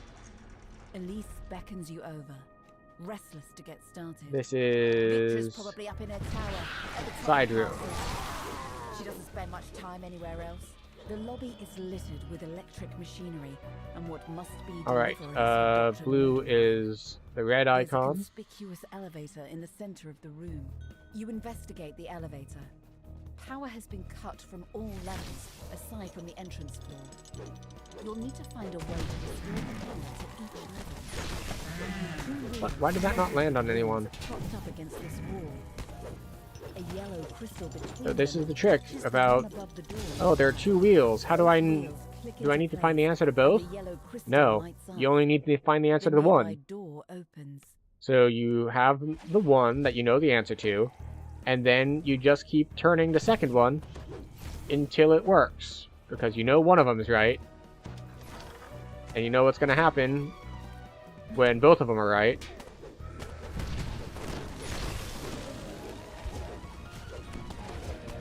So there you go.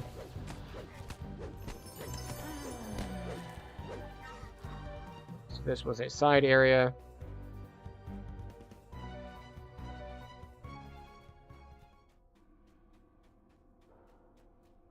All right.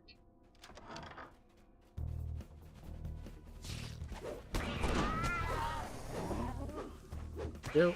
Pulling this lever illuminates a red signal crystal. This should unlock the locked door in the lobby to the north. Hooray! This door is locked, but you hear faint growling on the other side.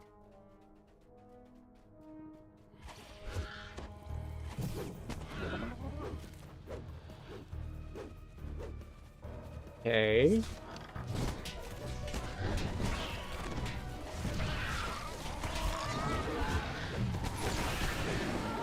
There we go.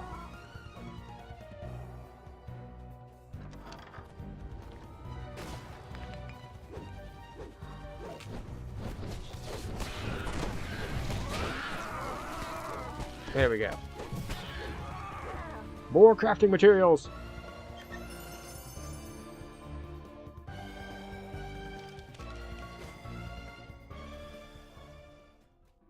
Now we come down here.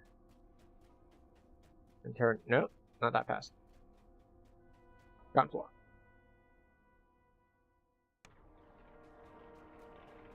Red crystal, because that's the one we pulled. That's blue, that's blocked. Shrine. We do not need a shrine yet.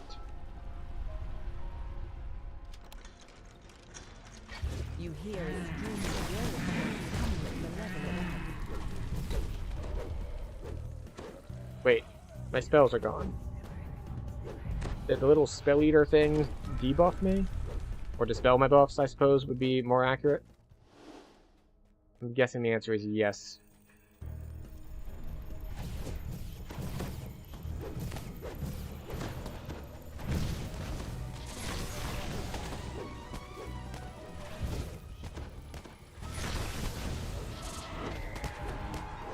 Okay. And down we go. Note, don't try to get clever here. Because there are ways to get down here without spawning those guys. However, if you don't spawn them, you can't pull that lever. So it doesn't actually help you any. So, just a word to the wise there. Actually, we're going to shrine. We did some optional side things, so it slowed us down. So shrining it is.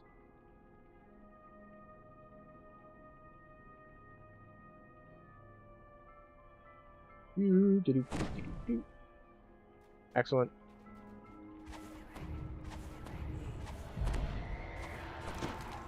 Resist acid and resist electricity, please. I didn't cast it. It's fine.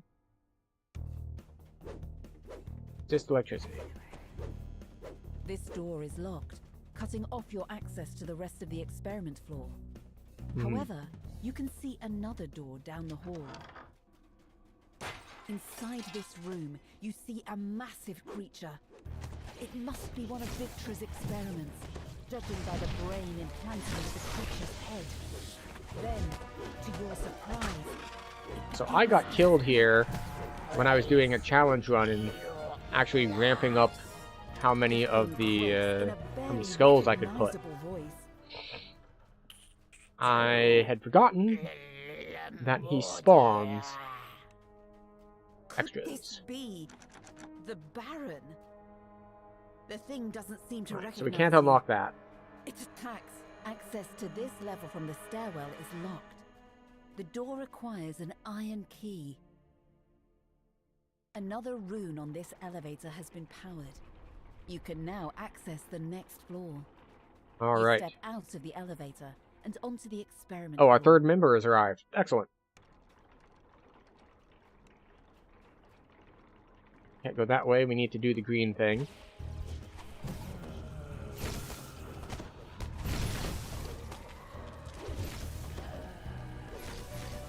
We have more electrical servitors. Okay, right. Yes, it's locked until we kill things. This, however, is one of those cases that makes a little bit more sense for things to be, like, locked based on the things next to them being alive. When you have undead, like, servitor things as your guards, that makes a lot more sense than if you have, like, living humans who would have to somehow agree to this concept of, like, so, if someone way stronger shows up and needs to get in, how do they open the door? Do they, like, steal the key from me? Oh, no, not at all. They kill you. Excuse me, what? Yeah, the door opens when you die, so if they want to get in, they have to kill you. Even if they don't want to. Like, they just have to. That's just how it works. Just like, I see. I would like to seek opportunities elsewhere. It has come to my attention that I am simply not the sort of employee that you need here. So, I will tender my resignation because I don't want people to open doors by killing me. I know that that's something that just doesn't make much sense. If you're a villain and you need henchmen, it's like, I don't understand. Are you saying that if someone came in that you would just open the door for them? Like you'd give them the key instead of dying? What do you mean you don't want to die for me? That doesn't make sense. You work for me. Obviously you should die for me. That's how it works, right? On the far side of this room to open. Oh, hello, Plague Reaper. Goodbye, Plague Reaper.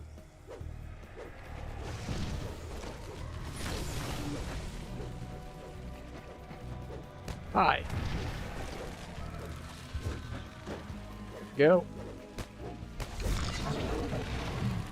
Excellent. This key will unlock a door in the stairwell that leads to the living quarters.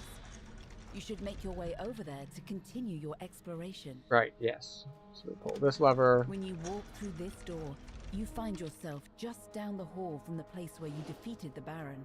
Ah, here we go. You use the iron key to the living unlock quarters. The door in the stairwell to the east.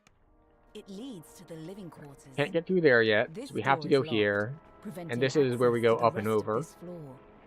But you can hear the buzz of electricity echoing from a chamber down the hall. You find yourself in a large room, covered wall to wall in electrical equipment. Scaffolding leads upward to a second level.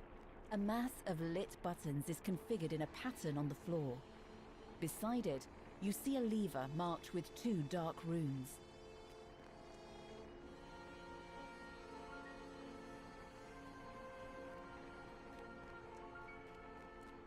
I think I've got it. Maybe?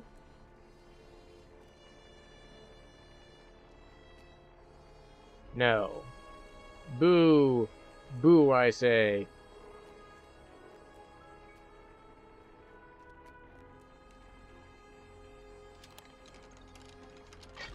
Let's try this route. Is this one that works if you just step on everything once? It does not.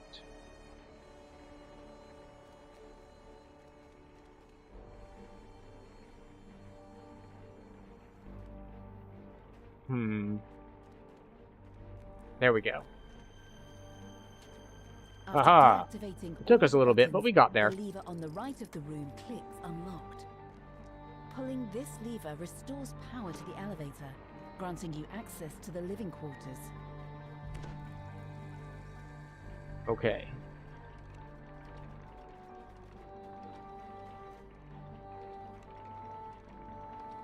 Basement? No, that's not where we want to go. Oh, wait, no, there it is. Why did it not give me the option to go to the living quarters before? Or did I just misread it? Okay. You can open the door. You enter a sparsely furnished bedchamber. It looks like it hasn't been used in a long time. It was our room.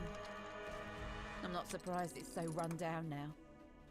Without me, Victor has no reason to spend any time outside of her lab. A large and mysterious figure lies on a table in the center of this room. Just as you enter, it springs up. Pulling this lever unlocks the door marked. Everyone's relying on me to go the correct way. Like they're following me, whereas I am lost and wandering. Just like, wait, you're following me? I'm following you! It's a green polar bear with what seems to be a gas tank on its back. The bear seems to be guarding the lever against the wall. The one that grants you access to the top floor. Alright, off we go. Before you can get close, the bear lunges toward you. The mutated polar bear falls, a cloud of noxious mist dissipating around it. You can now use the lever it had been guarding. Pulling this lever restores more power to the elevator. You've unlocked access to the top floor, where Dr. Mordenheim waits in her tower. All the rooms on the elevator have been lit. Now you can travel freely between all floors in the castle.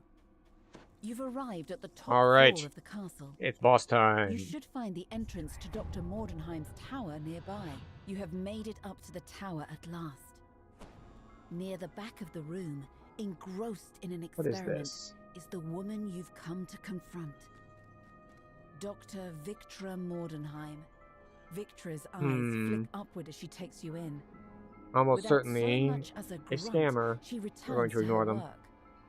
Elise, Well, I'll talk to them later. you've returned. And by talk to them, I mean it's probably a spam bot. Probably LLM driven. Because that's the thing. I've actually run into that a lot more recently. You know we have to. Like, they're getting smarter. They have more data to go off of.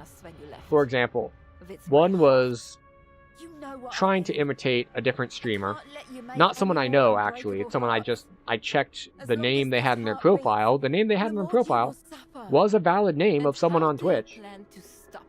Like, they had the same, profile picture and everything, so it was an impersonation sort of attack.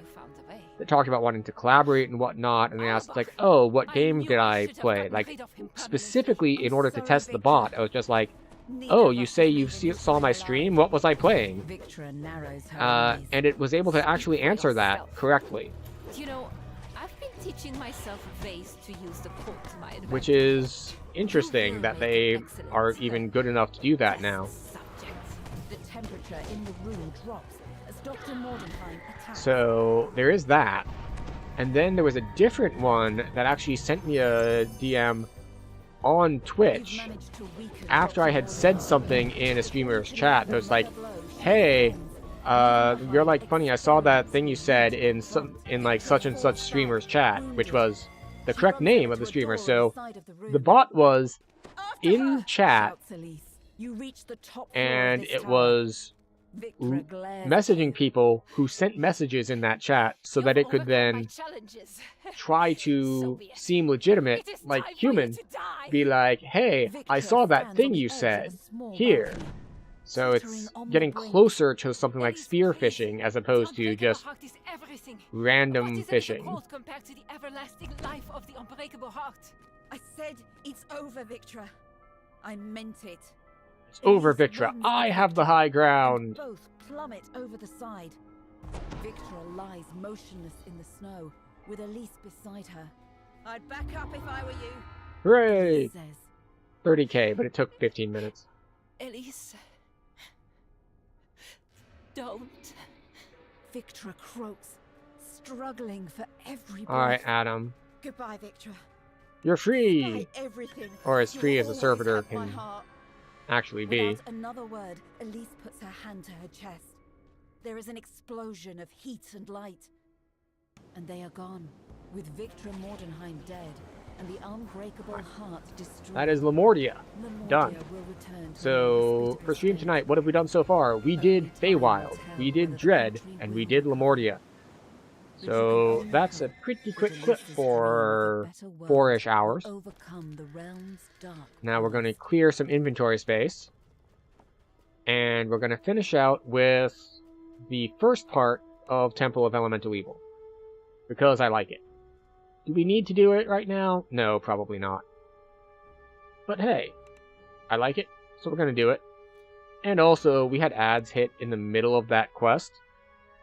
And it feels weird to me to, like, end immediately after ads ran. And so, like, that's just kind of a, like, bleh sort of thing. Like, a 3-minute out of block of ads into, like, 5 minutes of gameplay and then end. It's just like, oh. Sucks. So we're not going to do that. We're going to stretch out a little bit more.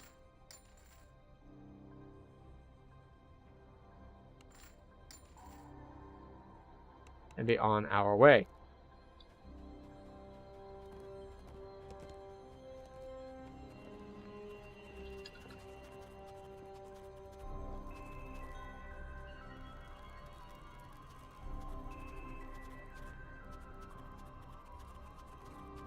Not one before.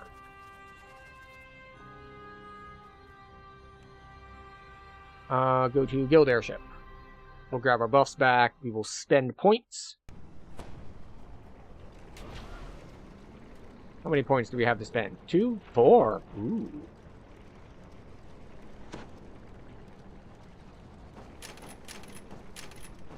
Haha! First point in sprint boost. Action boost. Sprint.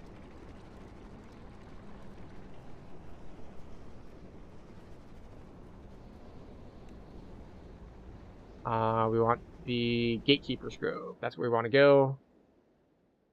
Oh, and of course, we took level 10, so we can actually spend Reaper points.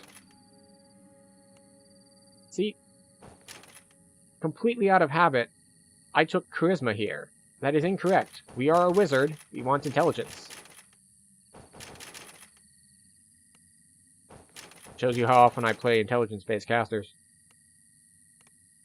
Reset this.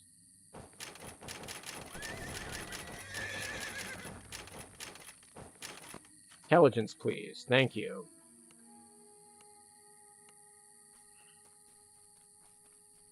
And off we go. So, the first part of Temple of Elemental Evil is very straightforward. It used to be that, okay, you need to go around, you have the 4 different nodes, and so on and so forth. Or the 4 different keys, and so on and so forth, I should say, for the first part. But, now that they split it into 2 halves on the top side, there's only 1 key. So, and we have Dimension Door, that makes this even easier for us. What we're going to do, Huge bronze doors we're going to hit Sprint Boost. With strange runes. It's clear that at some time in the distant past, the doors We'll double cast our AoEs. with soft iron. Notice the scratches and gouges Just to keep our dungeon alert down. and a cold shiver And we're just going to run it. So the goal of this is we run to the end, and then we fight these harpies. On the wall above We gotta kill all of the harpies.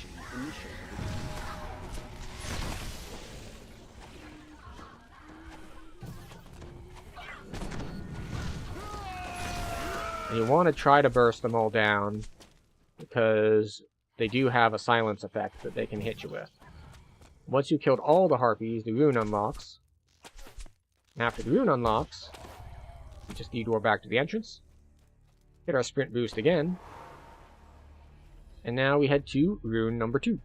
Now, rune number 2 can be a little tricky to approach from this direction, because there's a ballista in place. However, we have past lives that help us take care of that.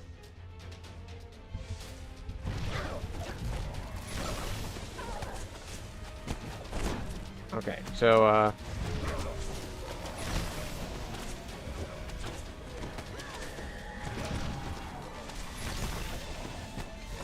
we are significantly weaker now because we got level drained. A pair of guards on the wall above the shield. And that is why we are not too concerned about the ballista. Because we can do that leap. And then it's not a problem.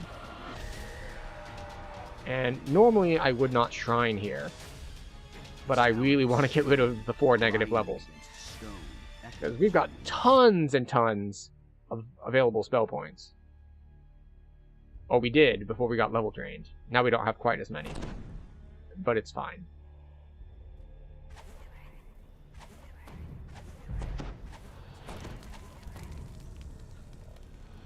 There we go.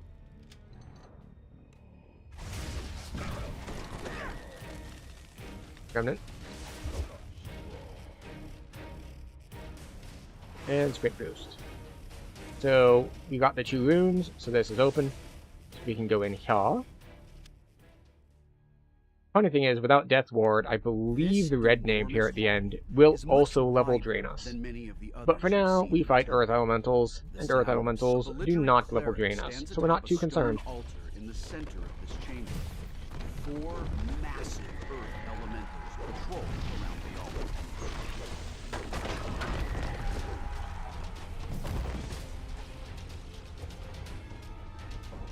Okay. The last one is stuck here? No, it isn't. Alright, where did it go? There it is. I just pathed the wrong way. Elementals have to pay. The cleric drops his magical wards to attack.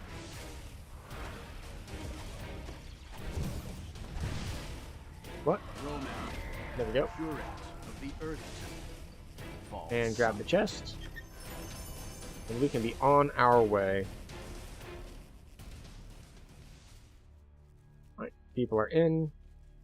Are we going to get our optional? No. So we did defeat 50 enemies, which is enough for the first bit of optional XP. But the next set requires us to defeat 100, and we're only at 58.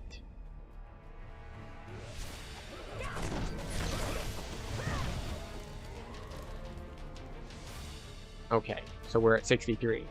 But still. This magical barrier glows a sickly green. Voices for It seems everyone. impenetrable, though in the center there's a small the barrier dissipates. Boom. Opening 17k. 4 minutes. This is why Temple of Elemental Evil is really, really nice. And this is the worst one of the two. The second half is better, especially if you can split.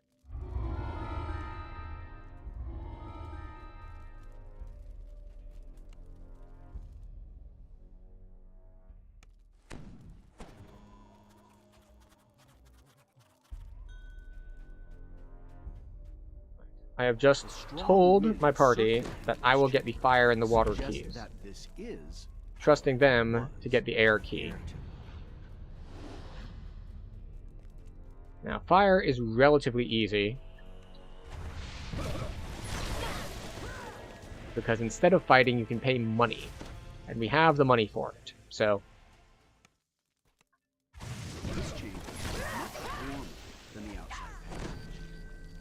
in, follower of Frey. A stern voice echoes. On the altar sits a small, cracked Wait, face. fire altar. Come, your tribute honors us, the prefect says, bowing. There we go. Soon, all will bend the knee One down. to fire, or die in their And then water, we are going to skip the slow parts of getting the water key by using Dimension Door. So that's what makes that easy for us. And you might be wondering, like, well, how does that work? Well, to get in, we need to grab the pail of water, dump it in the fountain. That part we don't skip. Is almost uncomfortably But after you grab the key, you need to fight the living pool, which is a gelatinous cube, and then you need to go to the sides and kill some elementals. as you fill the pool. And they did not get the air key at all. So we do not get the advantage of splitting because the party does not know how to play the game, which is The fine. room begins to shake, and a shimmering wall appears at the entrance. Temple of Elemental Evil is one of those that is notorious for being actually a little bit more complex, like actually requiring you to do things besides slam your face into stuff. So, not quite so bad as Crucible, but it is just one of those that you do need to know what to do at times. Now in this case, this is just basic, run the quest, grab the objectives on multiple different paths. Like, this is not a complex part at all. This is just, like, I said I'm going to grab these two things.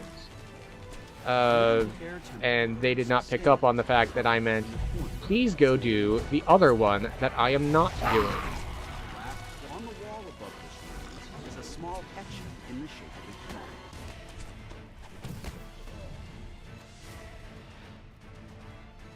So, yes, they are wandering, which is fine. We don't need to gather the party anywhere. And there is what?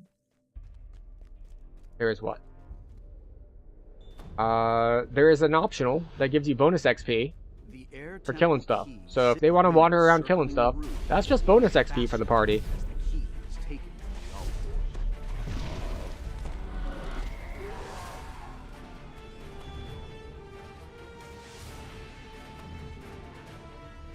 Alright, so we have the 3 keys. And notably, I, specifically, personally, have all 3 keys. This is one of those quests where the keys are not like quest flags, they are actually items. Which means if someone picks them up and is off doing random things, then you can't move forward. So, because I have them, I can move the quest forward, while other people are off just killing random stuff.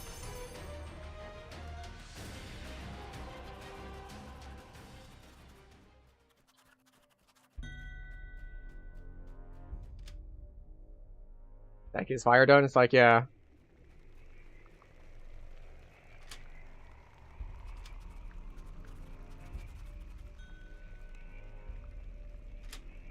Go.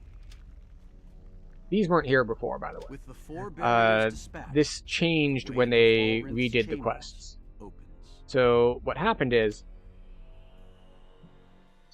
Temple of Elemental Evil used to be 2 quests, the top side and the bottom side. And the top side got split in 2. And this is the second half of that splitting.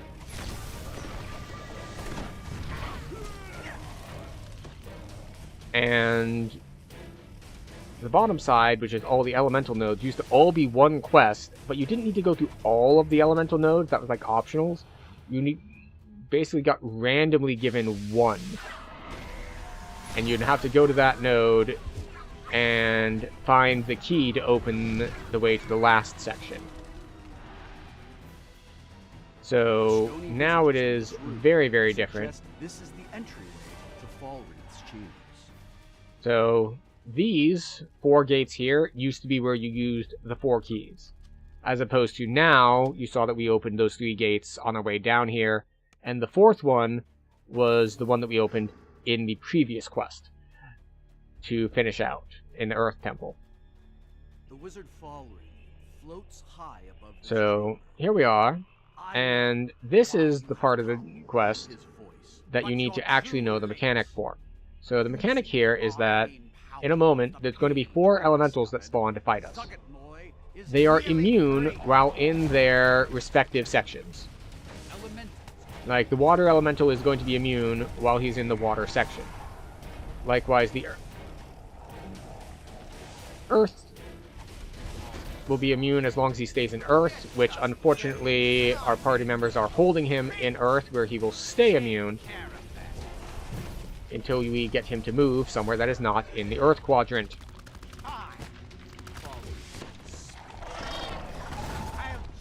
There we go. He's out of the Earth quadrant. Now he can die. Fallring motions wildly, attempting to invoke a complex spell. And I do not know where the barbarian is. His fight is already far away, I think.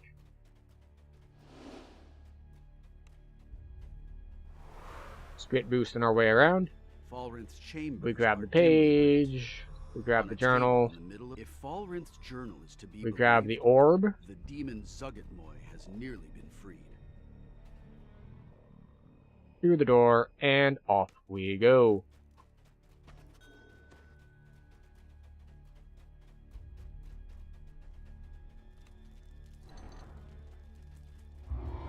Boom. 30,000 in, what, 6 minutes? 7. And that's with me personally having to grab all 3 keys. You can see how if the party had split and we didn't need to backtrack there, it'd be even faster. So, that will do it for us tonight. Thank you everyone for being here. We made a lot of progress. We got some good groups going, so we're going pretty quick. We got through Feywild, we went through Dread, we went through Lamordia, and we finished out in the Temple of Elemental Evil. We are now rank 54, which gives us just enough headroom to do Vault of Night 1 and 2 before we take 11, and then we can do Vault 3 and 4, and probably just skip ahead to Ravenloft. And the new House K quest, the Deck of Many Things quests, because I kind of like those quests. So we will check if we are raiding out to anyone tonight. Let's see who is on.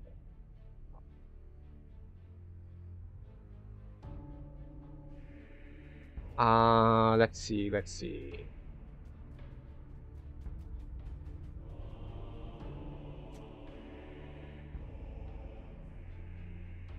You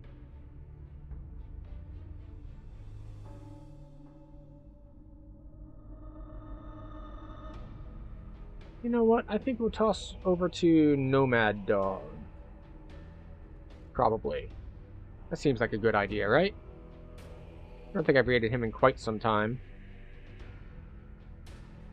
So, if you're on the YouTube side of things, thanks for being here. Thanks for stopping by, hanging out. YouTube doesn't let me do things like raid people because I am too small. They don't give me those levels of control. So, we will say goodbye to YouTube, and we will set up for our raid on Twitch. That said, this is our weekly DDO stream. We have 2 other streams planned for this week in games from the year 2008. One of them is Mirror's Edge, which is a parkour sort of game, from what I understand. And the other one is Dead Space, which I have not played before, but apparently involves cutting up aliens. So there's that. We also, if we work in another extra stream, we might do either Spelunky or Braid, so we can do a little bit more of the indie scene. So that's part of an ongoing series I have, where every week we move forward 1 year. Last week was 2007 for Bioshock and Portal. This week is 2008 for Dead Space and Mirror's Edge. And the next week will be 2009, and there is so much to choose from there. Machinarium, Borderlands, Batman Arkham Asylum, Trine, League of Legends came out apparently in 2009. So, we're